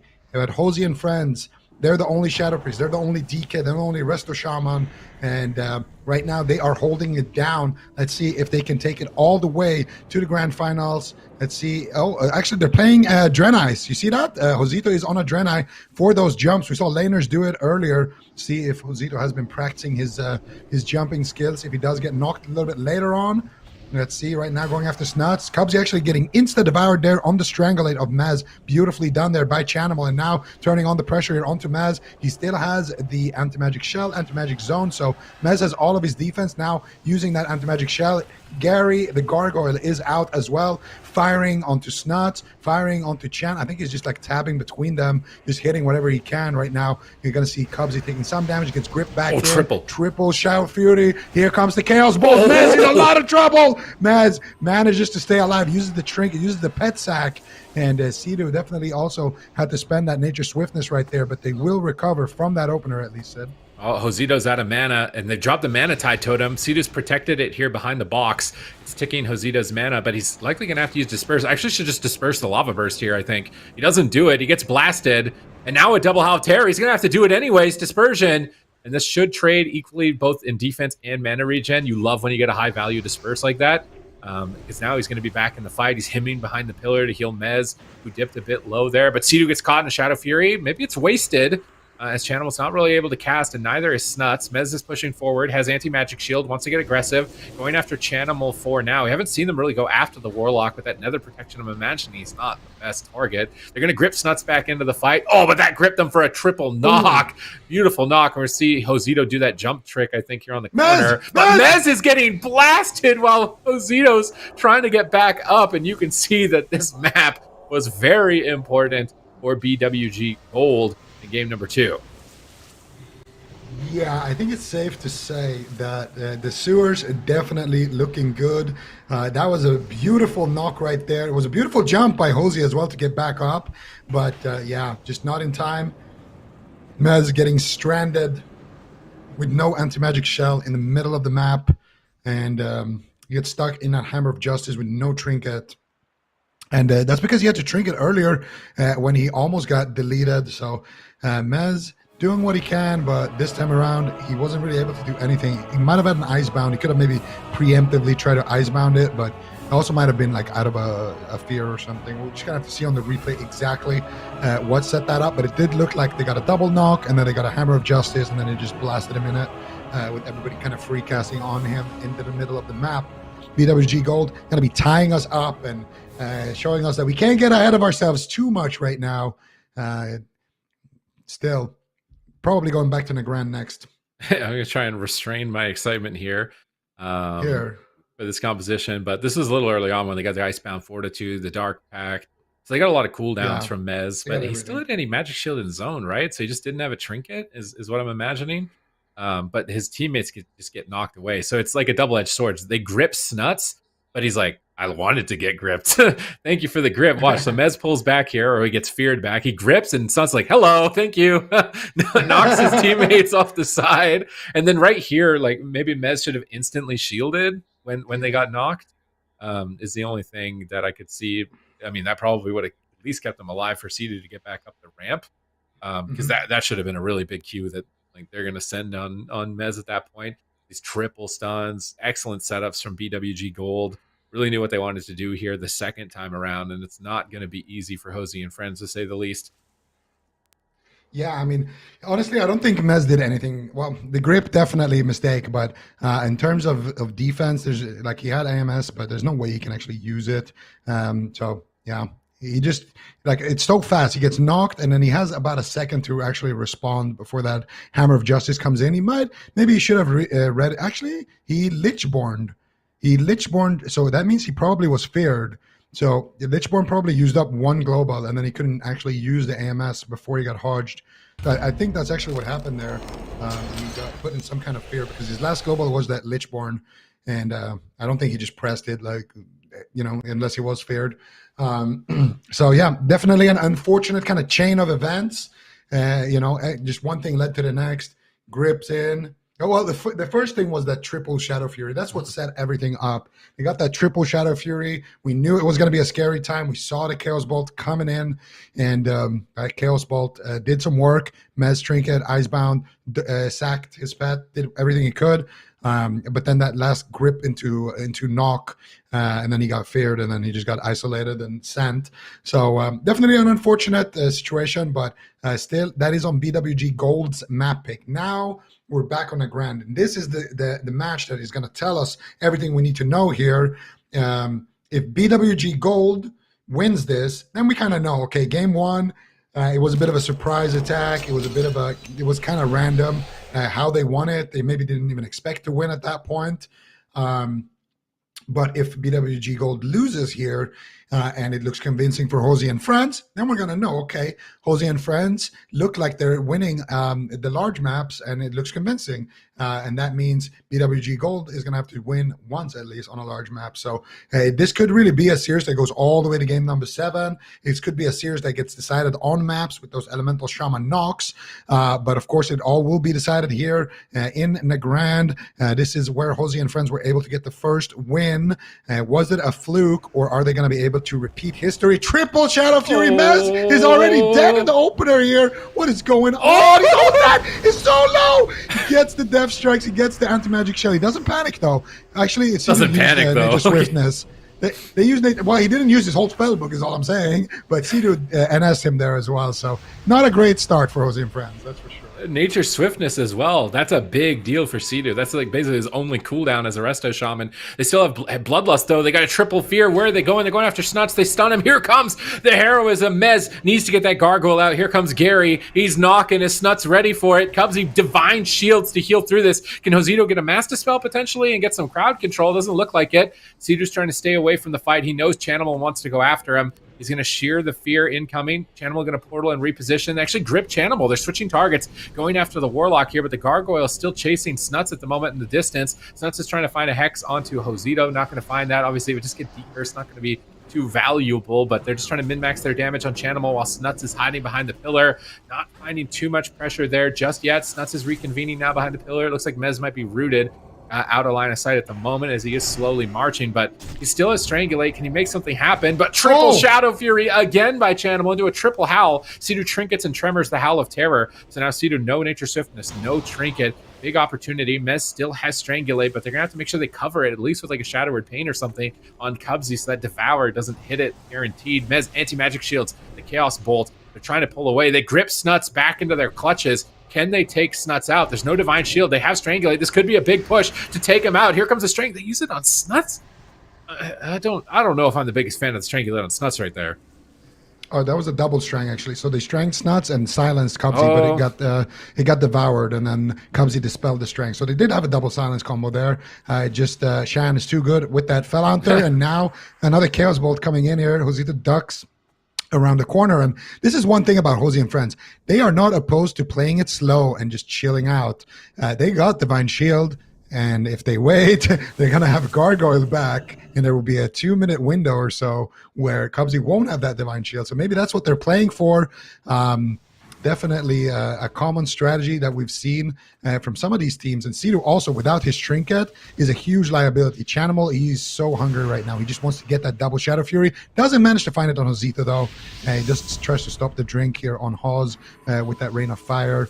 And if Chanimal can get a double Shadow Fury Howl again like that, Sidu has no way out. And Sidu can just get 100 Ode after that in a Hodge. There's definitely some openings here. It's going to be up to HOZI potentially to save a situation like that if it arises. But I would say right now, Sidu's definitely a good target.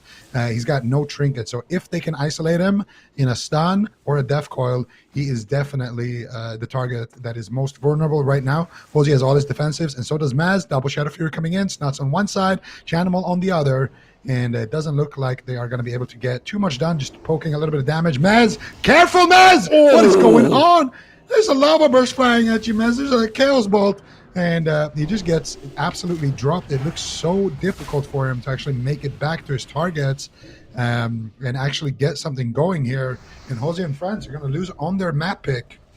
Yeah, it's going to be a tough ride here. They lost their map advantage, and it seems like they lose so much steam outside of their opener. Like, as soon as Heroism, as soon as Gargoyle is gone, like, they lose so much pressure. Josito had to drink. He did manage to, like, maintain his mana with drinking and resetting, but that double silence got shut down. Maybe they need to... Can you silence the Dispel from the Fell Hunter? Like, if he silences the Fell Hunter and silences the Paladin, can it dispel it? I don't think it can it? Can it devour while it's silenced? It cannot. No, it can't. It can't. So maybe they should have done that instead of silencing Snuts and making him take less damage, right? Because you take less damage than silencing Snuts. So silence the pet so it doesn't dispel the Paladin and it just attack the Shaman. Yeah.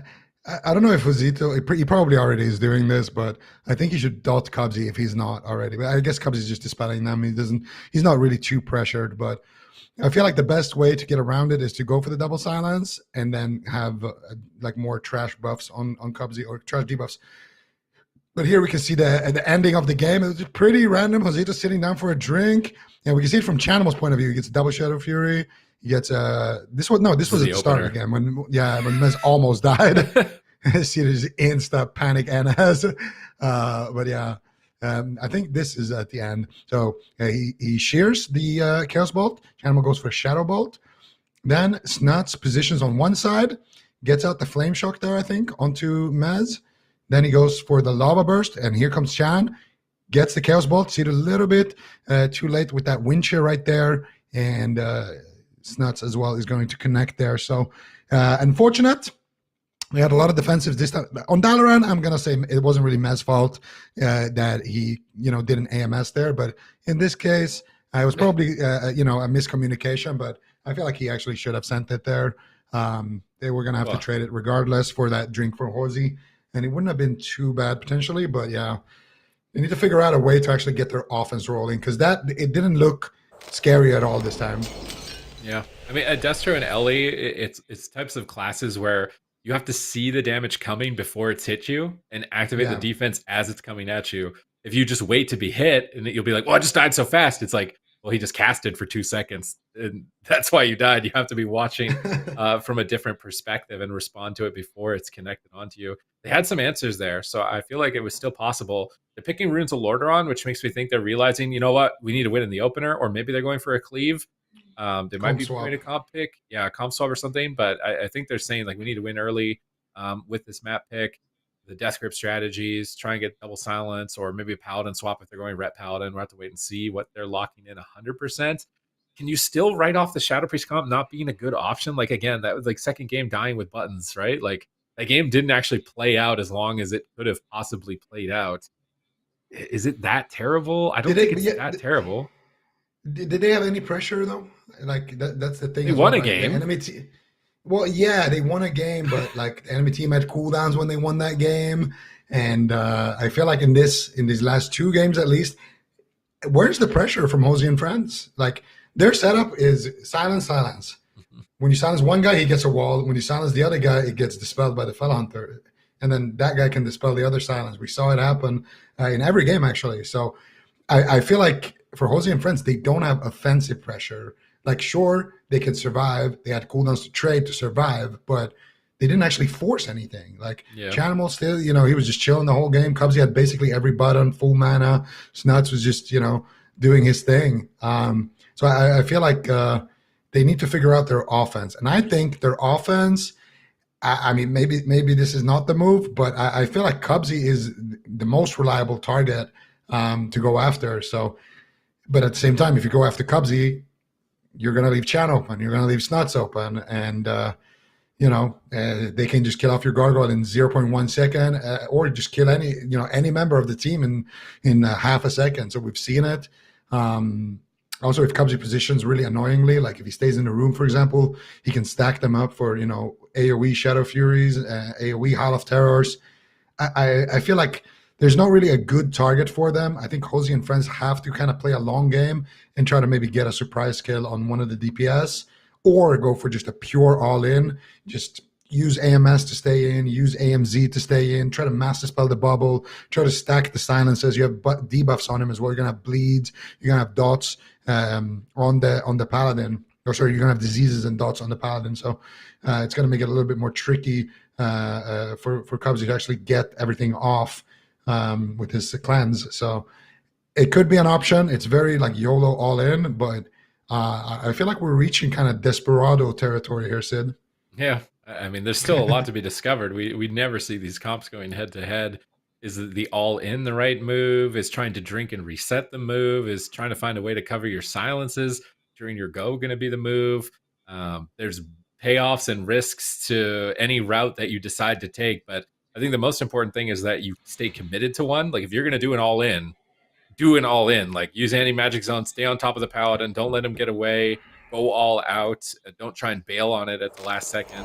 Because I think if you're trying to flex your strategy too much, you're just not going to recover. You don't have the mortal wounds effect. You don't really have the mobility as a Shadow Priest Shaman in a DK. Like you're going to get caught at a certain point if you're not just trading cooldowns and continuing to keep the gas pedal on the floor. So we're going to Runes of Lordaeron, which is a stereotypical gas pedal map where you just pedal to the metal and ride or die, go in and try and get the kill. So I'm imagining that's what they're going to be going for. And a Shadow Fiend, a Gargoyle with Bloodlust can be very dangerous in the opener. They do have Mass Dispel for Divine Shield. So let's see if they can execute on that here in game number 4. Let's see. The gates are open. Ruins of Lordaeron. Game number 4. 2-1 for BWG Gold. HOZI and friends looking for the setups here. They go for the disarm there onto Cubsy. Do they have anything to follow it up? It doesn't look like they're going to be able to find anything. HOZI getting counterspell. This is the Bloodlust. This is the big pressure coming in right now. Gary the Gargoyle has arrived, and here comes... Look at Snuts. He just sends the EM onto the Gargoyle. Look at that Gargoyle. He instantly one-shot it with his Elemental Mastery, and that is the... I feel like that's the biggest win condition. Here we go. Scary times onto Sea-Doo. That coil pathing is definitely unfortunate for Zito, but Sea-Doo did make it out somehow. Actually, I think Zito, I don't know how he got that dispel, but he did dispel a fear on Sea-Doo. Maybe he pre-tremored it actually on the opposite side there. Sea-Doo, anyway, getting out of the fear, able to keep Zito from using that dispersion. Gargoyle, Bloodlust, basically all the offense have been used. Look at Chanimal finding another triple. Big damage onto Josito. Snuts letting it rip there with the Chain Lightning as well, but they do duck away around the corner before it is too late. And now both teams have a chance to reconvene. Honestly, I don't think this is a bad situation for HOZI and friends. They need to get their cooldowns back. They've basically used all their offense and forced one bop. So I think if they can, this could be a good reset point. They get a Shadow Fury Hex onto Sea-Doo. They have no one who can dispel that. Sea-Doo is the only one who can. Mez trading out the Anti-Magic Shell very early on here before he drops low. Nicely done there by Mez. Sea-Doo's going to come out. His whole team is still at full HP. Good defense there, but they need to try to find something aggressively because this game is slipping further and further behind here for HOZI and friends. Yeah, they're trying to keep Snuts under control, but he just pulls away. Another triple Shadow Fear. Chan Triple Mal, I guess, is going to have to be his name after this, because anytime he presses the button, it's hitting 3 players. They get Anti-Magic Zone off of nothing. Like, you would want to be using Anti-Magic Zone while you're attacking, so it gives you, the safety to actually attack without dying. So having to use that there defensively is not looking very good for HOZI and friends. It seems like they're still trying to field out what's their strat going to be, a grip into a go on the Shaman, but then how are you going to cover your CC on the Paladin? Just spam dispelling all the magic debuffs the entire game off of everybody. This is such a tough choice, and if they push on the Cubs, like, there's no way they live. They're trying to grip in Snuts, do another attempt on him. He's ghost wolfing away with the Earth Grab Totem, avoiding Mez, getting feared here, double fear, instantly dispelled, tremored by Snuts, ultimately. And now Cubsy got stunned there, so that was a pretty big commitment from HOZI and friends here if they're not pushing for the win. But Mez is getting clotheslined as he's walking forward, has the Anti-Magic Shell, but they don't want to attack Chanimal. There's no way, but Snuts is too deep, and if they leave Chanimal open with this positioning, he's just going to destroy somebody. So, like, how do you cross this gauntlet? It's like they're trying to take the ring to Mount Doom right now. Yeah, and look at Chan. He's so annoying right now. Look at him. He's not letting Josito get any mana whatsoever. He's actually drained mana-ing Hoz, just making sure that he stays tapped. Hoz has a difficult decision ahead of him. He might need to disperse just for the mana. He's trying to hold it, but look at that. Drain mana every single time. That blue laser coming out there onto Josito, and there it is. Dispersion for mana. They're stacking up for a triple. Chan could be looking for it. Could be very scary, and there it is. Triple Shadow Fury. There's the Hex onto Sea-Doo and Fear, actually. Trinkets both, and now they're going to get aggressive onto Cubsy, but is it too little, too late? They don't have the Anti-Magic Zone for 15 seconds. They're trying. The Gargoyle has been summoned, and Gargoyle potentially going to get sent back as well. If they haven't summoned it. They have it in their back pocket. Here comes the damage, though. Mez, what is he going to do? They're going after Sea-Doo. Chan is going after Mez, and Snuts is going after Sea-Doo, and they both almost killed their targets here, and it's just looking very rough right now for HOZI and friends. The good news is HOZI's got his dispersion coming back up in 30 seconds, and he's managed to actually use it for mana without getting punished for it. So that's at least some breath of life. I like that they're going after Cubsy, but it's another triple. It's another triple. What are we going to do here? Full Howl of Terror onto Sea-Doo. Beautiful positioning by Mez there. He's stopping everything, but Hoz is getting swapped too. And Hoz almost going down there, but Sea-Doo saves the day with the Nature Swiftness. Now, once again, HOZI and friend on the defense, on the back foot, looking for any kind of opening here against BWG Gold, who at the moment are just looking closer and closer to sending this one out. Here we go. Again onto Sea-Doo. There's no way he lips this. If there's a coil, he might just go down. The fear pathing actually gets offensively devoured forward there as well. Just a lot of pressure coming out from Chanimal, looking for Was that knock? kill. He gets knocked into midfield. Chaos Bolt incoming onto Sea-Doo. He's getting blasted and incinerated straight out of this match. And I guess Sea-Doo is not taking the ring to Mount Doom.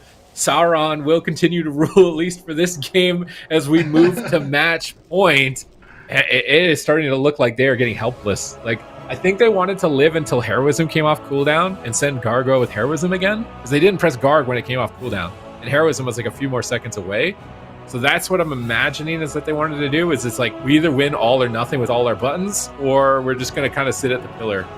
And that seems to be their strategy. But while they're sitting at the pillar, the other team is just kind of like, you know, it's like a buffet of like, I'll take a little bit of the Sea-Doo now, and then maybe a little bit of the Josito Jones because he's here and he's Shadow Fury and this guy's feared, so I'll have a little bit of him. And like they're just feasting on whoever they want while they're turtling up for 5 minutes for Heroism. Because look at the situation, right? Heroism's a minute away, Gargoyle's up, but they fiended before the Heroism, so it's not really an all-in if the Fiend isn't there with the Heroism either. But it's like, can you really rely on that as an all-in? Like, the Gargoyle can die, the Gargoyle can get feared by Turn Evil, the Gargoyle can just get purged on Bloodlust, and maybe even just kicked and spell-locked. Like, I'm starting to think this isn't going to work after seeing this, because they just look like sitting ducks. It looks like Chanimals at target practice right now, just like, yep.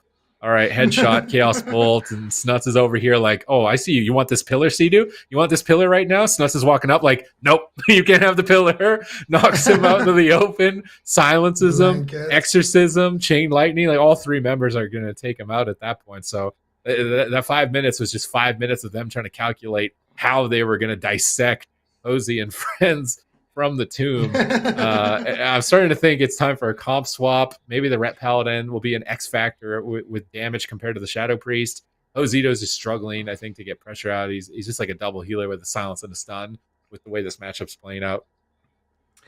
Yeah, I think it's looking quite rough here. I don't know about the Ret, though. I don't want to see Ret into Destro Ellie. I feel like it's just not a good time, man. I feel like I can speak on behalf of Rets on that one. Just playing against double wizards, not the greatest time.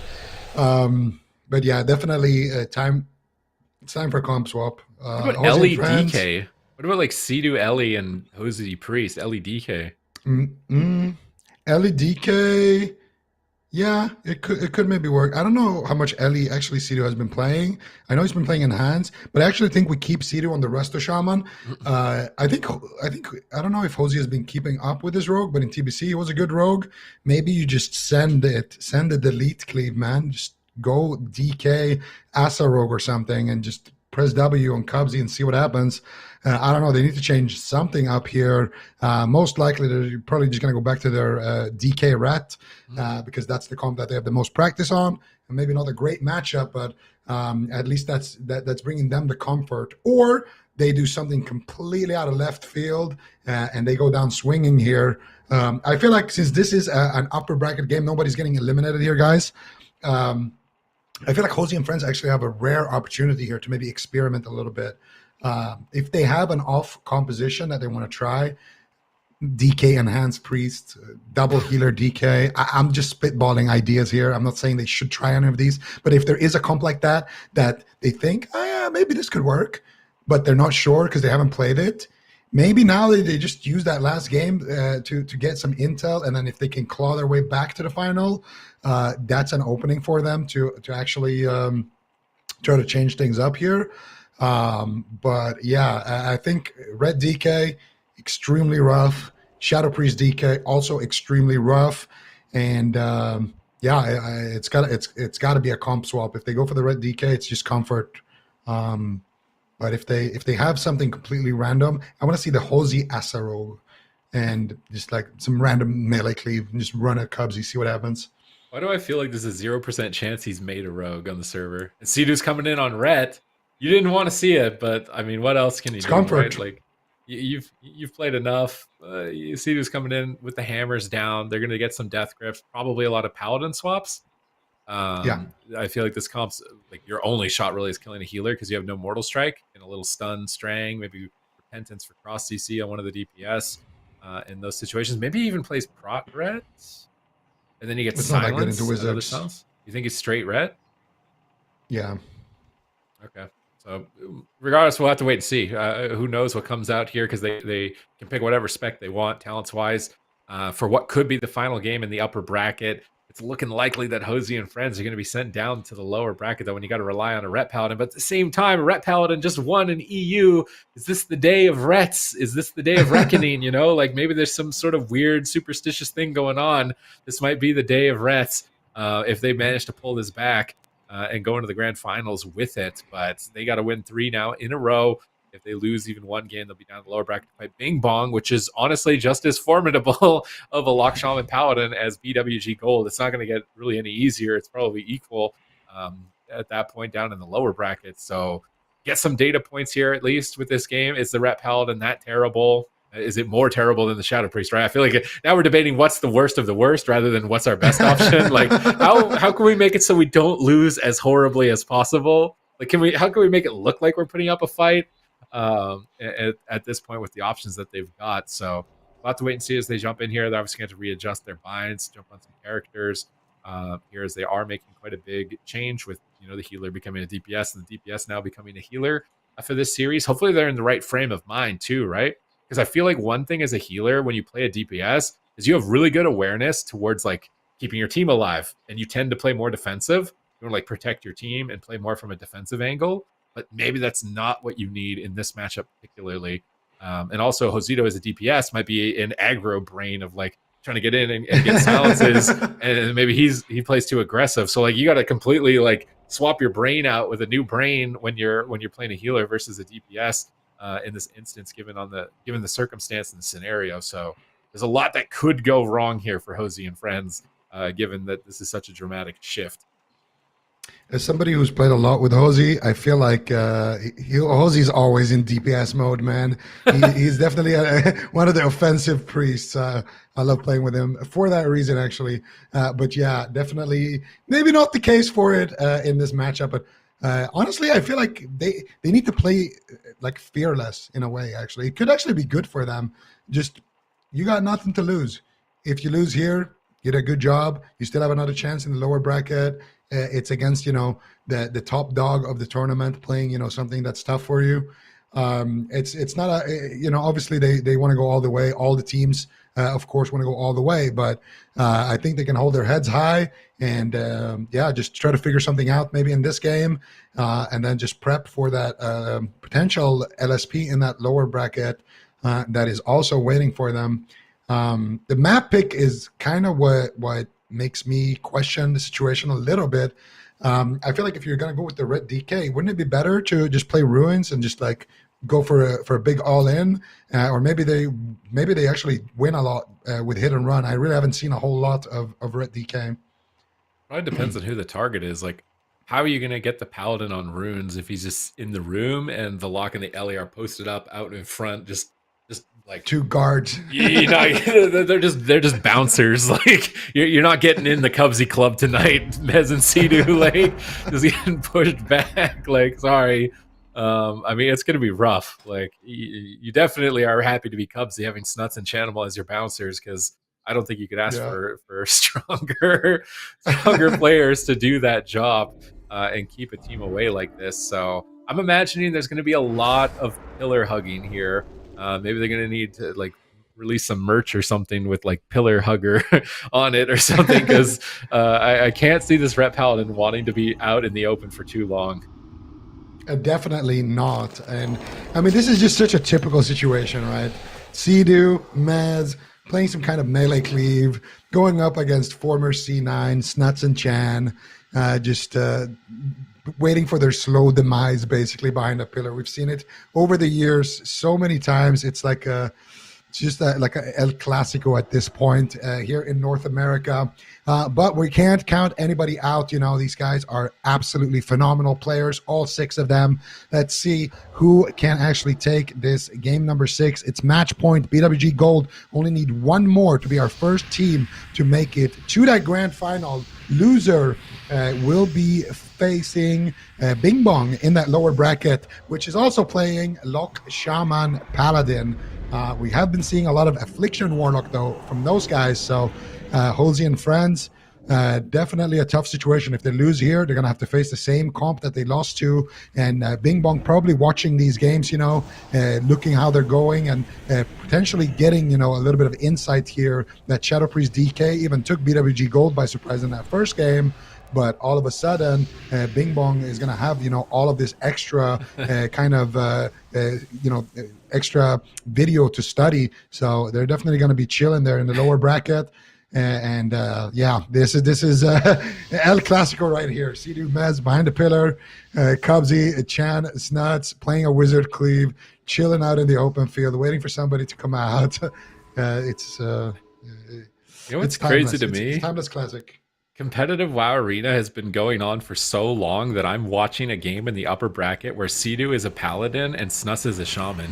I feel like how long ago was it that Snuts was only Warlock maining and trying to and winning BlizzCon, right? Like back-to-back BlizzCon show ups as Warlock. Like it's actually crazy the expanse of knowledge that all these players have to be able to multi-class to this at this level and to this degree, and how wide they can go without losing sort of ability to play. And they got a grip here on Snuts, but Chanimal with a peel. Just Chan triple maul right now. Gets a triple there, and Chain Lightning's coming in around the corner. Mez is not playing around. He anti-magic shield immediately. He's gone down a couple games that he doesn't want to go down without using that button, but Snuts actually gets a knockback, and that's the dangers of gripping an Ellie. It's like, you're just going to get knocked. What are you going to do? RP walk back at him? Like, it's rough. And now they swap back to Chanimal, but he just ports back into midfield. Did they at least get a trinket with that Repentance on anyone? Doesn't look like it. Which is really bad for their side. I could see opportunities if they get a trinket, but also Cubsy's not dumb, right? He sees there's no gargoyle, he sees there's no fiend, no wings, so I don't think he's going to trinket unless there is a commitment by HOZI and friends. Yeah, I think that's absolutely right. And now we see another grip here onto Snuts. There's the Hammer of Justice getting insta-dispelled. Snuts just playing it cool here, sitting in Ghost Wolf, drops the Earth Grab, gets some damage off onto Mez. That's going to be the anti-magic shell. Snuts moving in for an offensive knock, and he knocks Mez out in the open. Interfere. Here comes the damage. The Shadow Fury on Zito. Huge hits coming in. That's going to be the trinket there from Mez. The pain suppression from Ozito. The anti-magic shell. Half the spell book is gone. Ozito's mana as well burning down, and every single point of mana that he spends will be lost because I don't think Ozito's actually going to be able to drink. That's why Chanimal and Cubs are just kind of stacked up at the pillar. You're going to have those Rain of Fires, Shadow Furies, etc. And here is another triple from Chan, and more damage coming in from Snuts. But Snuts needs to be careful. If he plays too close to the pillar, that's HOZI and Friends' win condition. All right, let's see if they can get that set up, start forcing some trinkets, open up opportunities for Mez before they get blasted out, because Chanimal's got a trinket proc right now. He's looking for a Howl of Terror, looking for a Chaos Bolt, finds it onto Sea-Doo, into a Death Glow, instant backdraft, Incinerate, could be the end of the series. Sea-Doo Divine Shields and immunes the killing blow, but Ozito Jones is still feared. He dispels him out, trying to restabilize. Ozito is spending so much mana. He's got Shadow Fiend, but he needs to make sure it doesn't get Earth Grabbed, it doesn't get CC'd by Chanimal. Going for a Him instead to get some free mana here. Likely going to need to rebuff with that free mana. Try and get ready for the attack, get some Grace stacks up before making the push. But if you leave that pillar without Divine Shield, you're just a sitting duck as a paladin. I think Sea-Doo's on timeout right now. Like, if I was healing Sea-Doo, I'd be like, you see this pillar? You're not leaving this pillar until that button comes back. Because if you do, we're going down to the lower bracket. Yeah, pretty much. But the thing is, even if he stays in, it's not good. Look at Snuts. He's looking for the knock. They know it. They know Snuts wants to knock him down. And if they stack, that's going to be the Shadow Fury. There it is. What actually happened there to the Hex, looks like Snuts wasn't actually able to find it. And that's big. It's going to allow them a couple of more seconds at least. But HOZI's mana is not looking good. They're losing the long game. They're losing on cooldown. Sea-Doo now put up in a full Hex by Snuts. No way out. And already this push is gone before it even starts. Thanks to that Hex. Chan needs to be careful. He's still staying dangerously close to Sea-Doo. Here's the double. Beautiful damage coming in. Chan gets the double, gets the Chaos Bolt, gets the dub, and BWG Gold will advance to the grand finals as the first team, as expected here. Now, we are going to see here what HOZI and Friends can do in that lower bracket against Bing Bong. I mean, it's not going to be a Ret Paladin. I feel like they just got brutalized. Like, that just looked like pain and suffering and nothing good. Like, that does. I don't want to see that repeated here. They tried to even play the game for a second, didn't get a trinket. The whole game, they didn't get nothing. Did Snuts even heroism? Yeah. I'm trying to remember. Did they lust or not? Because No. he still got heroism here, man. You didn't get them to heroism. Like, you didn't even get their first form, let alone get close to their final form. Like, there is no shot. There's no shot. This is do not pick this comp in the lower bracket. This is when they got Divine Shield. No heroism. No Avenging Wrath. Yep. Cubsies only use Divine Plea. Like, they're not even getting a single button from them. They're getting brutalized in this final game. There is no shot that they're doing this. And like, Mez still has some buttons here. So like, what exactly went wrong? Sidu gets hexed, so he can't help or dispel. He runs around the pillar, leaving Mez alone out there. Hex ends here. He Look at his comes out trinket. and double Shadow Fury. 2, 1, trinket ready. He was close to it, but I mean, close to living is a lot different than close to actually winning or getting a button from your opponents. The Shadow Priest DK at least won a game, right? I feel like out of all the data points, like I was saying before this game, it's like, we got to figure out what is the least worst option. That is the worst option. Don't pick that. Don't pick that. I'd rather see triple DPS. I'd rather see Sidu go Ellie and they play Shadow Priest DK Ellie and just like pray to God they one shot somebody than do that. That was pain incarnate. Like, do not do that again in the lower bracket, please. Yeah, they definitely wiped on phase 1. I mean, they actually they forced plea. That was about it. And let's be honest, mana not looking good for Hoz. Sure, Mez at the very end of the game, maybe if he played a little bit more defensive, he would have had his trinket back up. He could have trinketed and gripped or kicked or AMZ'd or something to avoid that death. But like you mentioned, HOZI and friends were just nowhere near actually securing a kill for themselves. And that really has been the story of this series. HOZI and friends staying alive, but not finding that offensive pressure. And I mean, you can't really blame them. They're going up against one of the titans, or potentially the biggest titan of the tournament, as well as the fact that these guys are playing a counter matchup. So HOZI and friends definitely have a good showing, making it even into the top 3 as Red DK, as Shadow Priest DK. These are comps that you really don't see very often. So it definitely speaks highly of their ability as players, but they're going to go down to the lower bracket now to face Bing Bong with that same composition. And look at Bing Bong in that lower bracket, 4-0, 4-0, 4-1. Bing Bong has been bing-bonging this entire lower bracket, and they're looking hungry. I'm scared here for HOZI and friends. I'm scared as well. The other thing to take into account is synergy, right? Like, Mez and Sidu have a lot of synergy, but Josito is kind of new to the roster. They kind of picked him up. I'm pretty sure they picked him up off Twitter. They're like, "Oh, we need a healer," and they literally like picked him up. So you're fighting BWG Gold. You got Cubsy, Chanimal, and Snuts. That is synergy if you've ever seen it. And then Bing Bong, the way they've been playing throughout this lower bracket, like there is some good synergy there as well. Between the 3 of them. So not only are the comps they're playing, you know, they're kind of lucky they dodged this bullet to this point. Like, getting a 3rd place finish and avoiding Lock Shaman Paladin this long is, honestly, can you really complain when you pulled your healer in last minute on social media with these comps? I feel like it's still a great performance. They're not completely out of it. They did win 1 game, and maybe Bing Bong aren't ready for it the same way that BWG Gold was. Maybe Bing Bong's not a team that can adapt to something that's like a new threat from their way that they're not ready for. Is also something to take into consideration. So hopefully HOZI and friends are going into the lower bracket in a kind of, you know, positive mental state. Hopefully there's no blame games. Hopefully there's no like, why didn't you press a button? And it was your button. No, it's my, like, hopefully there's no arguing. Like, clear comms, clear your mind, get in here. Maybe this team isn't ready for it, and try and pull off a win. If you don't, it's like, we made it to 3rd playing Shadow Priest DK. That's pretty good as a last second formed roster. I feel like it's pretty good. So let's hope they can come in here and put up a fight for Bing Bong is what I'm hoping. Do you think they got it? Do you think there's any hope for them? Or are you, I mean, you can be honest if you want, but it depends. If Bing Bong plays Affliction, I will give, and HOZI and friends plays Shadow Priest DK, I will give them 18.5% win rate in the matchup. You think he's going to play Affliction? If he plays Affliction.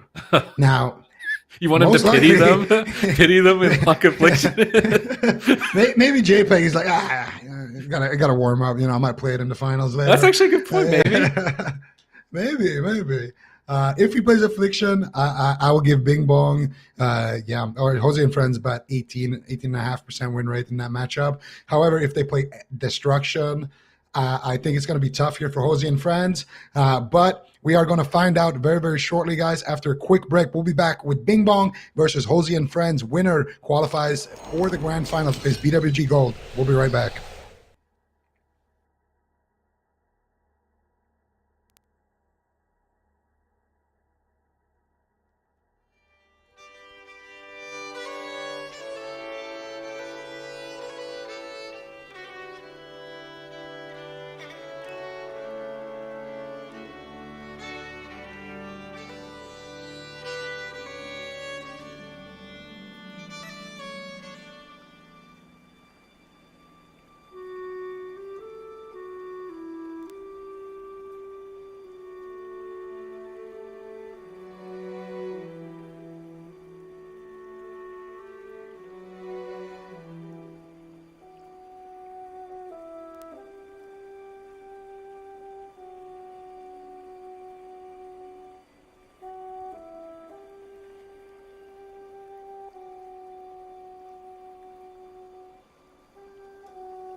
Welcome back, everyone. We have 2 series left today, and then we'll find out who the North American champion is going to be.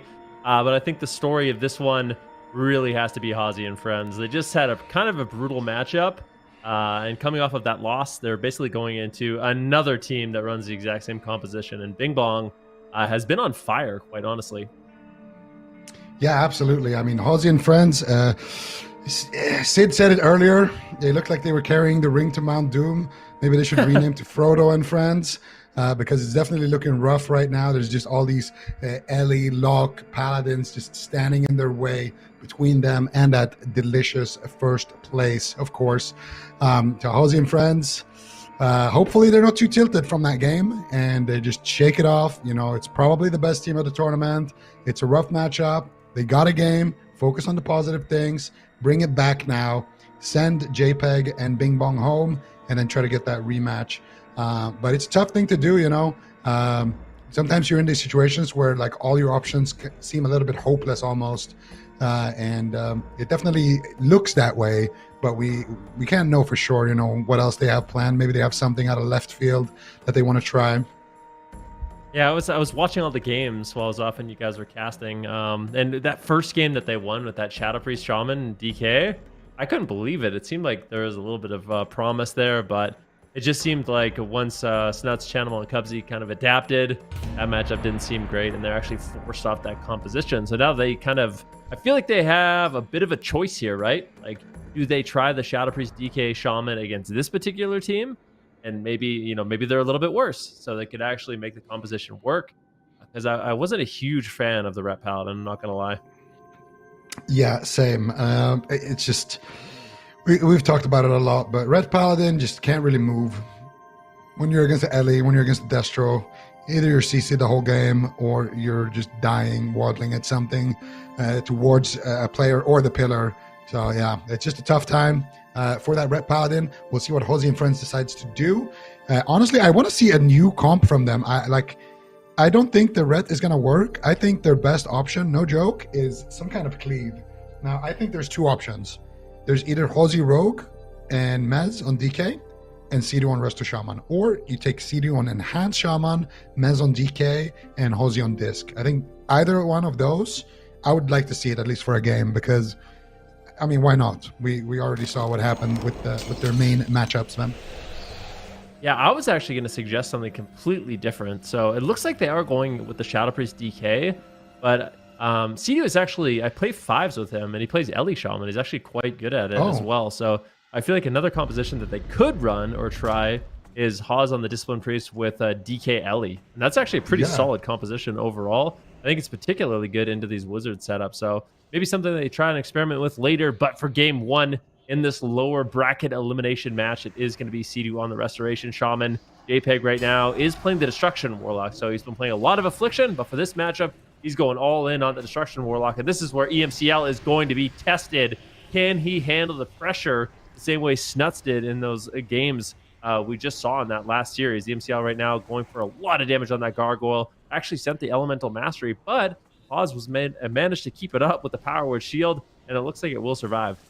Yeah, so Mez is going to have full uptime on that. He's going to be able to dish out a lot of pressure here, but they're just happy to kind of just AFK behind the pillar, line of sight a little bit. Warstomp Hex there onto Sidu as he pushes in. Mez immediately going to trade out the Anti-Magic Shell, and it looks like the entire team of HOZI and friends are looking good. AMCL actually gets gripped back in. Triple Shadow Fury coming in. JPEG trying to dismantle that situation by EMCL. A little bit of time there as he did get left behind. Lava Burst coming in onto Mez. No AMS. What is he going to do? Sidu pops the Nature Swiftness there. Does not want to take any risks there whatsoever. And now, once again, looking for JPEG here, trying to find their target. HOZI and friends, who are they going to go after? HOZI's pushing in. He's looking for the Fear, potentially. Can he get it onto Tempest? Maybe a disarm into Fear, but EMCL has the trinket. He's got the Tremor Totem as well, so he can definitely shut that down.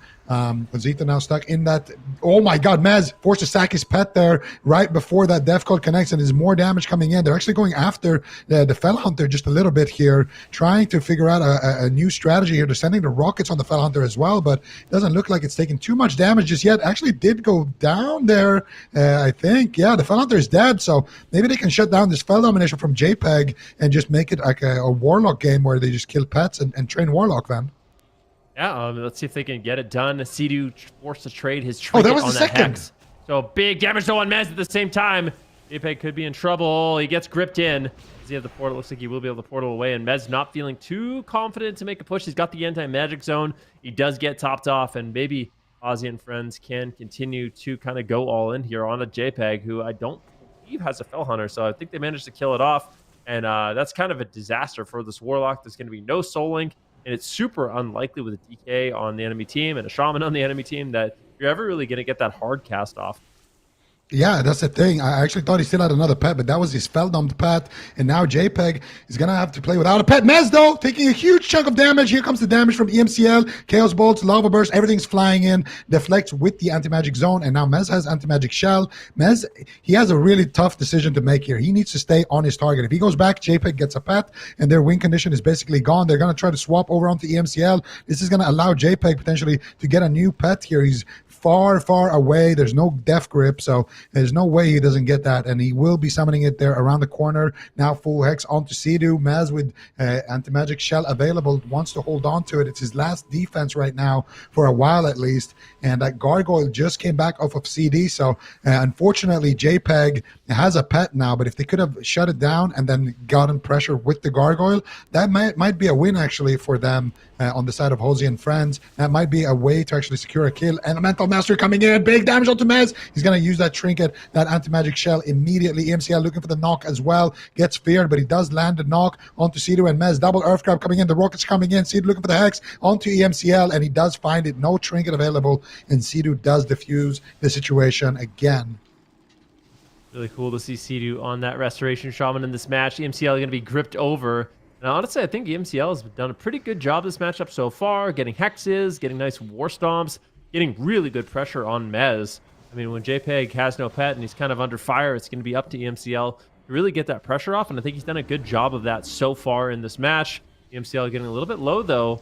Can't get too overconfident. Tempest mana still at about 50%. Sea-Doo has actually been able to maintain his mana quite well also, so kind of wonder if he's just playing a bunch of regen gear here, realizing he's probably not going to be the target. Mez once again using that anti-magic shell, and seems like Mez only really, feeling confident to push out with that shell, but he gets caught into a Shadow Fury. Big amounts of damage. Are we going to see a knock here from EMCL? Divine Hymn from Hezito Jones, that Discipline Priest intuition to really help out his team with that heal. Mez gets topped off, and now it looks like HOZI and friends are looking to make a push. Yeah, but Mez, he has Anti-Magic Zone, I guess. That's what he wants to rely on. He needs to always have at least one of those, zones or shell or Icebound, so he can reduce some of that damage that he will take. And Tempest right now with the Divine Plea, this is a good time for them to push. HOZI's looking for the Dispel there onto the Plea, but the Plea gives the Mortal Strike effect. I think they can just spam damage here and get good pressure to grip Tempest in. Are they going after Tempest? EMCL gets feared. They're going after him, but he does get Dispel on that fear. Full Hex secured onto Sea-Doo. Sea-Doo might have to trinket this one. Gargoyle is out here as well. It gets feared from that Holy Paladin, and now Mez stuck here in open field. Might have to AMZs. He gets knocked out of it. Huge damage coming in here, but he does manage to make it back to the safety of that zone. HOZI and Sea-Doo making it to the pillar now as well. Mez following his team there, and now this is an opportunity for Tempest to sit down for a drink potentially, and that might be exactly what he's doing. Actually, the Gargoyle is keeping him in combat from Mez, so that's great pet management there by Mez, realizing his Gargoyle is about to despawn anyway. May as well use the last hit to keep the Paladin in combat and try to win on mana, which they do have a lead on, and I think it's not a bad idea. Go after the pets, try to pressure the Paladin's mana. He's got Divine Plea out. They're going after the Fell Hunter. Can they stop JPEG here? That is the question. They keep Tempest in combat as well with that Death and Decay. They're not able to actually secure the kill on the Fell Hunter there due to that health funnel from JPEG, but still, they do manage to shut down the drink. Mana, somewhat even. Tempest, no Divine Shield. And HOZI and friends are showing signs of life, surprisingly. I mean, they definitely are. They've managed to stay alive for quite a long time. They just need to find the opportunities to get aggressive. Mez gets knocked to the open. Big Lava Burst going to land.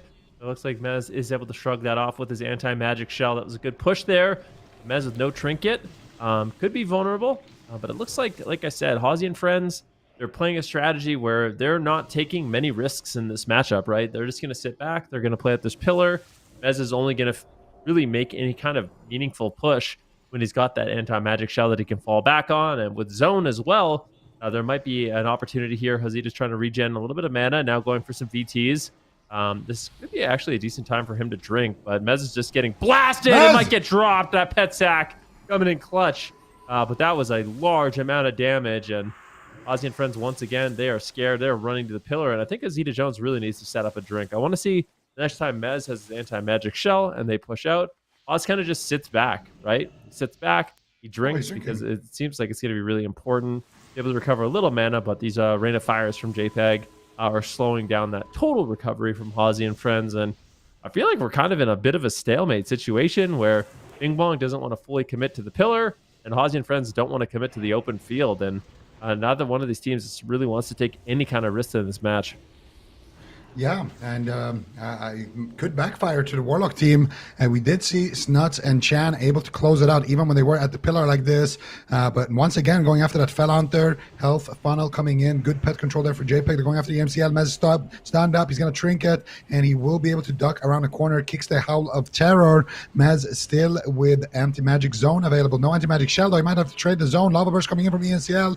Mez actually avoiding it there for just a split second. Or might have been Sidu's grounding totem there. Actually, Sidu getting caught up in a full fear. Zidu dispels it. Here is the Gargoyle coming in, and they're making a push without Anti-Magic Shell, which means that they have the zone, but they might have to actually stand still in the zone exactly like that, which means that they can't actually pressure with the Gargoyle on their target. The Mez can't actually hit anyone with his melee abilities, and he's forced to just swap over to JPEG here, and JPEG can just teleport away if he needs to. He still has a Fell Domination in his back pocket as well if that pet were to go down. So still a lot of answers. JPEG's going to teleport away. Actually, his port is on the wrong side. Teleports into the team, but Mez gets death card. Mez might get sent here. Healing waves coming in from EMCL. Where's the damage there?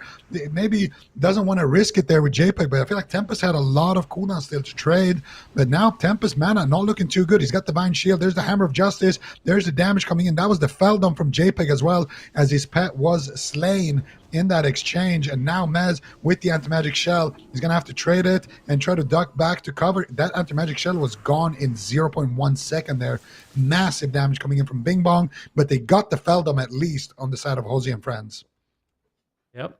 Mez is actually going to buy Sidu a little bit of time to drink. Hazita's splitting up, and the reason why Hazita's on one pillar and Sidu's on another is because then it's a lot more difficult to shut down both drinks with like one Rain of Fire, for example. But the problem is HOZI's a bit isolated right now, so potentially they go after him. Looks like Mez is still the main target in this match. A beautiful Howl of Terror on Sidu. They need to go after Sidu. This is a perfect opportunity. I really want to see Shaman swaps coming in. I really get the feeling that Sidu is playing extremely low resilience in this matchup.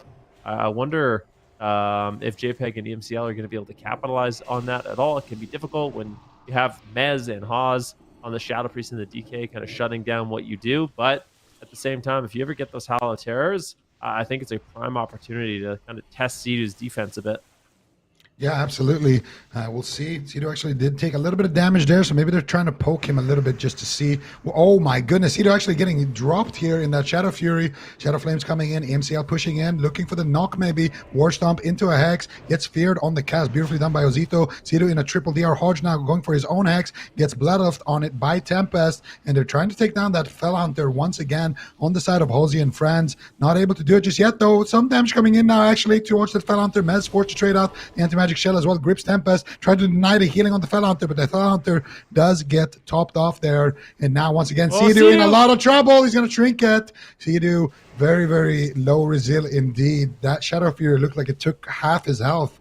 Mez now stuck in a root, no Anti-Magic Shell. He has the zone. He might need to use it. He goes for the Icebound. Here comes the Bloodlust. Here comes the damage, but he will trade out the zone there for the burst of JPEG. And Mez now leaving the zone, trying to get aggressive here with his Bloodlust. This is their 10-minute cooldown, the second Bloodlust of the game. They need to at least kill the pet with this. They need to kill something with that. Double Shadow Fury. Mez trinkets out, goes for the pet Gnaw stun to interrupt that Chaos Ball. JPEG trinket that as well. And now once again with Bloodlust, with all their cooldowns, with their hard commitments, they are not able to take down that Fell Hunter, and JPEG has another one in 30 seconds with that Fell Domination coming back off cooldown. And now I think HOZI and friends are going to need to swap up their offense, maybe try to go after EMCL instead. They got the Strangulate on the Tempest, some damage coming in. Sidu has no trinket for the Sphere, triple fear. They could set up on the Sidu. Can they get a Hodge on the Sidu? They might just send him. Where's the damage? They're setting up onto Mez. He's DR'd. What?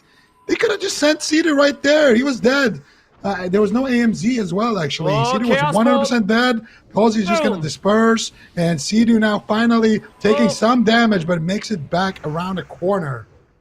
That was I mean, let's see if Cedar can hold on before I am too critical, but I feel like that was very poor decision making. That was Yeah. the perfect setup on Cedar, right? He had no trinket, triple howl, no one was going to help him. You had a 3 versus 1 situation. You had Hammer of Justice ready. I think that was the easiest GG Yeah, it ever. was. But HOZI and friends are going to be able to hold on for the time being. And Mez looking like he's going to be able to recover a little bit. He's behind the pillar right now. Look at Sidu's mana, though. This is like, this really is crazy. I mean, Sidu's full mana at this point. He hasn't really drank too much in this match. He's actually getting more mana regen than Tempest, which is a bit unheard of on that Restoration Shaman. Mez has to play safe. He's getting blasted. There's no defensive cooldown. Sidu going for a heal, but has to fake out some interrupts. He gets knocked into the open. Mez is stuck. Can they get a Shadow Fear? Can they get the damage? Can they do it? Interrupt coming in from Sidu. Doesn't want to get spell locked. Haz is actually going to be drinking right now, and he's got the anti-magic zone if he needs it. That was Nature's Swiftness coming in from Sidu, but Mez has to hold on just a little bit longer. Trades out the zone. He's going to camp in that zone. Look at these drained manas. I feel like the main vulnerability of this match so far has been Hazita Jones on that Shadow Priest, just getting absolutely kind of destroyed, trading out the dispersion to regen some mana, and that they need mana if they want to make a push. Yeah, another setup coming in there. Sidu forced to trade out this trinket. If they can get another Shadow Fury Howl like that, they could close out the match. Mez has no anti-magic zone. They have a window right now where Dispersion is down, Anti-Magic Zone is down, and Sidu's Trinket NS is also down. So if they can land it, they could take it out. Mez right now going to be the target of choice. He's got Icebound Fortitude and will immediately activate it right there as they did another push on that pet, trying to keep Tempest's mana down as much as possible. Sidu doing a great job so far, fake casting some of these interrupts and just keeping his team nice and healthy here. But we'll see for how long. Here comes the Howl of Terror. There's JPEG. Now, if they set up on Sidu, he's dead. They hodged him already. And then they hexed him here on the Dispel of Ozito. I feel like, yeah, these setups, a little bit of misplays coming in. I feel like if they do him on Sidu when he doesn't have Trinket, he's dead. But Ozito, as I say that, is going to get absolutely destroyed there around the pillar. A little bit surprised, actually, that he went down there. He almost was able to get around the corner to line of sight, but Bing Bong, it wasn't pretty, but they did find that kill there onto Hawes. He had about 10 seconds left on his disperse there as well. And yeah, Bing Bong, their defense looked solid at least. Their offense, maybe not on what we saw from BWG Gold, but still a solid game. Yeah, I feel like Bing Bong, positionally, they did really well. Defensively, they did really well. Maybe they just don't have that same kind of synergy that we saw from Snuts and Chanimal, you know? But yeah. That being said, they still managed to get the win here. And I feel like this was a pretty one-sided match. I don't think there was really that many moments in the match outside of maybe the very beginning, first couple of minutes, where Bing Bong was ever really in danger, right? So that's why I don't like this composition.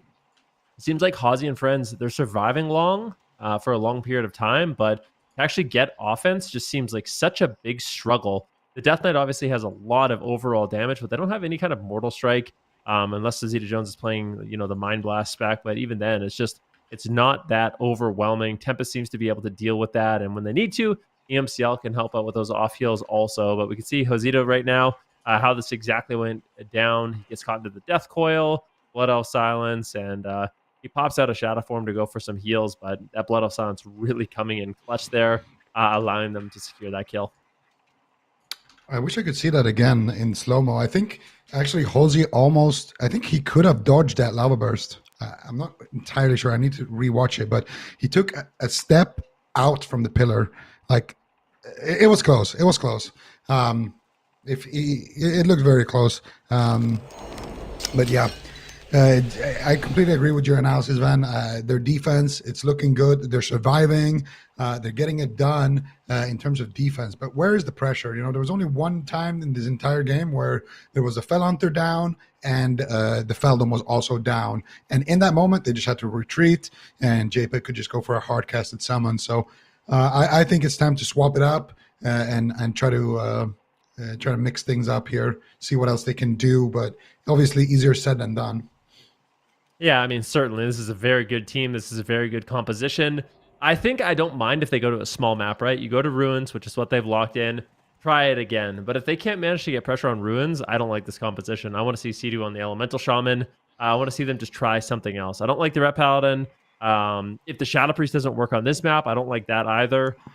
So yeah, I don't really know what their other options are besides that DK Elemental Shaman, which I myself playing Wizards, like sometimes playing into that comp can be really difficult, right? Because the Elemental Shaman is going to be super durable and have a lot of lockdown for you. The DK can be very disruptive and just have a lot of more burst potential and longevity if you have a Shaman compared to a Shadow Priest on your team for the most part. So we'll see if they do make a change, but we are going to Ruins, and Bing Bong confidently going to be locking in this composition. This has really been the only composition that they've run this tournament, so I don't really expect to see any kind of changes except potentially Tempest playing Priest is an option for them, and also JPEG going to that Affliction Warlock, which we've seen him do really well on. Yeah, and the ball is definitely not in Bing Bong's court. It's all about HOZI and friends. They basically came with these two comps, right? DK, Shadow Priest, Shaman, Ret, Hunter, and Priest, and that's your options, right? Now you have to pick. Both of those are losing matchups here. Do you pick one of them that you're at least practiced and comfortable on, or do you try some alt territory? Maybe the Sidu Ellie Shaman that you were mentioning. Maybe Sidu goes in hands. Maybe they play some kind of cleave with Josito and Rogue. You know, there is options there. Not great options, but I mean, it hasn't looked too good so far. Or you try a different strategy. So now that they locked this in, I want to see it. Like, look, you tried this grip and stay at the pillar and summon Gargoyle and try to 1-deke somebody with double silence. You've tried it so many times now. You tried killing the pets. You've tried a lot of things. There's one thing you haven't tried. Press W at the Pala, double purge every single global, spam MD, spam dispels, use AMZ to stay in, use AMS to stay in, use all your buttons, and just play it like a beast cleave. Play a 30-second game, a 45-second game where you never stop pressing W on the Paladin. Either the Paladin dies to your all-in, or you die trying to all-in the Paladin. The original Zug mentality, born and created right here in North America. So I would like to see that at least one game. Proud of it too. The all aggression. Just go for it, right? Try to just get that kill. Everyone else is playing this like chess game. You know, I move here, you move there. Sometimes the North American Zug, you just flip the board over and go all in. And maybe that's exactly what they need to do. Just go after the Paladin, like you said, trade out your big defensives as just a way to stay offensive in the match. Looks like they will be playing the Shadow Priest once again. And exact same matchup. It's just a smaller map. And I really want to see them, exactly what you said, go after Tempest in this one, because it seems like their pressure on JPEG and EMCL, they're doing damage, right? Scoreboard damage, but it doesn't ever feel like anyone's in trouble, which is a big problem. They're doing damage. The problem is just that they have a Holy Paladin standing on max range, beacon up, chilling hard, just doing his PvE rotation more or less. And that's really the problem. Tempest, there was a couple of moments where he was tested in that last game. And I would say for, this matchup, HOZI and friends are definitely doing it about as well as you can. But we need to see a strategy change, because even though they are playing that well, and surviving for such a long time and trying to find their little micro setups and little grip setups and little pet setups, it's just not enough in this matchup. This is just such a tough comp for them to go up against that I feel like the only option here is all-out aggression. Let's see. The gates are open. Game number 2, Ruins of Lord are on here. What are we going to do here? They're going after EMCL right now. Getting some dots going here onto him. There's the disarm on the Tempest. Here comes the silence combo. Nope. It's just going to be JPEG shutting it down immediately. Double Shadow Fury, double Blood of Silence, Fierce coming in, and this is the big all-in here from HOZI and friends, and so far, they haven't gotten a single cooldown. Gargoyle gets feared there by Tempest as well, and it's actually Josito on the back foot here, taking a lot of damage. Sidu struggling to keep him alive here on that Shaman, but manages to keep him alive for now. But now the Bloodlust is fading. They already used their Gargoyle, which is also fading soon. They didn't really find too much pressure here on the side of HOZI and friends, and I think it's time to retreat. JPEG, beautiful triple Howl of Terror. I think actually HOZI, did he trinket? Yeah, he trinketed and dispelled that one. So that's going to be HOZI's trinket. If they can get a setup like that again, that's going to be Sidu's trinket. And you can see Bing Bong is starting to check off those cooldowns. Let's see. The MCL getting a little bit low, 50% health. Silence does come in. It's going to get devoured. Nicely done there. Devour on that silence. It's a really good trade for JPEG. It looks like MCL will be able to just kite, getting Ghost Wolf, but he's taking a lot of pressure. Look at Sidu. Playing so aggressive right now, looking for a Hex. He gets Wind Sheared, Lava Burst coming in. And I do like that they're going after Sea-Doo. He's playing super aggressive in the middle of the map, so really just try to punish that. He's placing so many globals offensively. You can see his mana is really struggling in this match. They really want to get aggressive on EMCL, but it's just such a struggle. Look at Tempest just playing max range, just spamming in the Flash of Lights. EMCL appears to be fine for the time being, and JPEG's doing an excellent job. Double Shadow Fury, double Howl of Terror. It looks like Sea-Doo will get knocked into the open as well. So Zeta Jones is in a lot of trouble. There is no dispersion. Taking a huge Chaos Bolt to the face. Down to 40% health. Sea-Doo rooted out of line of sight. Finally, Hozito gets in his line of sight. And it looks like they will be able to recover. But in that exchange, Tempest actually traded out the Divine Shield. So even though Hozito's team appears to be on the back foot, Tempest is trading out cooldowns in EMCL. Could be in a little bit of danger. Yeah, good pressure actually coming out from HOZI and friends. They do net themselves a massive cooldown. Here comes the counter setup though. JPEG looking for the Howl of Terror, not able to find the angle. Gets the triple Blood Elf out of that Shadow Fury though. Tempest did get disarmed in that exchange. Aura Master coming out from Tempest, and he's going to be spamming out those Flash of Lights, keeping his entire team nice and healthy. Mana though, not looking too good on either side. Mez though, caught up in the deep end here. How is he going to stay alive? Beautiful grounding by Cedar, but he gets caught up in the field. Gets this by Hozito. Mez on 1% HP gets shielded by Hozito. Can he stay alive? MCL goes for the full legs. Hozito has no way out. Hozito is now a Disc Priest, spamming Prayer of Mending, Flash Shields, Double Fear coming out. Hozito with the hero plays, dispersing now as well on his way back to get that mana back. He did everything he could to keep Mez alive in that moment. That was a beautiful grounding as well by Sea-Doo. He had to go for that grounding and tank the Hex. There's no other way Mez was going to survive that. But now, what are they actually going to do with this? They have a little bit of pressure. There's no trinket on Tempest. There's no bubble. Can they turn around and actually turn this into a W on the side of HOZI and friends?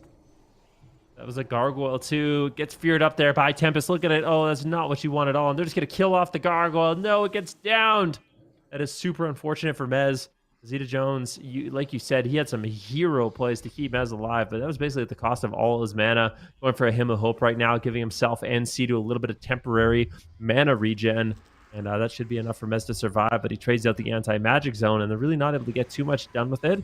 Tempest, not too many cooldowns to work with, really, but it just seems like everyone's health is full. Mez is getting blasted once again. And now at this point, when Hozito has no mana, it's such a struggle for HOZI and friends to actually find pressure. They do have the dispersion, and even though Hozito went down in the first game, I don't think he should be too afraid to just kind of trade it out offensively. It is a great defense, but at the same time, it's like his main way to regenerate mana at this point of the game. So he will just trade at the dispersion, and that's going to allow them maybe a moment, an opportunity to actually get something done here. But Bing Bong, you can tell they are not afraid right now. They're going for it, and Hozito Jones might get punished. Big Lava Burst gets interrupted there by Hozito Jones. Sea-Doo connects a heal, grounds the Chaos Bolt. Big Shadow Fury coming in from JPEG. Right now, HOZI and friends are really floundering to survive. Beautiful shutdown. Once again, HOZI trinketing there, getting the counter fear just to intercept those casts, buying his team a little bit of time. They're going after Tempest. Huge damage coming in here. Do they have to silence Hozito? Not able to find it there. That could have been potentially a kill for them, actually, but they still have it in their back pocket. There it is. Full silence on the Tempest. JPEG in a lot of trouble. Can they take him out? The Fell Hunter coming out. Hex onto EMCL. I would have loved to see that Hex potentially onto Tempest, but I guess EMCL was going for those off heals. Cedar did what he could there. JPEG still in a little bit of trouble. Mez digging in now onto EMCL as well. Hozito pushing forward, goes for the double fear. Do they have anything for Tempest? They're actually swapping to Tempest right now. He's taking huge damage from those death codes, from the dots. The pressure is rotting here. Bing Bong might actually fall in game number 2 here. Can they keep him alive? Tempest is trying to keep his teammates. Cedar looking for the wind shear, trying to snipe it in the room while Tempest is healing, but Cedar gets knocked. He can't connect the wind shear, and he does manage to stabilize his team there. Bing Bong so close to defeat right there. Hozito with nothing left now, stuck in open field. How is he going to stay alive? But still, if he can, Tempest is completely hooped, then they might have done it here. Oh, EMCL so incredibly low. He's behind the pillar. Tempest, can he connect? An interrupt on EMCL, and Mez and Sea-Doo, they push in to get aggressive, but potentially a counter kill? No, Mez shuts that down with a grip, and HOZI and friends, that game was not looking good. They managed to hold on and eventually just kind of find the swing of momentum and kind of ride that wave for a win. Really nicely done. What? I can't believe they won that. Mez was on like less than 1% HP. And they could literally see their tournament lives flash before their eyes. But HOZI and friends, with the power of teamwork and friendship, are able to tie us up here 1-1 apiece. That was, I think this is the moment. Look at Mez HP here. Can we get some slow motion action on this as well? Mez actually getting feared on his lich board. Look at that. He was under 1% HP, I swear. And HOZI coming in with the shield. Sidu coming in with the grounding totem. They get the flash heals in, and they manage to stabilize Mez. Hozita going in just to fear the cast, and then immediately disperses for mana and just for cover there. So many incredibly close calls, man. Hozito, another incredibly close call onto him right here. But this is where things started to turn for them. They got good pressure on Tempest. They got good pressure on JPEG and EMCL. JPEG recovers, Tempest recovers, but now they still have some pressure onto EMCL. And what is EMCL doing here with his positioning? That's what I'm wondering. He just completely lines his whole his healer, and Tempest can't really do too much. He's stuck in melee range. He hodges Sidu to not deal with those wind shears, but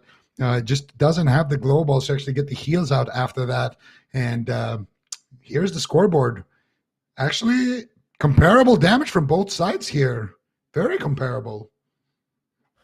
Yeah, I think you're right. And I think, if I saw correctly, MCL actually had Bloodlust up at the end as well. So I don't know if he had the mana for it, if there's the resources to actually cast that ability, but if he had gotten the Bloodlust off, maybe JPEG could have gotten the cross kill. Maybe Tempest would have had the globals to keep him alive. But that was obviously the best map for Sidu, Hozita, and Mez. Really small space. There's not a lot of room for them to kind of pull back and recover. Tempest going to find difficulty drinking on that map, especially with Mez pushing in so aggressively. So I would expect us to go to a different map. I'm kind of surprised we haven't seen that much Blade's Edge. Like throughout the course of the whole weekend, like Blade's Edge has not been a pick that we see that much. And when I play Fire Mage, and you play Fire Mage as well, like having that knock on Blade's Edge just feels like a total game changer. So it's a bit surprising that we're not seeing that. Yeah. I mean, it depends. I think in a lot of our series, it's been kind of Ellie versus Ellie. So kind of like neutralize each other, no matter what map you pick in a way. But yeah, Blade's Edge, definitely a strong contender. Dalaran Sewers also seems to be a very strong contender here. We did see what happened to HOZI and friends.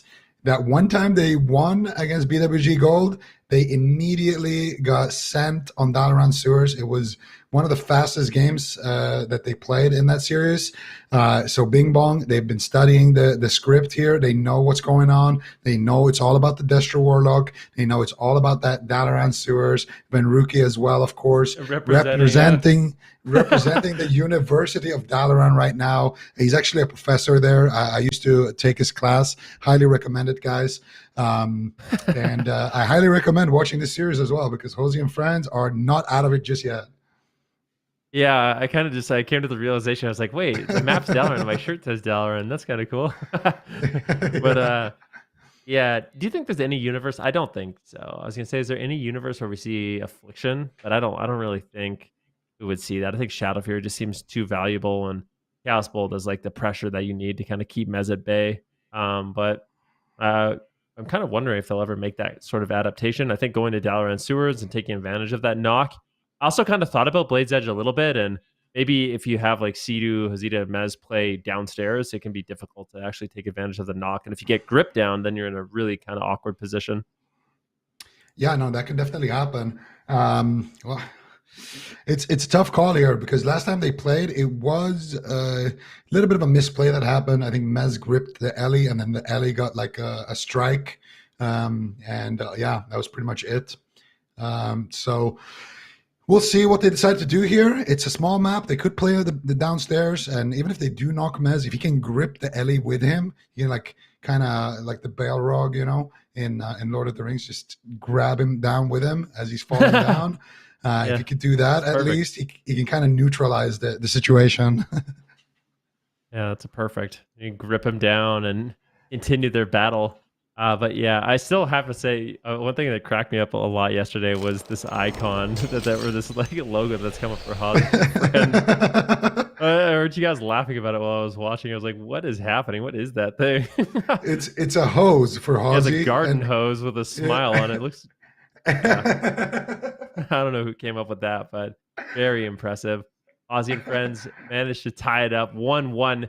Keep in mind, everyone, this is an elimination series. So after this series, one of these teams will be gone out of the tournament. See you later. The other will be making it into the finals to play against Snuts, Chanimal, and Cubsy, which is going to be a very difficult match. But one of these teams is going to be up to the challenge for sure.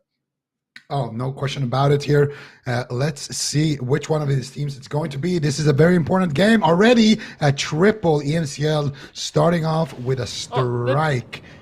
And the jumps are coming in. Did they all jump up? They all jumped up, but right now Sea-Doo, though, in a lot of trouble. I think they're realizing here that Sea-Doo is definitely he's got to be wearing a low amount of Brazil here, because he is just keeping his entire team alive. But that was a beautiful triple jump there coming out from HOZI and friends. They're only going to need to do that basically for the rest of the game, maybe 10, 20 more times, and they'll have a chance to win here. EMCL, though, stuck in the Strangulate. Here comes the pressure from HOZI and friends. They get triple howled. Who are they going to set up on? Going Sea-Doo, in my opinion. They're not going to be able to. HOZI actually going to trinket out of that one, dispel the fears. And Sea-Doo still holding on to his trinket. Grounding coming out, and that's it. I've been waiting for that to happen all series long, actually. Sea-Doo gets absolutely obliterated right now. And I think we're going to see some more Brazil on Sea-Doo. One or two more pieces, right? I mean, Sea-Doo had some buttons there. I'm kind of curious to see what exactly killed him. I think it was it's not like...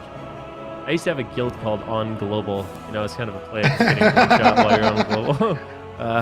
And sometimes that can happen. So maybe he went for like just a Riptide where he should have grounded, or should have NS. But that was a surprising amount of damage. And I mean, it's got to happen at least like once a series. An Elemental Shaman has to just one-shot someone, right? It's like you get a freebie. Yeah, absolutely. Not just Ellie Shamans, apparently enhanced Shamans as well, man. Oh wow. Really? Come on, man. I had to do it one time. It's rough, man. Now is the only time it's been relevant.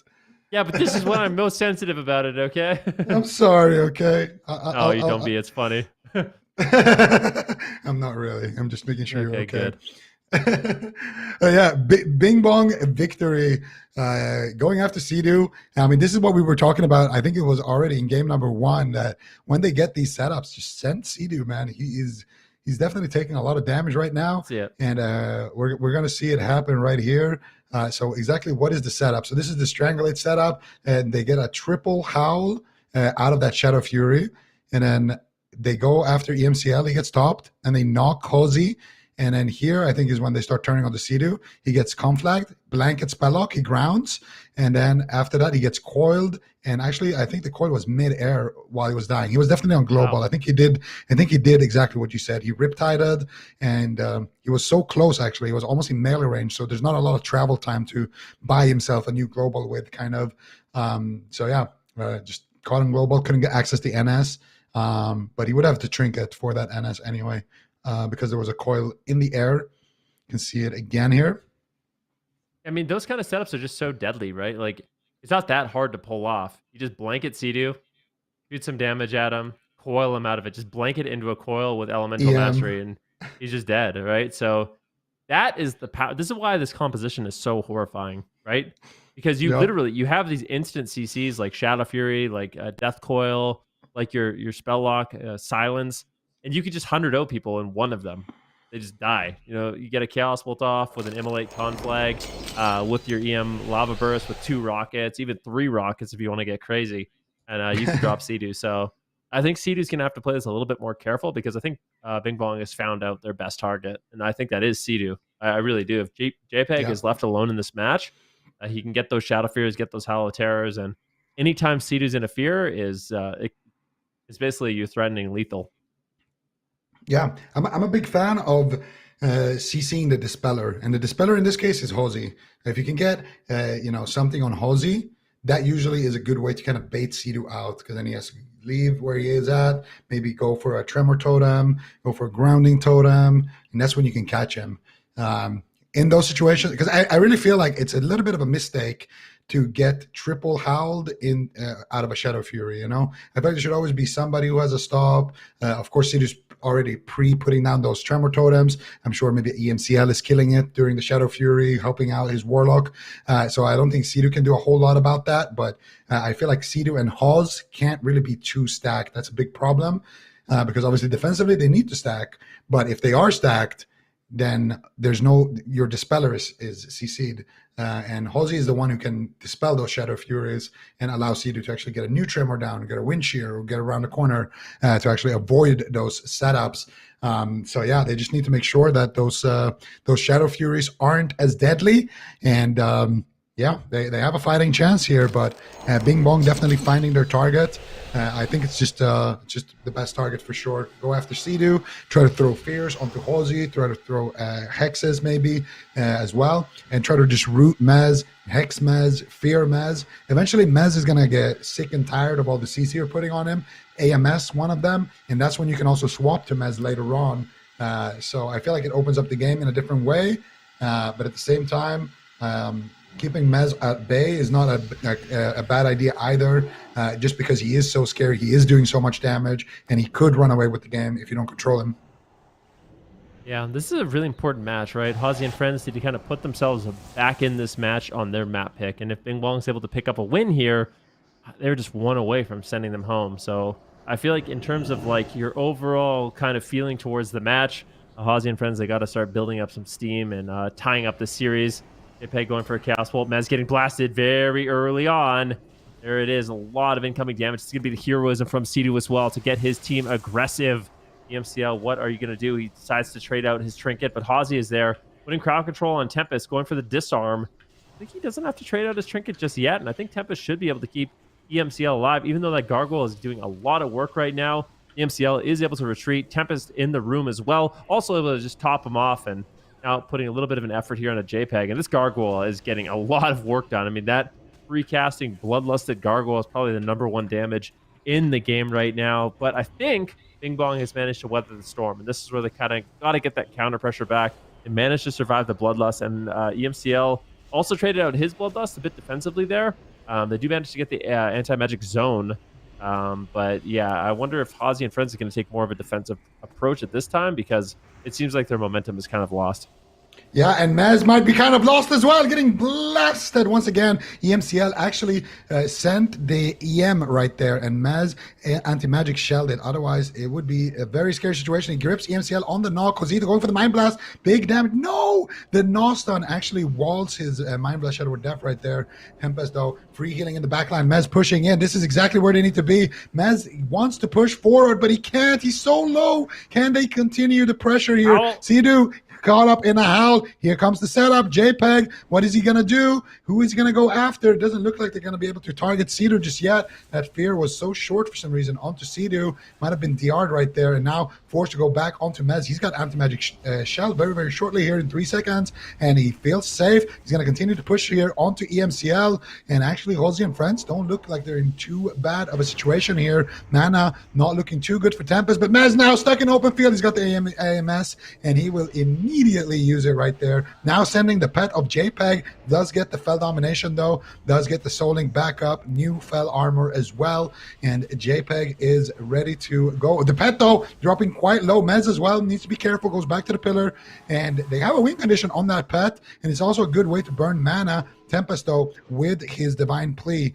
that's unfortunate. JPEG actually insta-ports the grip there, so they're going to have 0 offense here, which is going to allow Tempest a full mana reset then. Now, let's see. Hazita Jones also getting a little bit of a mana reset here. Rain of Fire from JPEG will shut it down, but he managed to recover a little bit, and he does have that Dispersion as well as that Shadow Fiend coming up in about 20 seconds. So HOZI and friends, lots of tools to be aggressive here. Gargoyle also going to be rotating up, and that's going to be a really scary moment in the match. Tempest might have to trade out his Divine Shield to try to stay ahead of the damage, depending on what happens. But I really just want to see Bing Bong continue their efforts onto Sidu. Like, if he ever pulls out into the open, I really feel like he's the best target. I feel like they're kind of being baited into going on Mez. Although he can go down. If he's got zone, if he's got AMS like this, I feel like you're kind of committing a lot of damage. Mez going to get knocked away. Sidu now going for a Hex. He gets Wind Shear. Counter Hex maybe coming in. But it doesn't look like EMCL is going to go for it. as I believe there was a grounding totem available for Sea-Doo. So it doesn't want to waste that cooldown. They have the damage to actually take down Mez. Tempest right now going for some flash of lights. It looks like his entire team is topped off, and now they're getting aggressive. Look at JPEG. He's pushing in for Fears. Wants to take down the Tremors. Get to interrupt onto Hazita Jones. Can he get crowd control onto Sea-Doo? It's very difficult for JPEG in this match. He basically has to get the Shadow Fury Howls, because if he fears Sea-Doo, Hazita's going to dispel it. And if Hazita gets feared, then he's going to get tremored from Sea-Doo. So it's like they can back each other up very, very easily, and JPEG's going to have to get cross on both of them if he wants to get effective crowd control.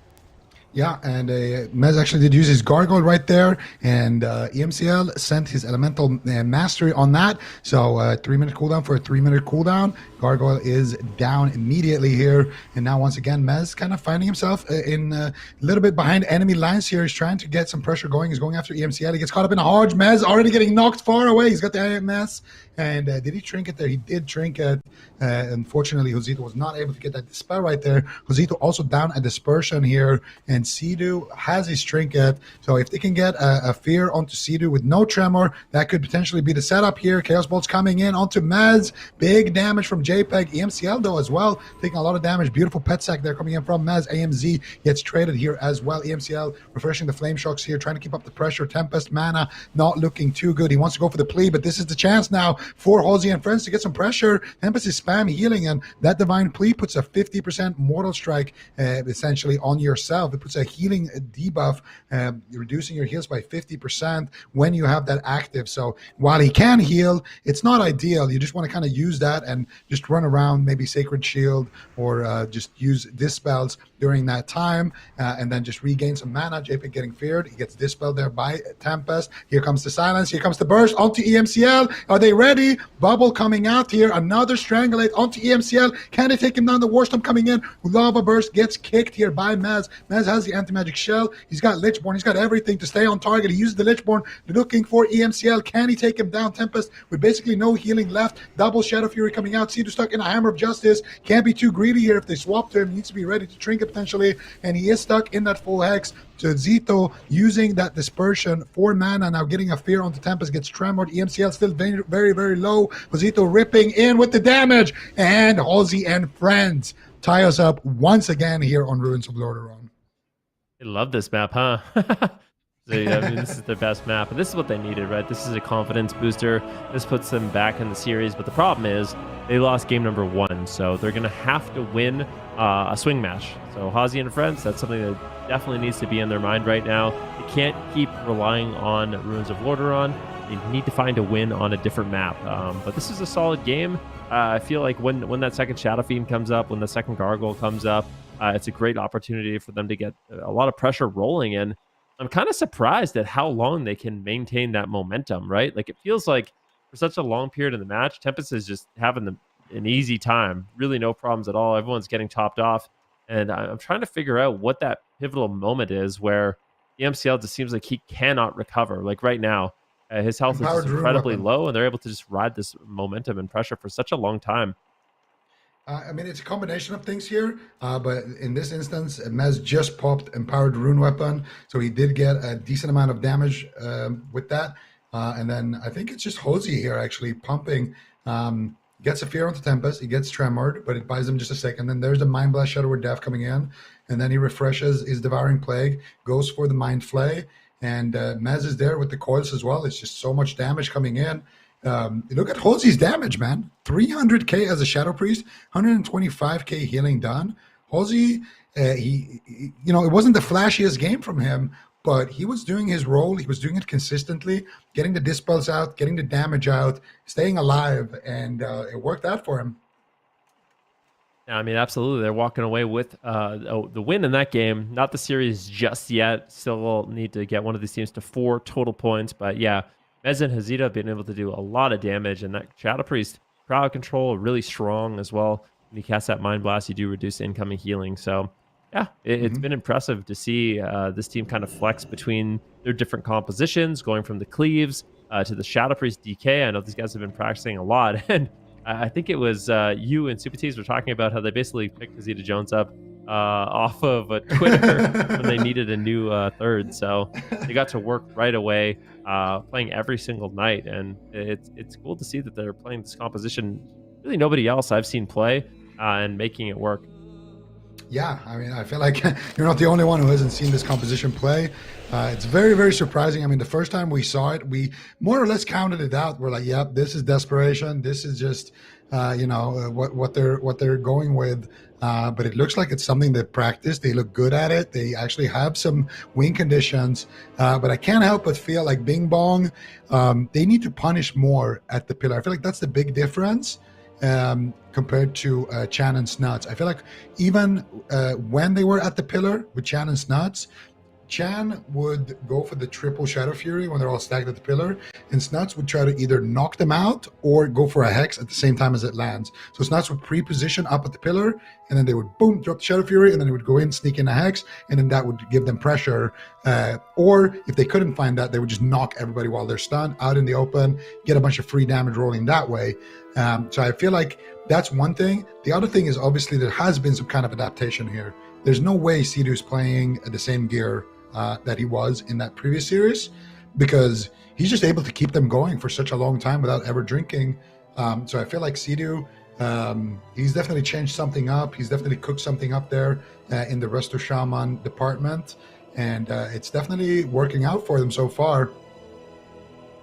I mean, their team is tournament veterans, right? Like Mez and Sidhu, they've been doing it for a really, really long time at this point. So, they know what they need to do. They're the type of players that Warcraft a lot, change up their strategies. We see it on Dalaran with all of them going Drain Eye so they can jump off the ledge. I mean, for EMCL, that's got to be extremely frustrating, right? Like your main advantage on this map is to be able to knock. And if you get a knock in that corner, that's supposed to be like, oh man, this is great pressure time, but they're all just jumping back up and kind of denying that, which is super unfortunate for EMCL. But that's the kind of things that they do, right? Like they think of every angle of the matchup, any little advantage they could get with their racials, with their gear, with their talents. And quite often it really works out in their favor. Dalaran Sewers, this is where we need to see HOZI and friends. If they want to win this series, they need to win on a non-Ruins of Water run to kind of give themselves that swing map advantage if we do end up going to a best of 7. So this is a really important match. If Bing Bong wins this, then it's going to be, are we just going to see a back and forth over and over? Because I feel like for Bing Bong, they are living a long time, but I really think that they can coordinate their offense better. We saw what happens when it's just, if EMCL and JPEG hit the same target at the same time that isn't Mez, they just explode. And I feel like they can do that to Sidhu. They need to kind of save that Mortal Coil, and all you need is a Mortal Coil silence, and you really can just kill Sidhu instantly. If you save your damage for that moment. So just a little bit more coordination in terms of offense for Bing Bong. I think they can make this a lot more difficult for HOZI and friends.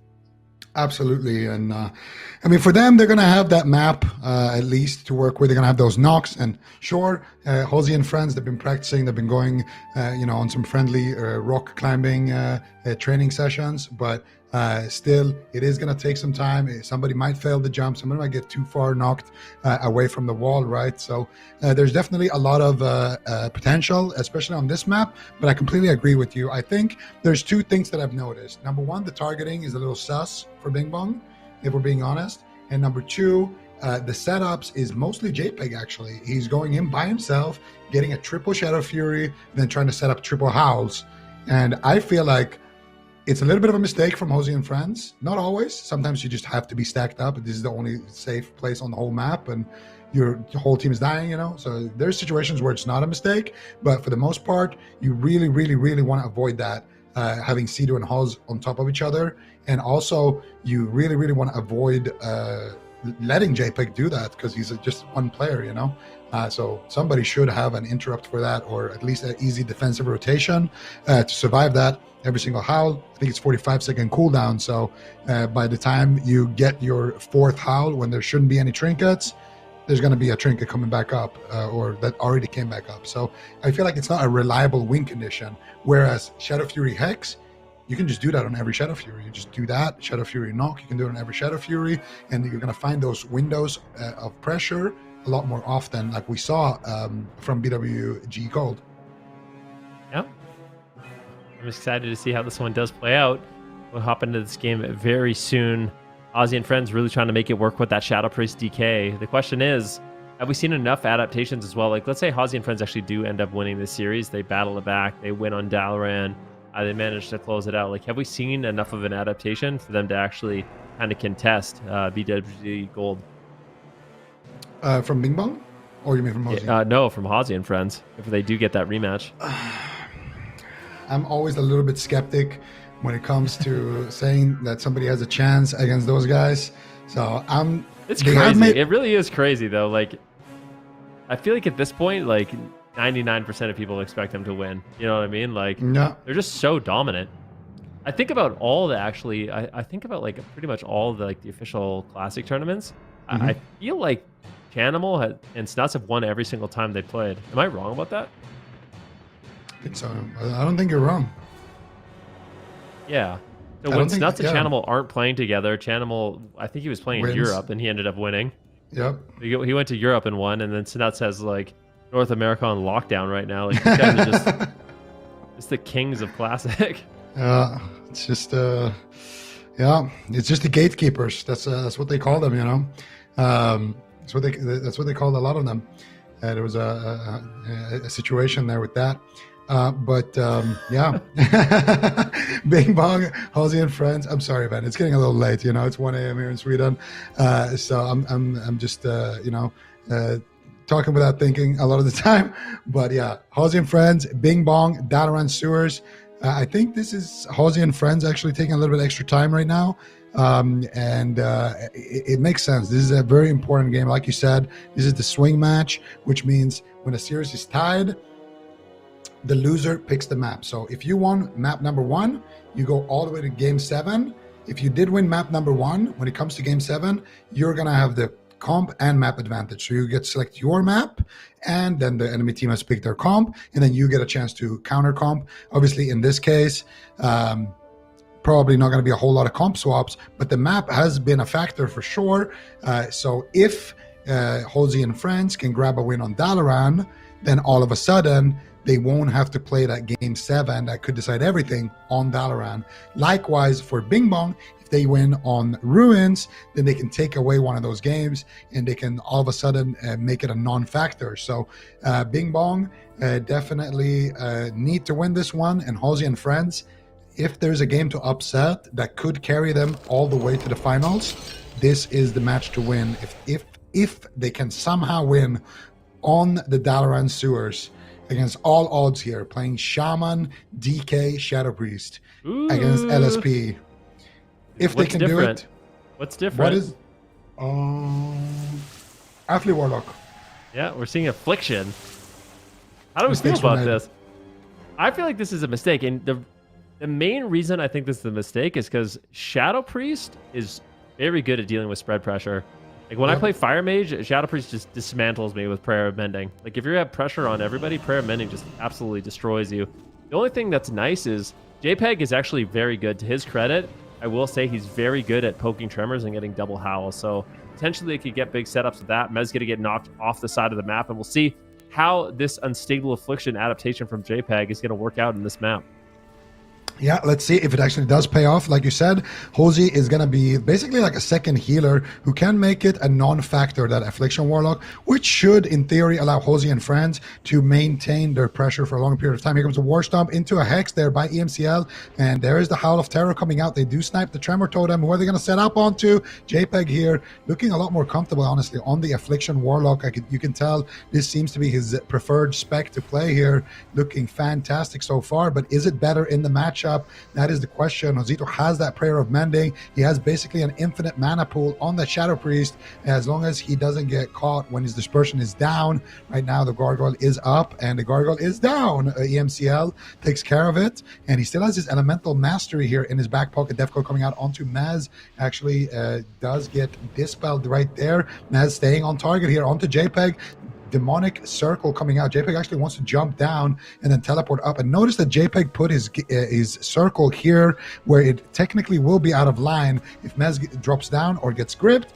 and he teleports, there's no way he can get gripped from down below. You're going to grip EMCL though. Big pressure coming in. Sidu's in a Hammer of Justice. Sidu gets dispelled out of it, and Sidu looking for the Hex. Fake casts a counter spell, and now going for another Hex. He's going to land it. Full Hex here. Big pressure coming in onto EMCL. Sidu though getting blasted as well. Trinket coming out from Sidu. Trinket from Tempest. NS from Sidu. Trinket from EMCL as well.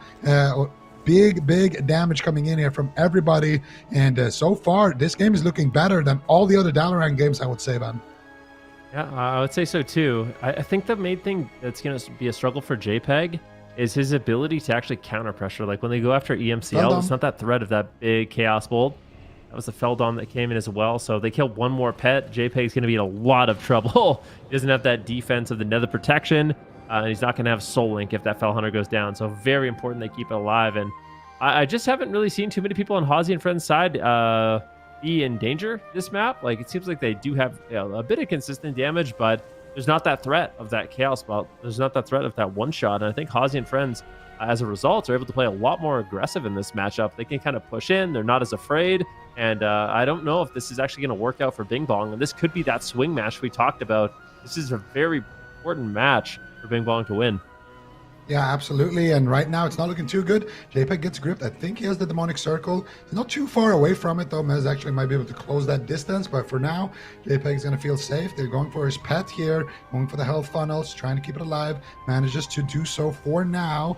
JPEG getting feared once again, swapping over to the pet. This is burning Tempest's mana as well. Here comes the Hex from EMCL, lands it onto Sidu. Mez stuck in a coil, but it does run out. Goes for the anti-magic shell right there and manages to AMS the Haunt and a lot of those dots. The UA as well grips EMCL actually into the fight there. EMCL now gets Gnaw stunned. Mez trying to make his way back to the target. Here's the stun from Ozito. Fear onto JPEG, silence onto Tempest. Big setup. Sidu going for the Hex here. No trinket on Tempest. If Sidu can land a Hex in just a couple of seconds here, it might actually force the bubble, and Sidu's going to go for it. Hex is coming out, but the trinket just rotates back there for Tempest. He's going to be able to trinket this one, and he does. EMCL though still rotting down. JPEG still rotting down. The pet as well. Where did they kill the pet? I don't actually see it anywhere. EMCL gets gripped back in. HOZI though looking a little low on mana. I actually think he's trying to drink right now, but they're going after Sidu. Sidu takes a huge chunk of damage, ducks around the corner, manages to stabilize. Now once again, here comes the Gargoyle, here comes the damage onto JPEG.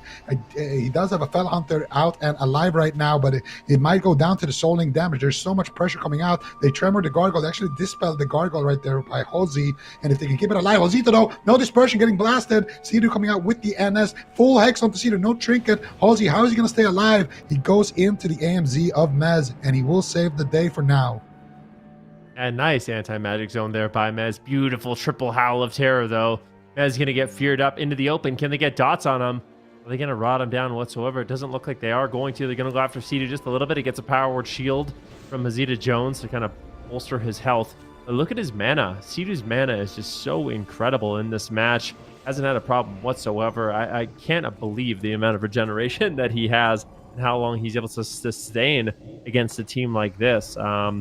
Very, very impressive. Right now, Mez and Haas looking like they are not afraid, and this might be a chokehold. Yes, they might be able to actually get them down. This is a huge push. Azita Jones just going to trade out the dispersion. He smells blood in the water. They want to get this win.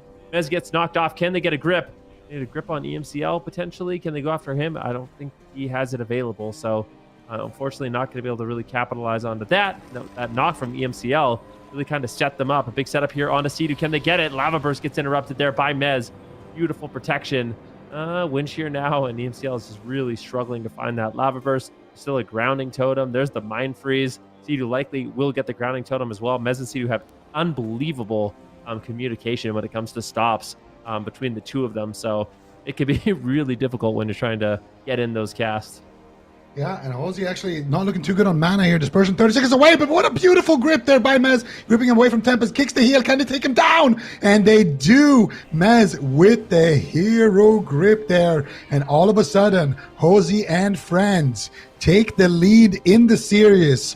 And I don't know, Bing Bong.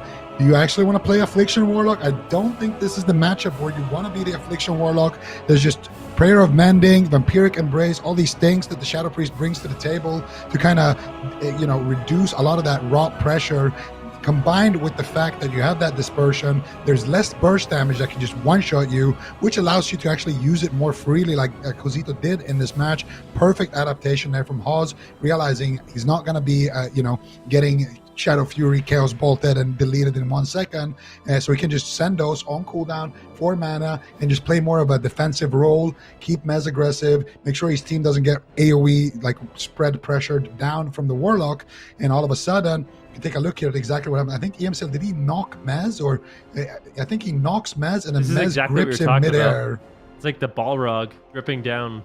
Yeah, the Balrog. Yeah, this is the Balrog gripping EMCL down. Watch, this is exactly what happens. Where Mez is like, oh, you want to send me down there? Well, not today. You're coming with me.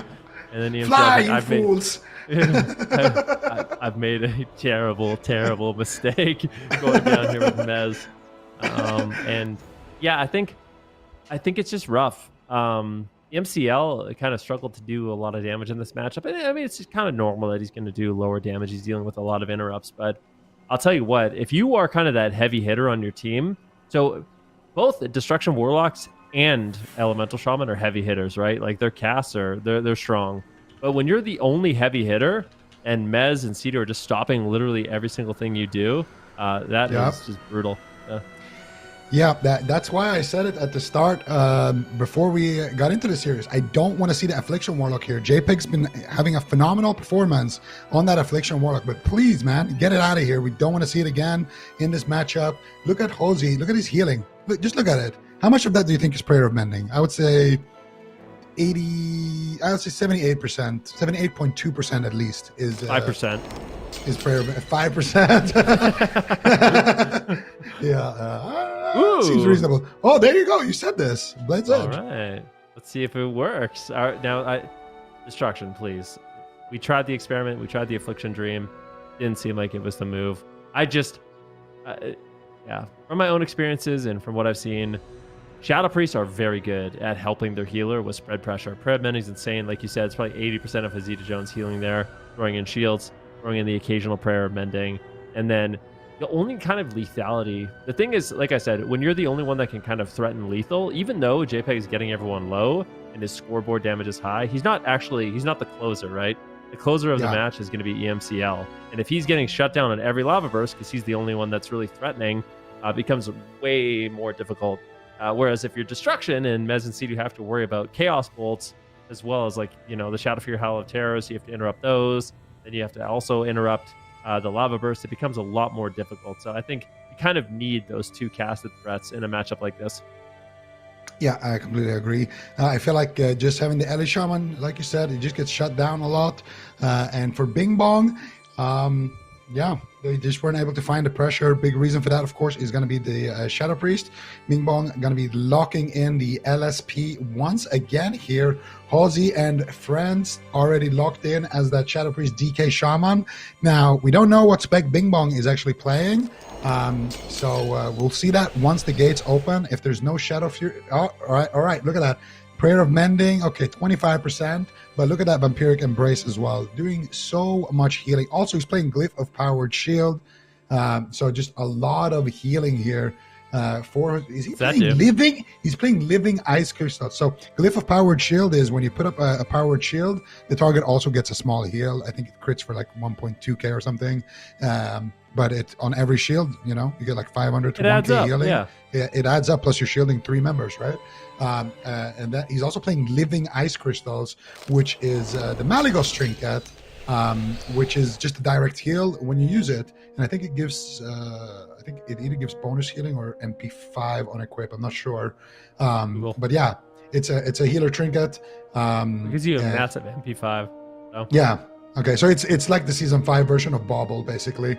So HOZI's playing with that, and that's also, of course, helping in those really, really dire situations where maybe Sidu's stunned without Trinket or Mez is out in the open without AMS, things like that. HOZI can throw in a quick heal with that and keep his team in the fight. So, it's not a bad move for HOZI, and that Shadow Priest paying off big time against that Warlock.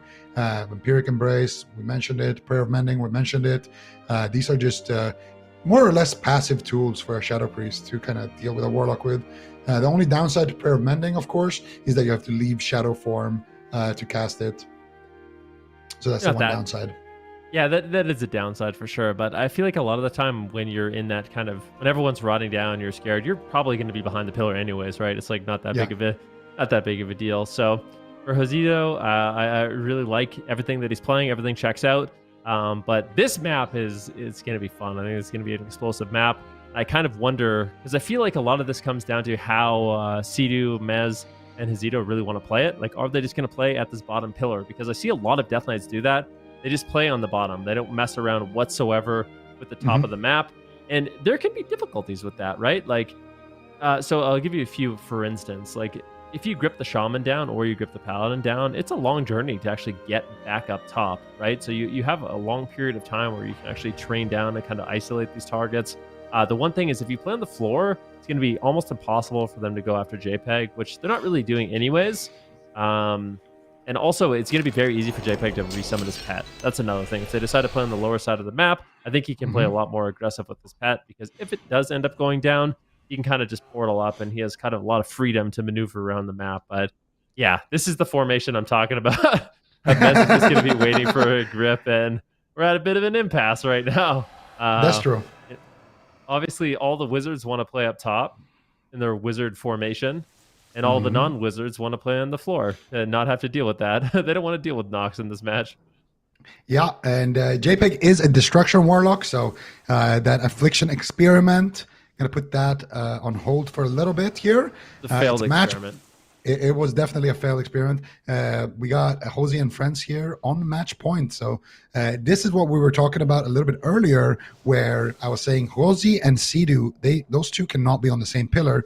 Reason being, if HOZI right now would be on top of Sea-Doo and Mez, JPEG would just press Shadow Fury on the whole team. Then he can jump down, potentially get a Fear, or EMCL can jump down on the other side, knock them all out in the open, and then they can get a nice aggressive opener like that with a target juiced up in the middle of the map. But with Josito staying on his own pillar, either you have to Shadow Fury him, or you have to Shadow Fury Sea-Doo. If you Shadow Fury Josito, Sea-Doo can ground. If you Shadow Fury Sea-Doo, Josito can dispel. That gives you that super solid defense. You can see here, double Shadow Fury coming out. HOZI is not in line for that dispel, but pet stun coming out there from Mez. HOZI now getting blasted here in a Hammer of Justice, but he does duck into Sea-Doo's line of sight. Does not trade the dispersion. Greed is good. Great decision-making here by HOZI and friends. Good communication there between Sea-Doo and HOZI. And now, what are they going to do here? They have some targets that they could potentially get aggressive towards, but they're just going to let them all retreat and go back to that standard formation. Now, I feel like, you know, Bing Bong, they can do some things. Like, I feel like having the high ground is going to be more ideal than being on the bottom here, because even if you grip somebody, it has to be EMCL or Tempest. So I feel like as long as they don't do anything crazy, this positioning is going to favor Bing Bong a little bit. Yeah, I think so too. And one thing to keep in mind is there is a time limit on this match, right? So Bing Bong has to kind of push the pace, because if it does time out, both teams get a point, which ends the series in favor of HOZI and friends. So Bing Bong, they really do got to try to make something happen in this game. That's a long time away, but that's just something to keep in the back of your mind. It's something that I'm sure they're thinking about as well. See, actually getting aggressive with the heroism. They're going after EMCL. This is the aggressive push they really want to make, but look at EMCL. He just kites up top. He gets gripped down once again. Can he escape? Both Josito and Sea-Doo in the back line, sitting a lot of burst on EMCL. This is match point. EMCL has to survive this gargoyle. It's just absolutely ripping EMCL apart. Going for a lava burst, tries to get feared away. Mez is pushing in, and HOZI and friends have all the pressure, all the momentum. They need to stabilize. Can they? Bing Bong, it seems like they might be able to do it. If we can get a good knock, that would be massive. EMCL, does he have it? There's the double Shadow Fury. Immolate. Who are they going to try to send? There's just no counter pressure whatsoever right now. Mez still has the anti-magic zone as well as the anti-magic shell, but that was a really close call there on EMCL. Bing Bong definitely feeling the pressure right now, but they are running a little bit low here on buttons on the side of HOZI and friends. They don't want to risk it too much, but look at Tempest. He had to use quite a lot there. He has Divine Shield. He has his trinkets, or he has his breakers, but that's pretty much about it. He already has a Divine Plea active here as well. JPEG going in here, looking to get aggressive. EMCL gets gripped. This could be the push here. They don't have too much healing to answer this. Tempest, what are you going to do? There's the double silence coming out. JPEG not finding the Divine power that we saw from Chan. Death Coil onto Maz. He gets dispelled there on the fear by Josito Jones. And Josito here still potentially needs to disperse. His mana is not looking too good. JPEG can just teleport back up there, and that's exactly what he will do. The pet goes down, but JPEG, I'm suspecting, will just hard cast a new one up top. And once again, we're in this stalemate position. Sidu drinking back up here, and Sidu might actually be playing more resilience right now because I feel like his mana is moving faster, but he is finding more drinks as well. Yeah, he's going for those early drinks. It's just like, it's been such a non-issue for him, which is just really interesting. I want to know how much regen he's playing in this match, because it's very rare where you see a shaman just never run out of mana whatsoever. But I guess if you can kind of just coast with the Riptides and the Earth Shield, it's relatively mana efficient. JPEG right now going for a play. You might have to actually portal up, and it's not that much of a threat. Here's a big Chaos Bolt. Does get grounded nicely down there by Sidu. They have the interrupts. Mez almost getting one shot, going down to 10% health. And you just have to look alive the whole game. And it's a long, exhausting series. I'll tell you that. When you play against the Destruction Warlock and an Elemental Shaman, I mean, I feel like these guys have been playing against this composition for like the last 2 hours straight, you know? So it's an exhausting thing you have to do, constantly paying attention to these spells that can just one-shot you. But they need to keep their head in the game if they want to actually pull off a win here. Yeah, absolutely. Another double Shadow Fury coming in from JPEG. This time not able to find the Howl. Sidu was not in it, so he can just drop the Tremor Totems, make sure that his team is nice and healthy. JPEG's taking a little bit of damage. Tempest looking good on mana, getting most of his cooldowns back as well that were used in that initial exchange. And gonna just see Sidu happy to just camp it out back here, trying to get a little bit of heals on his teammates. Mez taking some damage right there, but does get healed back up. Now, Josito was actually able to force EMCL's Trinket with a double fear onto him and Tempest, and he might be able to do the same thing again here. Josito stuck in a fear, needs to be very, very careful here. He goes for a double fear onto the DPS, but Tempest is there, able to cleanse that one.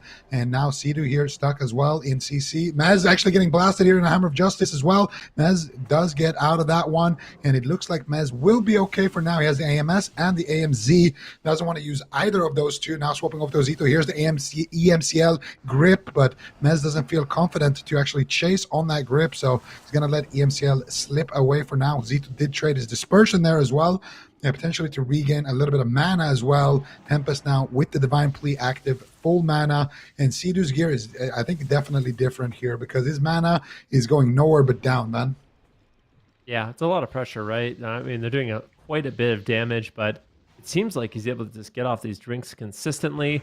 There's a beautiful shout off here. This is exactly what you want. Can they get the Howl of Terror? Unfortunately, no. The Tremor Totem does come in from Sidu. That would have been such an excellent setup. And that's where you really want to see EMCL go for like a Hex on Sidu also. So if the Howl of Terror doesn't land, they still get something out of it. So I think that's one improvement that could be made. But EMCL, once again, on the back foot. He's going to be running away, trying to recover the large amount of damage. Sidu gets caught into a full fear. Big damage here on Mez. There's no anti-magic shell. He's going to sacrifice his ghoul, but this is the gargoyle push. And I think being able to kind of force Mez defensive is exactly what you want to do in this situation. EMCL manages to hold on. He manages to survive. But as I was saying, I really feel like when we see these triple Shadow Furies, why isn't EMCL also going for a Hex? Like, just go for the Hex too onto Sidu.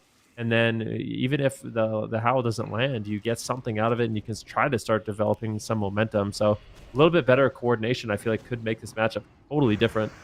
I completely agree. AMCL, here's a double Shadow Fury, but not able to go for that Hex. And once again, Josito is just going to make it out of that one, dispel Sidu. And now here comes the pressure. Now EMCL, basically a sitting duck in open field. Mez tries to AMS to stay on target, but now here comes the Death Coil. Nice shear, though, by Sidu, shutting down EMCL from casting. Mez actually getting feared there by the turn evil. Lightning Bolts coming in, Chaos Bolts coming in. Mez realizing there's no way anybody can out-heal this. Goes for the anti-magic zone here. And honestly, that last push from HOZI and friends was not bad. They got JPEG's Trinket, they got Bubble from Tempest. So that next Gargoyle, if they can live that long, I think they're going to have Bloodlust for it as well. Now, actually, they have Sated. They have it off cooldown, but they still have the Sated debuff for a little while longer. They might actually get it back in time on the side of Cedar's team by the time that next Gargoyle comes up. So that next Gargoyle could potentially take somebody down. Could be a big pressure point for HOZI and friends, but they need to stay alive up until that moment and preferably try to find some kind of pressure before then as well. Yep. See if they can. Sidu, Mez, and Zito not really giving an inch. They're not, they're not pushing in unless they absolutely have to, unless EMCL kind of overextends. There's the Shadow Fury. Let's see the Hex. Are they going to be able to land the Hex? They do manage to get it onto Mez, but it really doesn't accomplish anything, right? Like, Sidu can just dispel it, so a bit of a waste. I feel like that cooldown is just so important to actually set up their team, and all they really need is a couple good setups, right? It doesn't really take that much for them to kind of just one-shot someone. Mez is going to get feared into the open. This is a big potential, huge lava burst, gets anti-magic shelled once again. And Mez has just been the tank for his team, right? Oh, but can he tank much longer? Gets knocked into the open. Big Chaos Bolt's going to be landing. He's getting rooted up, but Sidu and Haz are there helping him out. He's trying to retreat to the safety of that pillar. The Divine Hymn comes in. JPEG is just so annoying with those Drain Manas as well. Getting those Drain Manas onto Hizito, forced to trade out his Dispersion. Now he's a potential target in this match. A beautiful grounding totem from Sidu shuts it down, but there's the double Howl of Terror with the Hex on a Hizito Jones. This is the setup you want to see, and Mez is completely isolated. Sidu forced to trade out his trinket as he realizes Mez is going to be in a little bit of trouble. They do not want to throw away this game. If HOZI and friends win this, they get advanced to the grand finals. A lot on the line for this match, but Bing Bong is not going to make it easy. Yeah, it's match point. Tempest, no bubble. They might send him right now. EMCL spamming out the heals that have a kick for these cross heals. Not able to find it.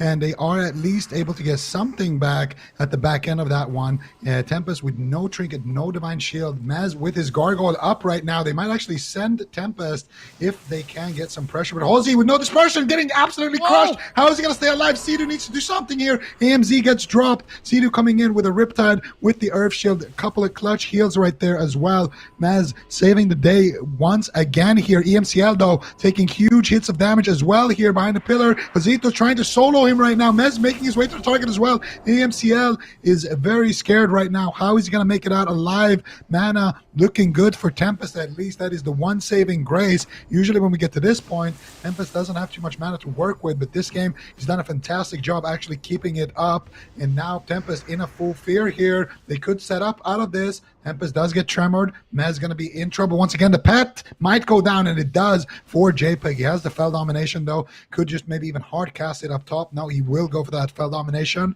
And JPEG, at least they got that cooldown out of the way. Nice grip there onto Tempest. They're trying to get some pressure here onto Tempest. He's got no trinket. He's got no divine shield. There is a 40-second window maybe where they can get something going. EMCL trying to get something going himself as well, but it's looking quite even right now. It's looking quite good. But HOZI and friends maybe needs to turtle a little bit for Mez at least to get an AMS back or AMZ back, because right now Mez is nothing. He's really the most exposed target. And another thing that we haven't mentioned, what's the game length? It's 25 minutes, right, man? Yes. The max game length is 25 minutes. After 25 minutes, both team gets awarded a point, which means HOZI and friends win and advance to the finals. So if this game times out, that is something that Bing Bong needs to keep in mind. Going after Sidu here. Sidu gets his spell on the coil. Shadow Fury, it's a triple. Do they have any pressure out the back of that? The Draenei Racial coming in. Sidu now in a hodge here. Another rocket connecting onto Sidu. And it looks like Sidu might be able to live this one. JPEG is there trying to close it out, but not able to just yet. EMCL now there as well. He has the EM. No, his EM is off cooldown, but he has Lust ready. They both actually have Bloodlust ready. Sidu gets knocked out in the open. Sidu, what is he going to do? He gets Shadow Fury. Big damage coming in from JPEG. He's trying to close it out. Full fear onto Sidu now. Can they make their way back there? But look at EMCL on the opposite side of the map, getting absolutely destroyed. There's a Strangulate on Tempest, but it looks like EMCL will make it away and will survive. And it looks like Sidu also barely will survive that one. And Nature's Swiftness came in at the perfect time, right before that silence. Otherwise, I think Sidu would have been sent in that one. So that was a good attempt there by JPEG. Really, really close call. And I really liked it when they're trying to pressure the Shaman. Still, it seems like a really vulnerable target. I think that's something we could see from Bing Bong more, is just go after the Shaman with those triple Shadow Furies. If you get the triple Shadow Furies, go for the Howl of Terror, go after Sidu. He is the best target. We've seen him die instantly in the past. I think they're getting baited into going after Mez. I mean, Mez can die. There has been close calls, but I guarantee you Mez is max resilience, right? He's every single point of resilience you could ever have, besides maybe his weapon. So he is built to be durable in this match. He's the one that they want to have be attacked in this match as well. So I think sending your setups consistently onto Mez it's kind of playing into exactly what HOZI and friends want. I mean, HOZI and friends are just happy to just camp it out down here. I mean, they're chilling. All they need to do is just turtle all day, like we used to say back in Wrath. Just turtle all day, and they could win it that way. JPEG probably happy to get his foul domination back up there. He's going to have that ready for sure by the time the next pet goes down. Sidu getting his nature swiftness back. Josito just look at his formation here from HOZI and friends. Each friend has a pillar, and they just don't want to get triple Shadow Fury, double Shadow Fury, triple knock. They just don't want to deal with all these area of effect abilities that they have. And they know they're not the team under pressure. They're not the team that has to get aggressive here.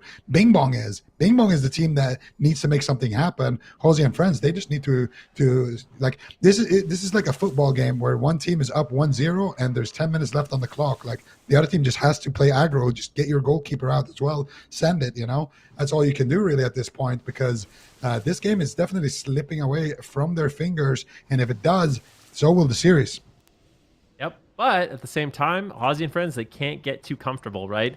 I feel like we've seen it before where all of a sudden all you're doing is focusing on defense. And we've seen in Wrath throughout this entire weekend, sometimes your best defense is offense. So you can't forget to make sure to keep doing damage, keep doing your setups. I don't mind that they're playing this way in terms of the positioning, but I still want to see them get aggressive here on EMCL and kind of scare them into running away. Otherwise, Mez could just get blasted a huge amount of damage. Sidu is going to be able to top him off with that nature swiftness, but now doesn't have it available for himself, and they're going after EMCL. Sidu's getting very aggressive, purge after purge after purge.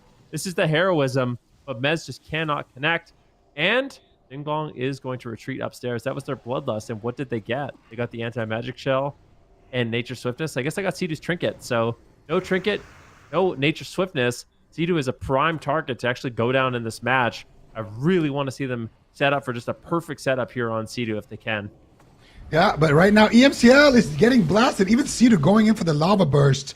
Is going Ellie mode there for a second, but now finally lusts are running out here for both teams. Josito though left behind here. EMCL though actually taking a lot of damage. Josito is doing a surprising amount of damage here. I think Tempest is sitting down for a drink. That's why. So I don't think they're going to be able to capitalize on that. Tempest just taking a page out of Mimpoika's book, drinking while his team is dying, and then topping them up at the very last second. And it's the right play to make, of course. Tempest now going to be sitting with full mana. EMCL also sitting with a full HP here, so just min-maxing those ticks. EMCL now getting stunned up. Here's the freedom coming out. War Stomp into Hex, into Howl of Terror. This is what we were talking about in terms of offense. This is what we want to see, both JPEG and EMCL there to get the Howl of Terror and the Hex. And that's a much cleaner setup, but they don't actually force too much with it. I don't think actually anybody used a trinket there on the side of HOZI and friends. They're just able to walk that one off. And now HOZI and friends, triple Shadow Fury. Here comes the damage onto Mez. Mez might get deleted. And Mez does fall. Unbelievable amount of damage coming in right there. They stack up for just a second for that triple, and JPEG lets it rip, gets the triple Shadow Fury, sets up EMCL, and then we're going to Game 7. We certainly are going to Game 7. There is no doubt about that. But I think the main thing to talk about here is that Bing Bong did lose a swing match. So that means that HOZI and friends, they get to go to their favorite map, which is Ruins of Lordaeron. It's going to be a lot more difficult for the kind of turtle strategies we saw here. But that's got to be a heartbreaker, right? Like, you play it patient. Your HOZI and friends, you play it extremely patient. You know what your win condition is. You can just live. You force them away with your offense. And if you live to 25 minutes, you're going to be the one that can actually advance. But if you slip up for just a second, like I said, these guys have been playing against this composition for, 2 hours now? Maybe longer. Playing against Snuts and Chanimal, and now you're playing against JPEG and EMCL. There's just close call after close call. And if you're just not paying attention for the slightest second, or if they do their setups perfectly, you're just gone. So, definitely a bit of a heartbreaker there for HOZI and friends. Zito, this is a really close call on him. An anti-magic zone. This is much earlier in the match. The game actually concludes, I think, in about 18 minutes. So getting close to that mark. I think JPEG actually portals up and sets up his team. See, right now, Mez has no anti-magic shell. Sidu has no trinket and no nature swiftness. Boom. And this is the Shadow Fury. This is the damage that just deletes him. And that's what it is. That's why it's so scary. That Shadow Fury, Mez went, what, 70-0 in that triple Shadow Fury? So at any point in the match, that can happen. But luckily for Sidu, Mez, and Haz, they get to go to Ruins of Lordaeron. So now it's kind of a tale of Tempest, EMCL, and JPEG. Can they win on their map disadvantage? Because one thing's for sure, at the end of this next game, one of these teams is eliminated and one of them will be going to the grand finals. Yeah, and that's the thing. At least if you're HOZI and friends, you will have this game kind of on your own terms, right? We said it. You're gonna have the comp advantage. You're gonna have the map advantage. Map advantage, of course, being the big one. Not having to deal with all those thunderstorms, not having to deal with that ZY axis, Warlock teleporting out of the match basically for you. So definitely gonna be an important game, and now both teams also gonna have to turn on that aggression. I'm wondering, do you think Sidu's team got a little bit comfortable there at one point when they realized, like, hey, we just gotta last a couple of more minutes and we're out of here, we're done. Do you think that was like a mindset that they maybe had and that they started thinking about during the match, or do you think they were just trying to play to win the whole time and Bing Bong just played a good defense? Well, HOZI and Friends is definitely playing not to lose. I mean, that was kind of clear by their positioning, right? Like, I feel like there was moments where they could have made a push, and maybe they were ahead on cooldowns to actually try to close it out. But it was pretty clear that they just didn't want to take any risks in this match. They were happy to just force the MCL away and then retreat back to their defensive position. So they were playing not to lose. They knew that after 25 minutes they were going to get that win, and all it takes is a little bit of a slip up, right? Just not paying attention for a second. JPEG finds that opening and is able to pull it off. But you have to. I mean, anyone in that situation would be like, all right, we've lasted 20 minutes. We only got 5 minutes more. We got this in the bag, and then you're deleted, and it's very heartbreaking. That's the thing. 25 minutes, it doesn't feel like that long of a time. But when you are in a game against a Destro Warlock and an Ellie Shaman, it is an eternity, because we just saw what happens. Like, in 1 second, in one Shadow Fury, you're just dead. Like, EMCL could have just sent the EM there as well. They could have just EM'd and deleted. That's what I want to see. Yeah. Like, I want to see those point blank EMs that we saw from, was it Gekko, I think, in Europe? Just walk up point blank range when he's Shadow Furied, if he's under 70%. Not from a Lori, too. Yeah. Oh, yeah. No, it was a Lori. Yeah, you're right. Yeah, I feel like actually getting the kill without using the EM there. At least you should have sent the EM, and like while it's midair, he's dead. So I think EMCL, he can actually get a little bit cheeky with it. He can try to catch somebody, by surprise with that one. But yeah, it's just a scary time. You have to last for 25 minutes, and every single second you can get one shot by these wizards. But now they don't have to worry about that gameplay anymore. It's gonna be game number 7 here, ladies and gentlemen. Winner gets qualified to the grand finals, and the loser will be out in 3rd place. Is it going to be HOZI and Friends, or is it going to be Bing Bong? Let us know in the chat what you think, and we get this game started right now, man. Yep, the lower finals, the last game, Ruins of Lordaeron. This would be a fitting final resting place. As it is a cemetery. That's true. Took 2 of us to close that one. But yeah, I mean, someone's going on the ground in this game. Like, there's no doubt about it. So let's see who's going to be able to get it done. EMCL, JPEG, and Tempest are going to be sitting back. They don't want to push the pillar. Like, nobody wants to give up their positioning now. It's the early stages of the game, But inevitably what happens, it's so rare where teams fully commit to this, right? Like, almost never is it both teams are just, they fully commit to just sitting back like this. Eventually someone's like, all right, well, let's just do something. I don't want to wait anymore. Get bored, and they try to make a play. See JPEG going for a little bit of damage there on Haz. And yeah, so it feels like to me, HOZI and Friends, their main win condition in this match is maybe kill off 2 pets, but more than likely it's just going after EMCL. That's how like most of their victories have happened. They just get a lot of pressure on EMCL, and they're able to take him down For Bing Bong, what we want to see is a lot more coordinated one-shots between EMCL and JPEG, where you just send someone 100-0 with all your cooldowns and a Shadow Fury. And I think it's actually a fairly reliable strategy to get the anti-magic shell. EMCL looking to push forward just a little bit, but both of them just kind of feeling each other out at the beginning of this game, seeing who's going to be willing to commit. And it doesn't look like anyone for the time being. Yeah, we'll see. Now AMS is down, so maybe they're feeling a little bit ready here to push in. JPEG's looking for the Shadow Fury. Sidu knows it. Josito knows it. They are definitely trying to avoid stacking, but that Shadow Fury has a really wide area, and there it is. They don't get it onto Josito, though. Josito's doing a setup right now. Josito needs to get those Dispels out, and he does onto Sidu. There's the Bloodlust, and they have the setup to go with it. Here comes the damage. Gary, the Gargoyle, has been summoned. Josito dispelling the Gargoyle right there. Big damage coming in on the EMCL. They need to stop EMCL from killing the Gargoyle. Can he get a shield on it? Can he get something on it? The Gargoyle will rest in peace right there. F for Gary right now. And Sidu caught up in a full fear. Does get dispelled here once again by Josito. And Mez now caught it in open field. This is where he can be tested. AMSs and will be able to tank it out for a little bit, trying to send a little bit of pressure there onto the pet as well, but looks like they're going to have to abandon that push. Nice grounding totem there coming out from Sidu, keeping him alive, and it looks like everyone will be topped, but they don't have AMS, they don't have Icebound, they only have that AMZ, and it's looking better and better right now for Bing Bong. Yeah, it's definitely looking solid.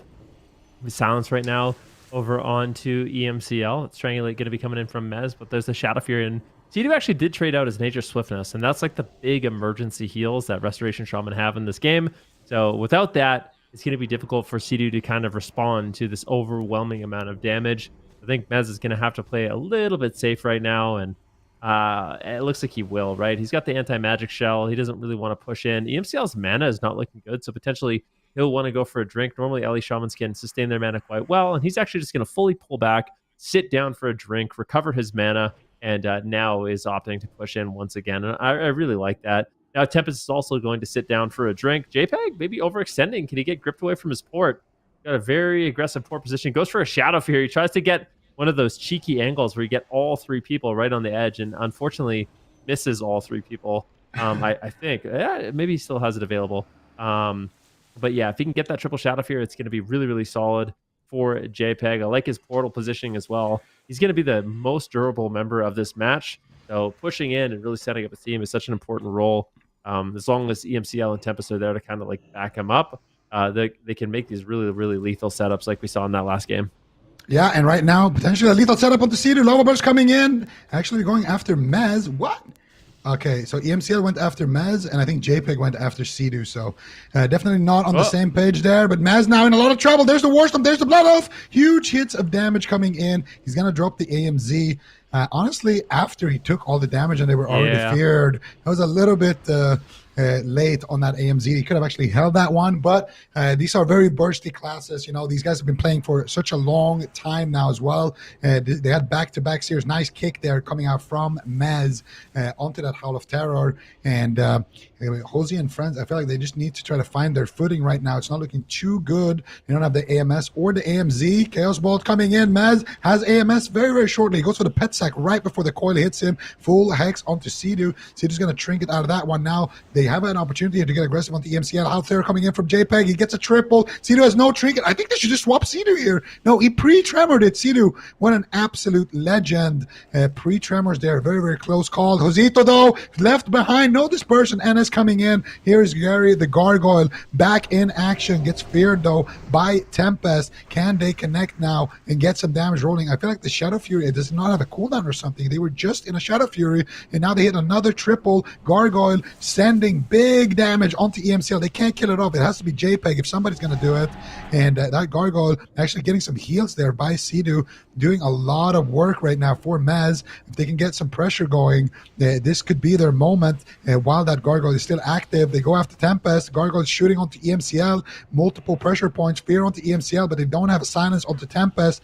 So it does get either tremored or dispelled right there. And now, once again, HOZI and friends forced to retreat back to the pillar. Yeah, and they will go back to the pillar, but a few close calls there. EMCL is going to get gripped in. Tempest mana, he's got to recover it at some point. I feel like EMCL needs to pull back into position Maybe they go after Sea-Doo. There's no trinket, no... there's really nothing, actually. There's no defense for Sea-Doo whatsoever. There's not even an anti-magic zone for a few short seconds, but once that zone is up, I feel like Sea-Doo should be feeling relatively confident to survive. That Fell Hunter did go down, so that was a fell domination there by JPEG. If they can kill it off another pet, maybe that's an opportunity for HOZI and friends to really push in. There's the double shadow fear going for a Howl of Terror, but way out of range. That setup's not going to really work there for JPEG. He gets hexed up. They're actually going after JPEG now. If they kill the Fell Hunter, this could be an absolute disaster. It's getting low. The second pet, can it go down? Just keep in mind, this is match point, so the loser of this is out of the tournament. The winner goes to the grand finals. So a very high pressure situation, and keeping that Fell Hunter alive is going to be very important. But when Seed is in the open like this, I want to see EMCL and JPEG really punish him. Don't ever allow Seed to be in the open like this. Playing aggressive. The Fell Hunter's down to 10% health. Is it going to go down? It's so incredibly close. JPEG gets interrupted. The pet gets topped off. And the thing is, when you go after the pet like this, it pays off huge if you take it down. But if you waste too much time on it and they actually keep it alive, it just allows a lot of free casted time by JPEG and EMCL, which can backfire. So something you have to be very cautious of. Yeah, but it does burn a lot of mana, though. Tempest sitting down for a drink. They need to push in, try to get a Death and Decay on it or something. Mez trying to jump Death and Decay it potentially. Don't think he can find it. There it is. And he does stop it, but at what cost? Tempest already full mana. The good news is for HOZI and friends, Tempest has no Divine Shield. The good news for Bing Bong, well, they have an Ally Shaman and a Destro on their team, but aside from that, there's no real cooldown lead for them. Mez has basically everything. Now they're going after his little ghoul, which doesn't matter. Mez can just raise dead like he just did. I think it's a 30-second cooldown for DK, so he can just insta-summon his pet, rebuff that Horn of the Winter, and just take a second here to reconvene. They wanted to push in. They wanted to stop that drink from Tempest because he was really, really low on mana and try to close it out. They weren't able to stop that first drink. They weren't able to stop the second drink in time, and then they just kind of abandoned the push for that reason. And now they're getting their cooldowns back. Empowered Rune Weapon coming back up in a minute for Maz. He's got the Gargoyle. Bubble is down. This is usually when they find a little bit of pressure here on the side of HOZI and friends,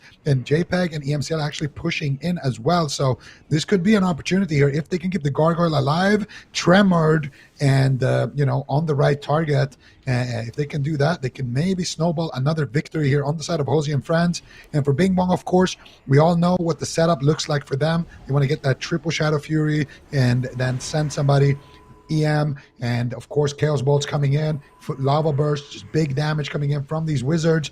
Zeta now pushing in, actually looking for something, trying to fear EMCL potentially here. He does get it. Gargoyle is out. They don't have the bubble. This is what we're talking about. Aura Master coming in. There's the non-stun, but they don't have a silence before the Aura Master. Actually, they did, but I think it just wasn't long enough there. Tempest will recover from that setup. That was an all-in to kill, and it failed spectacularly for HOZI and friends, and now they find themselves in that situation where they're stuck out in open field and they need to get back to the pillar. It's going to cost them mana, it's going to cost them cooldowns, but can they do it?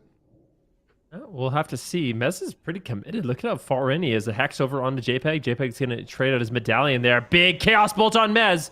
It looks like it will get shelled. EMCL, he's managed to buy enough time for him and Tempest to kind of recover. Mez was staying in the open for quite a while there. But with this pressure and now with no anti-magic shell, Mez is likely going to be feeling the pain, feeling the pressure. Sea-Doo and Mez get knocked away on that grip. Nicely done there by EMCL. And once again, the Wizards maintain their wizard positioning in the open. They managed to reclaim the open field and force Mez back behind a pillar. Triple Shadow Fury coming in. Do they have an opening here? That's the thing. They smell a weakness, so they can actually make a push here onto Mez. He does have the AMZ and will trade it out. Does not want to mess around. We're about almost 11 minutes elapsed in this match, and we'll see. I mean, it's close. Tempest still full mana entirely. Big Howl of Terror coming in. Can they take down Sea-Doo? He gets interrupted. Nature's Swiftness tops him off. A really close call, but that's why these Shaman Swaps are so devastating. Can they take him down? He's caught into a root. Oz has to help him out. Sea-Doo, can he get behind the pillar? Big Lava Burst, Chain Lightning. Huge damage by EMCL. Then Sea-Doo will retreat. He gets away, but barely. By the skin of his teeth, Sidu survives that one. HOZI is basically tapped on mana, drops the Hymn of Hope here, trying to regain a little bit, trying to just restabilize. But now, Bing Bong is getting fearless. They're disrespecting the pressure here. They're pushing in. They want to close this one out. They want to go to the finals. Can they get Josito? And they can. Triple Shadow Fury, Lava Burst coming in from downtown. Josito with about 15, 20 seconds left on that dispersion, not able to do anything in that situation. And Bing Bong, we said it before, it's their offense that they needed to work on. They found the win conditions. They found the confidence to actually go in and get aggressive.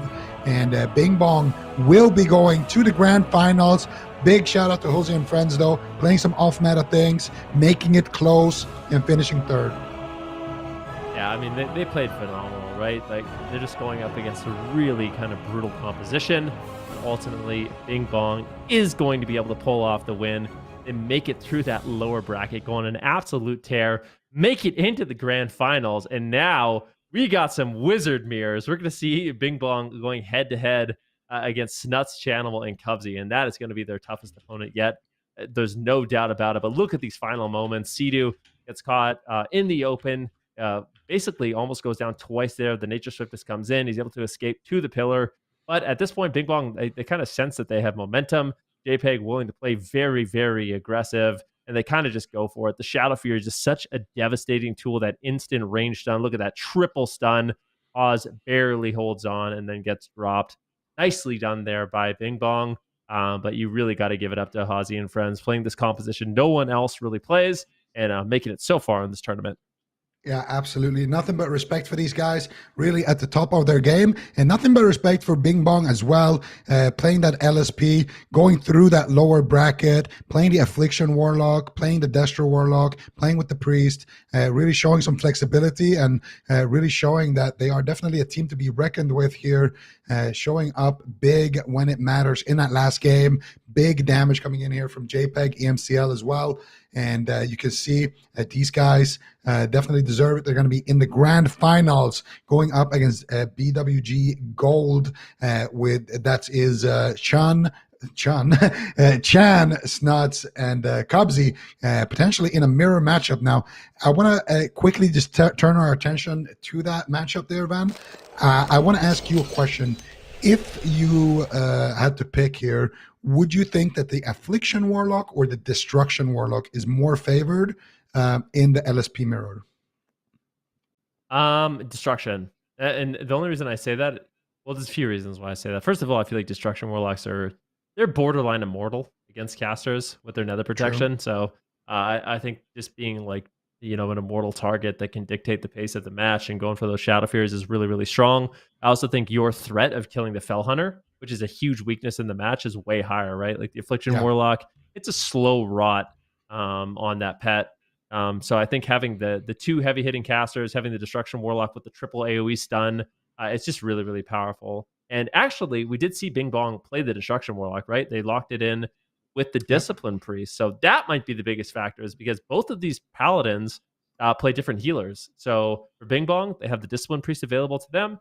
And then, of course, for Snuts and Chan, they have Cubsy, who can also play the Restoration Druid. So I don't know if we'll actually end up seeing that, but it is a possibility. And I could see reasons why you would pick it. And I'm curious to see if they do kind of make that change, or if that Discipline Priest is just going to be a huge advantage there for Bing Bong. But definitely a really exciting matchup. We got the grand finals for North America coming up after a very short break.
Welcome back, everyone, to the epic conclusion of today's tournament. We have a BWG Gold going up against Bing Bong in the grand finals for North America. And we have a bit of a wizard showdown here, Ooh. Isaac. It's a priest, though, so they're not going full mirror. I was wondering if they were going to do this because they did showcase their priest earlier in the tournament here. So it is going to be Tempest playing the Disc Priest here. It is JPEG playing Destro, so he's not going to be on Affliction. So it is Destro versus Destro, Ellie versus Ellie, but it's Holy Pally versus that Disc Priest. And I'm really curious to see if this means Bing Bong is going to try to play a little bit more aggressive, if they're going to try to play in the face here of BWG Gold and try to utilize those offensive dispels, try to utilize MD potentially, and really land a lot of CC here. Yeah, it seems to me that Bing Bong, their main advantage is going to be if they push in. If they don't find a way to push in, then I feel like BWG Gold is just going to walk away with it, right? The Paladin going to be more efficient than the Priest. For the most part, you're going to have the added benefit of Sacred Cleansing, which is evasion dispels. Now, Shanimal pushing in, looking like they will set up with that Shadow Fury Hex. That's a coordination that's nuts a Shanimal have. Shanimal gets coiled away. It does get dispelled. Look at Cubsy in the backline just throwing in those dispels. Counterspell going to be used early on in the match. Let's see where Snuts and Shanimal are going to go. I think JPEG and EMCL, they want to push on Cubsy, but EMCL could get punished. Hammer of Justice. Do they have the damage to take him down? He is caught in the open. Big damage and Coil coming through. Shadow Fury as well. That's the coil, and that is the one shot. Good night, EMCL. Snuts or Chanimal sets him up, and Snuts knocks him out of the park. That's a first game, quick first game for EWG Gold. Oh my god, dude, I got used to the pace of these last couple of series, you know. I was sitting back, I was relaxed, and then it's just bam, done, out of there. A victory for BWG Gold. They just one-tapped EMCL when he pushed in there. That was that was something, man. When you get caught into the coil, you don't actually get the inherent shield wall that Ellie's have when you're CC'd because it counts as a horror effect. So not going to have that damage reduction. You know, they went out. Shears used on both the Warlocks here. They just start buttering up EMCL. You can see the Immolate and Flag. Rockets come out. They knock him off the pillar there. The Hodge is out. The Hodge expires. And you can see that penance coming through, but it's immediately Shadow Furied into the Howl, onto that Priest. The coil comes out on EMCL, and there it is from Snuts. All the damage being launched out there by Snuts and just deleting EMCL in game one. Chanimal served him up on a silver platter, and Snuts just smashed him down. Yeah. I think I would be very confident saying that Chanimal, Cubsy, Snuts, and they used to play with Wealthy Man as well. That team is the best Wizards we've ever seen ever in World of Warcraft. So the fact that they're playing this composition, they play it at such a high level. They know how to find those one shots. They know how to exactly cross CC. Chanimal is always going to get the perfect blankets, the perfect Shadow Furies, the perfect coils. It's always going to be followed up by Cubsy, and that's the kind of gameplay that I expect from these guys. And they just show it time and time again. That's a 40-second game. I feel like a lot of people are like, all right, here we go. We're in for a long one. But strap in, folks. It's going to be 20 minutes. And the thing is, Snuts and Chanimal, they're pushing the pace, right? Like, they pushed in there at the beginning of that match. They ran in across the map. They got on the pillar. Well, that was right? Bing Bong. That was Bing Bong who pushed in. Well, they pushed into one pillar, but yeah. Bing Bong crossed the map, and Snuts and Chanimal, they went to that pillar. So I guess both teams playing semi-aggressive, but Chanimal and Snuts were the ones that initially went in behind. Yeah, they chased after their pillar. Totally, I get what you mean. Yeah. Ruins. This is even all right. Running right at them. I mean, I think, like you said it earlier, but I think when you're going Disc Priest, you have to be playing aggressive, right? You're just a worse Paladin if you're going to play at 40 yards. So you need to play in their face. You need to make something out of this. But you also have to be careful about really not stacking up too much. Priests don't have nearly as many defensives to actually rotate through. You really only have that PS to actually bail out your teammates, as opposed to the Pally's obviously going to have his Aura Mastery. He's going to have his Div Sac. He's going to have his regular sacrifice. Plus the bubble, plus the wings. It feels like they have a lot more ways to kind of recover there. So we'll see if they're going to be able to get anything rolling here. I think the coordination is going to be so key for Bing Bong. They need to get pushed in, and they, because you have the Disc Priest here, you can kind of use the Shadow Fury to set up the instant howls there. The instant fears coming out from that Disc Priest. So if they can combine, poke down the Tremor from Snuts, get a Shadow Fury on multiple people, follow that up with the Psychic Scream from Tempest, and really use that to have everyone in CC and set up that go. We'll see if they can get anything rolling. But Tempest is just hodged on his mount right off the bat here. They're pushing in on Cubsy, though. Going to look to try to get aggressive on him. EMCL thunderstorming him out into the middle of the map. Cubsy, though, just going to use that to retreat right back. And the triple Shadow Fury coming in there from Chen. You can see he's looking for the Howl, but he's going to get Psychic Screamed off by Tempest. But Cubsy just pops up, dispels them out of those spheres, and the pressure is going to be turned around now. Chanimal looking to get aggressive here as the Bloodlust has been popped there by Snuts. Chan porting offensive here, trying to play in the face of Tempest, who's kind of under a lot of pressure already, but now JPEG coming out here looking for the Shadow Fury Howl. That's going to be knocked back, though, by Snuts. Shears traded back and forth on both sides. We'll see if the pets are going to be a target. Chanimal lights that one up. JPEG has already lost his first pet of the game. Yeah, that pet is gone, and let's see if he can get off his Fell Domination. Looks like he will be able to, but if that second pet goes down, that is not the position you want to be in. EMCL taking a huge hit of damage. Cubsy at the same time. EMCL just going for it.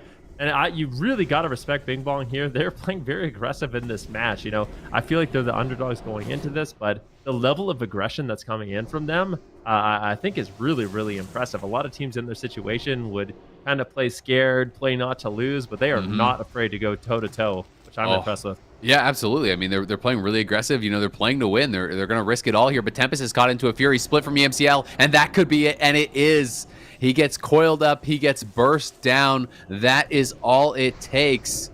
As Tempest just into a short fear there was split up from EMCL, so I don't think he was actually in range of Tremor. And it's a quick 2-0 here. BWG Gold making it look easy here in the grand finals.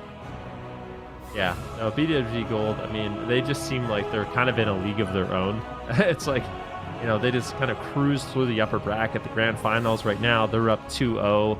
Everyone else is having these insanely hard-fought series, but they're just such a strong team. You can see the damage here. We got a Shadow Fury onto Cubsy, and this is what I was talking about. I really respect the fact that JPEG and EMCL, as well as Tempest, are playing so aggressive in the match. They're really trying to push the pace, get in there, but unfortunately here, EMCL is going to be a little bit punished. You know, he's in the open.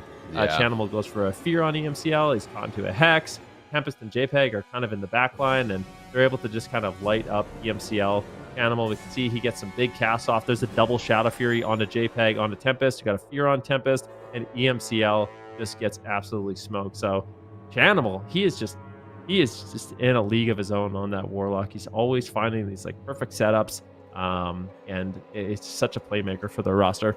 Yeah, absolutely. I mean, he is just playing really, really well.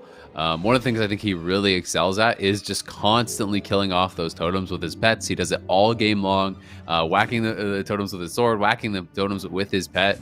You know, and even if the Tremor is getting replaced, sometimes they're actually getting spread out a little bit, and it's difficult. Maybe you're out of range of the Tremor, or maybe it takes a second to actually get you out, and that's just putting the Disc Priest further and further behind.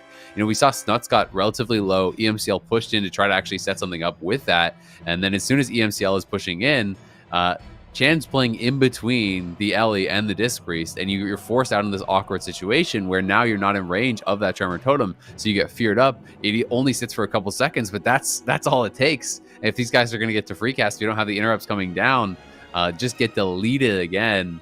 And it just seems like Bing Bong have not really been able to shut down these coordinated burst opportunities. You know, Stunts especially feels like he's just kind of having a field day.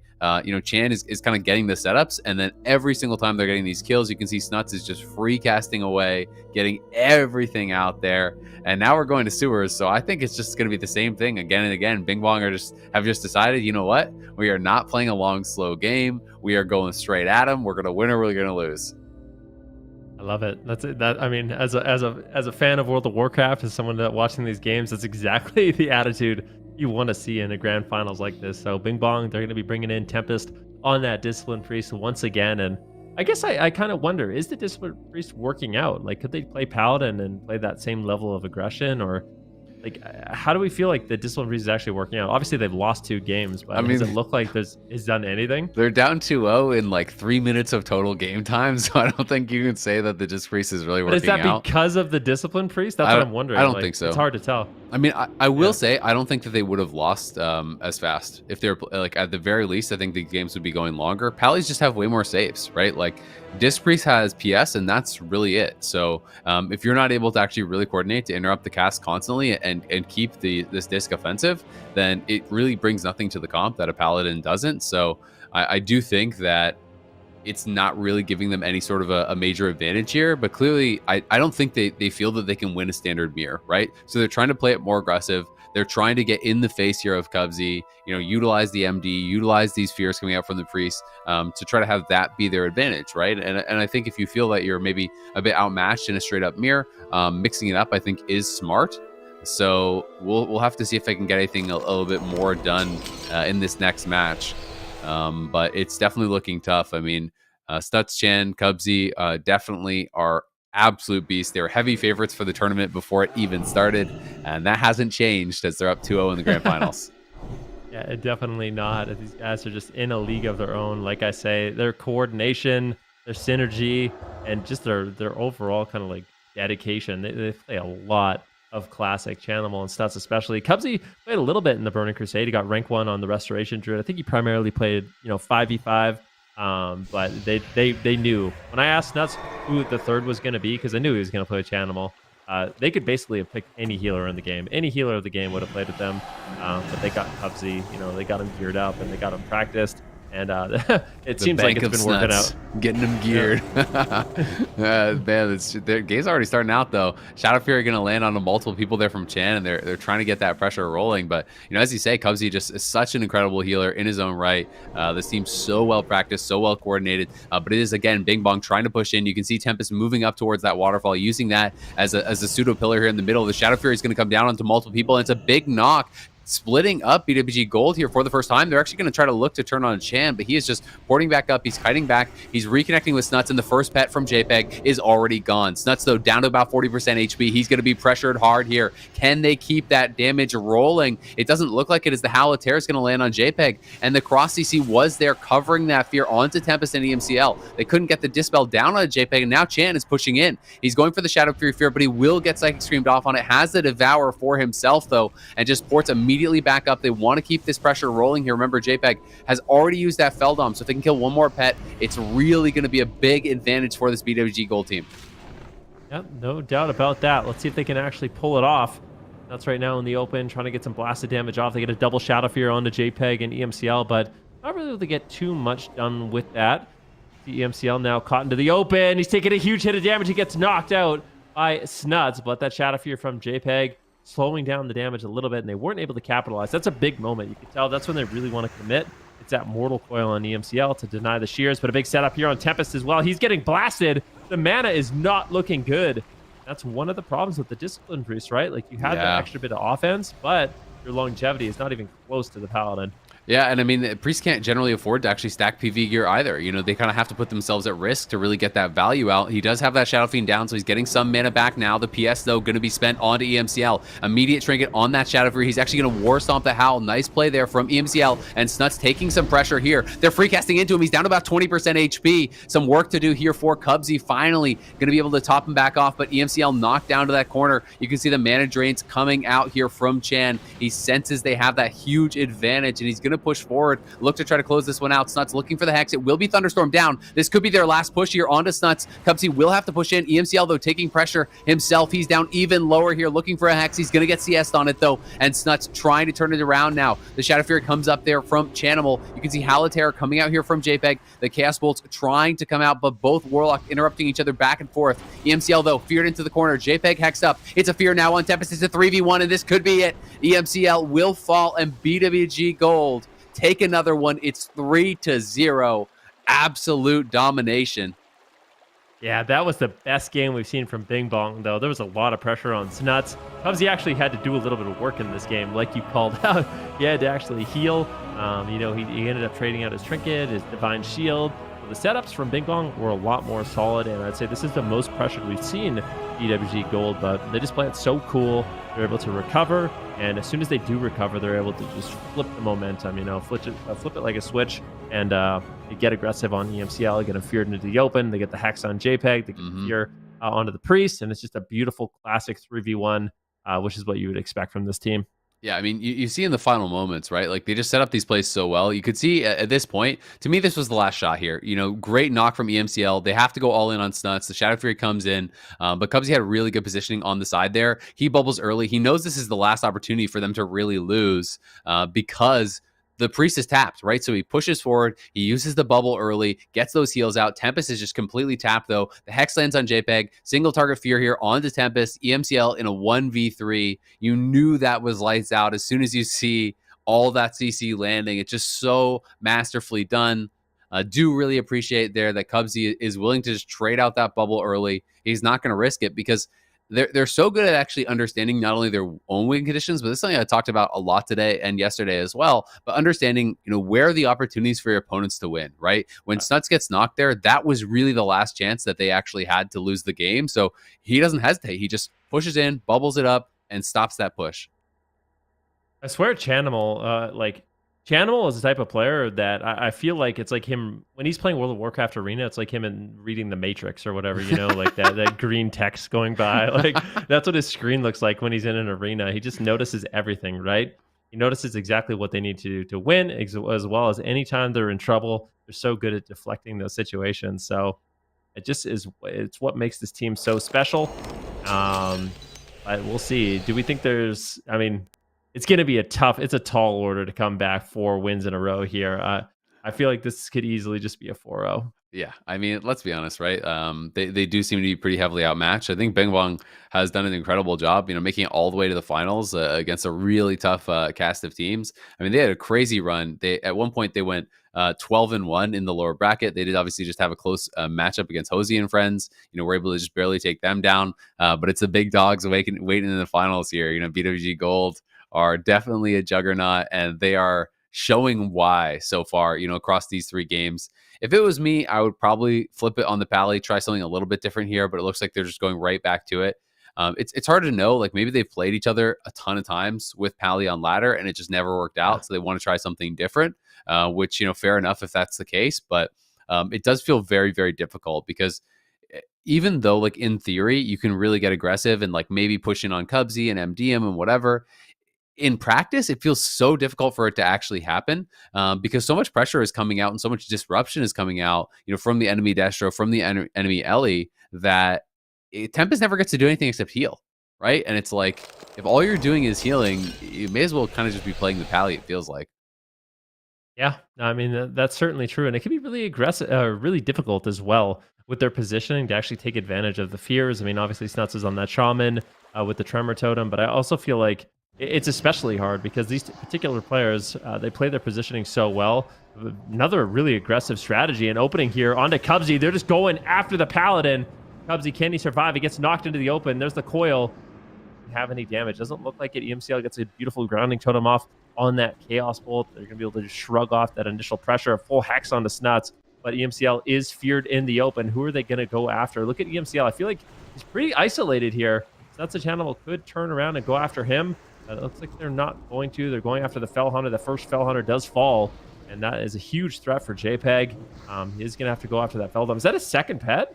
I don't think he actually has a pet anymore, and that would be an absolute disaster for Bing Bong. Yeah, he's got no more pets. They've already lost 2 here, and they're going to try to push in, but EMCL is in trouble. The Lust could come out. Snuts getting low there. The Chaos Bolt lands. He's down to 10% HP. He needs big heals coming in fast here. Is going to be able to get topped off, but you can see JPEG porting in offensive. Does land the Shadow Fury there on Cubsy, and EMCL getting Shadow Fury in exchange here. Feared off as well as the Tremor Totem has been killed. A good push here from Bing Bong, but without the pet, can they keep that pressure rolling here? JPEG now stuck into a fear. Snut's going to get feared away. The Tremor is killed off here. And you can see EMCL trying to perch him down, trying to find some sort of a window of opportunity. But do they retreat and actually look for a resummon on the Fell Hunter? Or do they just try to keep it pushing here? The coil comes out onto EMCL. That one's going to be immediately dispelled. But Tempest now is caught in the Hex. And there's the fear onto EMCL. They're trying to set it up. They're trying to finish it off. They want to claim the championship right here, right now. And EMCL down to 50%, down to 30% HP. Can they find the damage? It's a full fear, and I think this could potentially be it. He gets back for the Tremor Totem, does get his healer out of that, but the spam fears are not ending on a Tempest, and now Snuts has arrived. Chanimal's in LOS as well. Here comes the Chaos Bolt, here comes the Lava Burst. That's going to be shocked,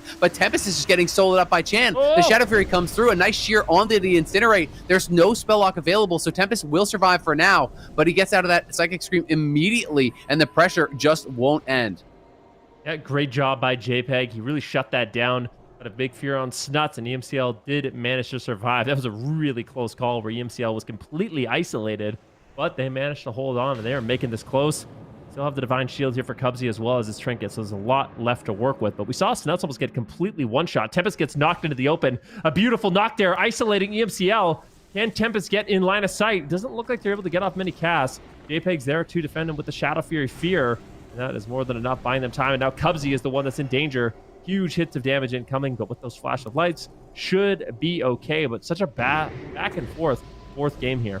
Yeah, it's the closest game thus far by far. You can see that Shadow Fear coming down. There's the Hodge as well onto Tempest. EMCL in trouble here once again. You can see all those dots up on him. He's down to 50% HP. He's trying to actually target down this pet, but Tempest is running on fumes at this point, and Cubsy is chilling behind the pillar with that plea up, just healing himself back up. Tempest trying to find an opportunity to get a drink here. Can they actually keep Chan away? Chan finds the port and does get the angle to stop the drink there. Tempest gets nothing from that. Snuts now repositioning him with that Thunderstorm, knocking him there off the wall, and now it looks like they're going to go for EMCL again. The Shadow Fury does come through. A nice shear onto the fear, though, from EMCL, shutting down that CC onto his Priest. Snuts, though, in the middle here. He could be a target. EMCL, though, in much more trouble. He's separated from the Priest, and the Priest is almost doomed. He does have PS and does land a great knock, and JPEG now pumping out that Chaos Bolt. It's going to get grounded by Snuts. Nicely played by him, but the Shadow Fury connects on too. Can they swap it over onto Cubsy? No. A deflection comes through from Chan as he lands a Shadow Fury's own onto two members. The PS is going to come down onto EMCL, but it was actually JPEG that was the target there.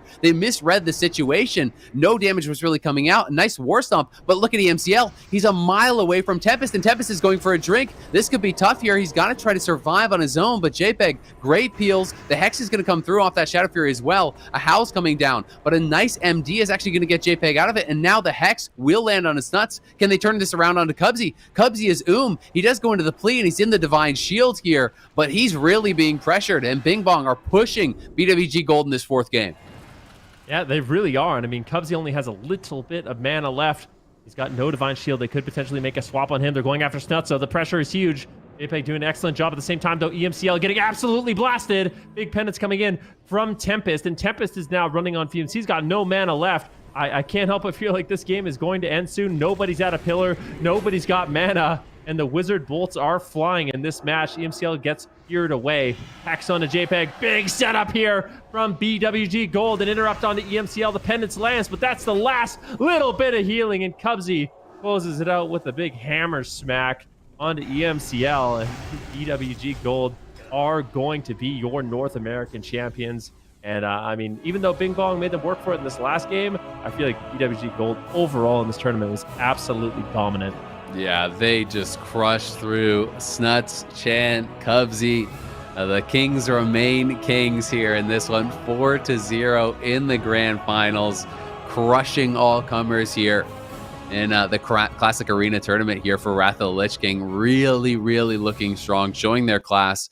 Bing Bong, I think showing up well in that final game. We got to see, I think, what the thought process was behind bringing out this Priest, staying a little bit more offensive, utilizing those instants, the double offensive dispels, really did kind of showcase themselves a bit here. They got Snuts low, they forced a lot of cooldowns, and they actually did get Cubsy so it was, a really exciting final game here. I think JPEG and EMCL really were able to kind of give as good as they took in this final one, but, overall, Snuts, Chan, really dominating, I think, in a lot of these back and forth battles here that you do have to win out on. In these kind of mirror matchups, so much is about how many interrupts can you fake versus how many interrupts can you land, how well timed is your crowd control versus how well timed is theirs. They're constantly harassing each other. Even just this play, you can see that Chan wands the Tremor because he's rooted out of range to stab it. His pet's not there. He wands the Tremor and then lands the Fear onto EMCL. It's just little things like that is such a nice play that sets them up and splits them up. Has Tempest separated across the map there, from his Shaman and allows them to get that kill. Yeah, just really excellently done. I love Cubsy just closing it out in style with his auto attacks, the exorcisms being weaved in, that little bit of damage that can really make the difference. But congratulations to BWG Gold. They are America's Wrath Arena champions, and it was a really fun day. I mean, this is just, I feel like there was so many interesting matchups, lots of different compositions, and I really enjoyed watching Bing Bong kind of make that lower bracket run and some of the flavor they brought with the Unstable Affliction, Hmm. as well as that Discipline Priest. Yeah, absolutely. It was really cool. I mean, I think we saw a lot of really interesting matchups, a lot of surprising results as well. It wasn't just them in that lower bracket, but Levels PvP, I think, did a really good job. I think surprised a lot of people before eventually getting taken out by Bing Bong. But Levels PvP taking down Golden Guardians, taking down Haha, Bean Infusion took down some big names, and eventually did lose to Bing Bong, but doing a really good job there. I think it was really fun to get to see someone playing Affliction as well, because like Affliction was the spec back in the day, right? And I do think that it can really work in some of these specs and some of these scenarios. And JPEG was able to show that off in a number of situations, which was really fun for me. But at the end of the day, LSP reigning supreme. With the top level coordination and stuff that's Nuts and Chan have, it is just so tough to actually deal with the amount of CC and disruption they have, the burst setups that they have. So I can't really ask for much more from those guys.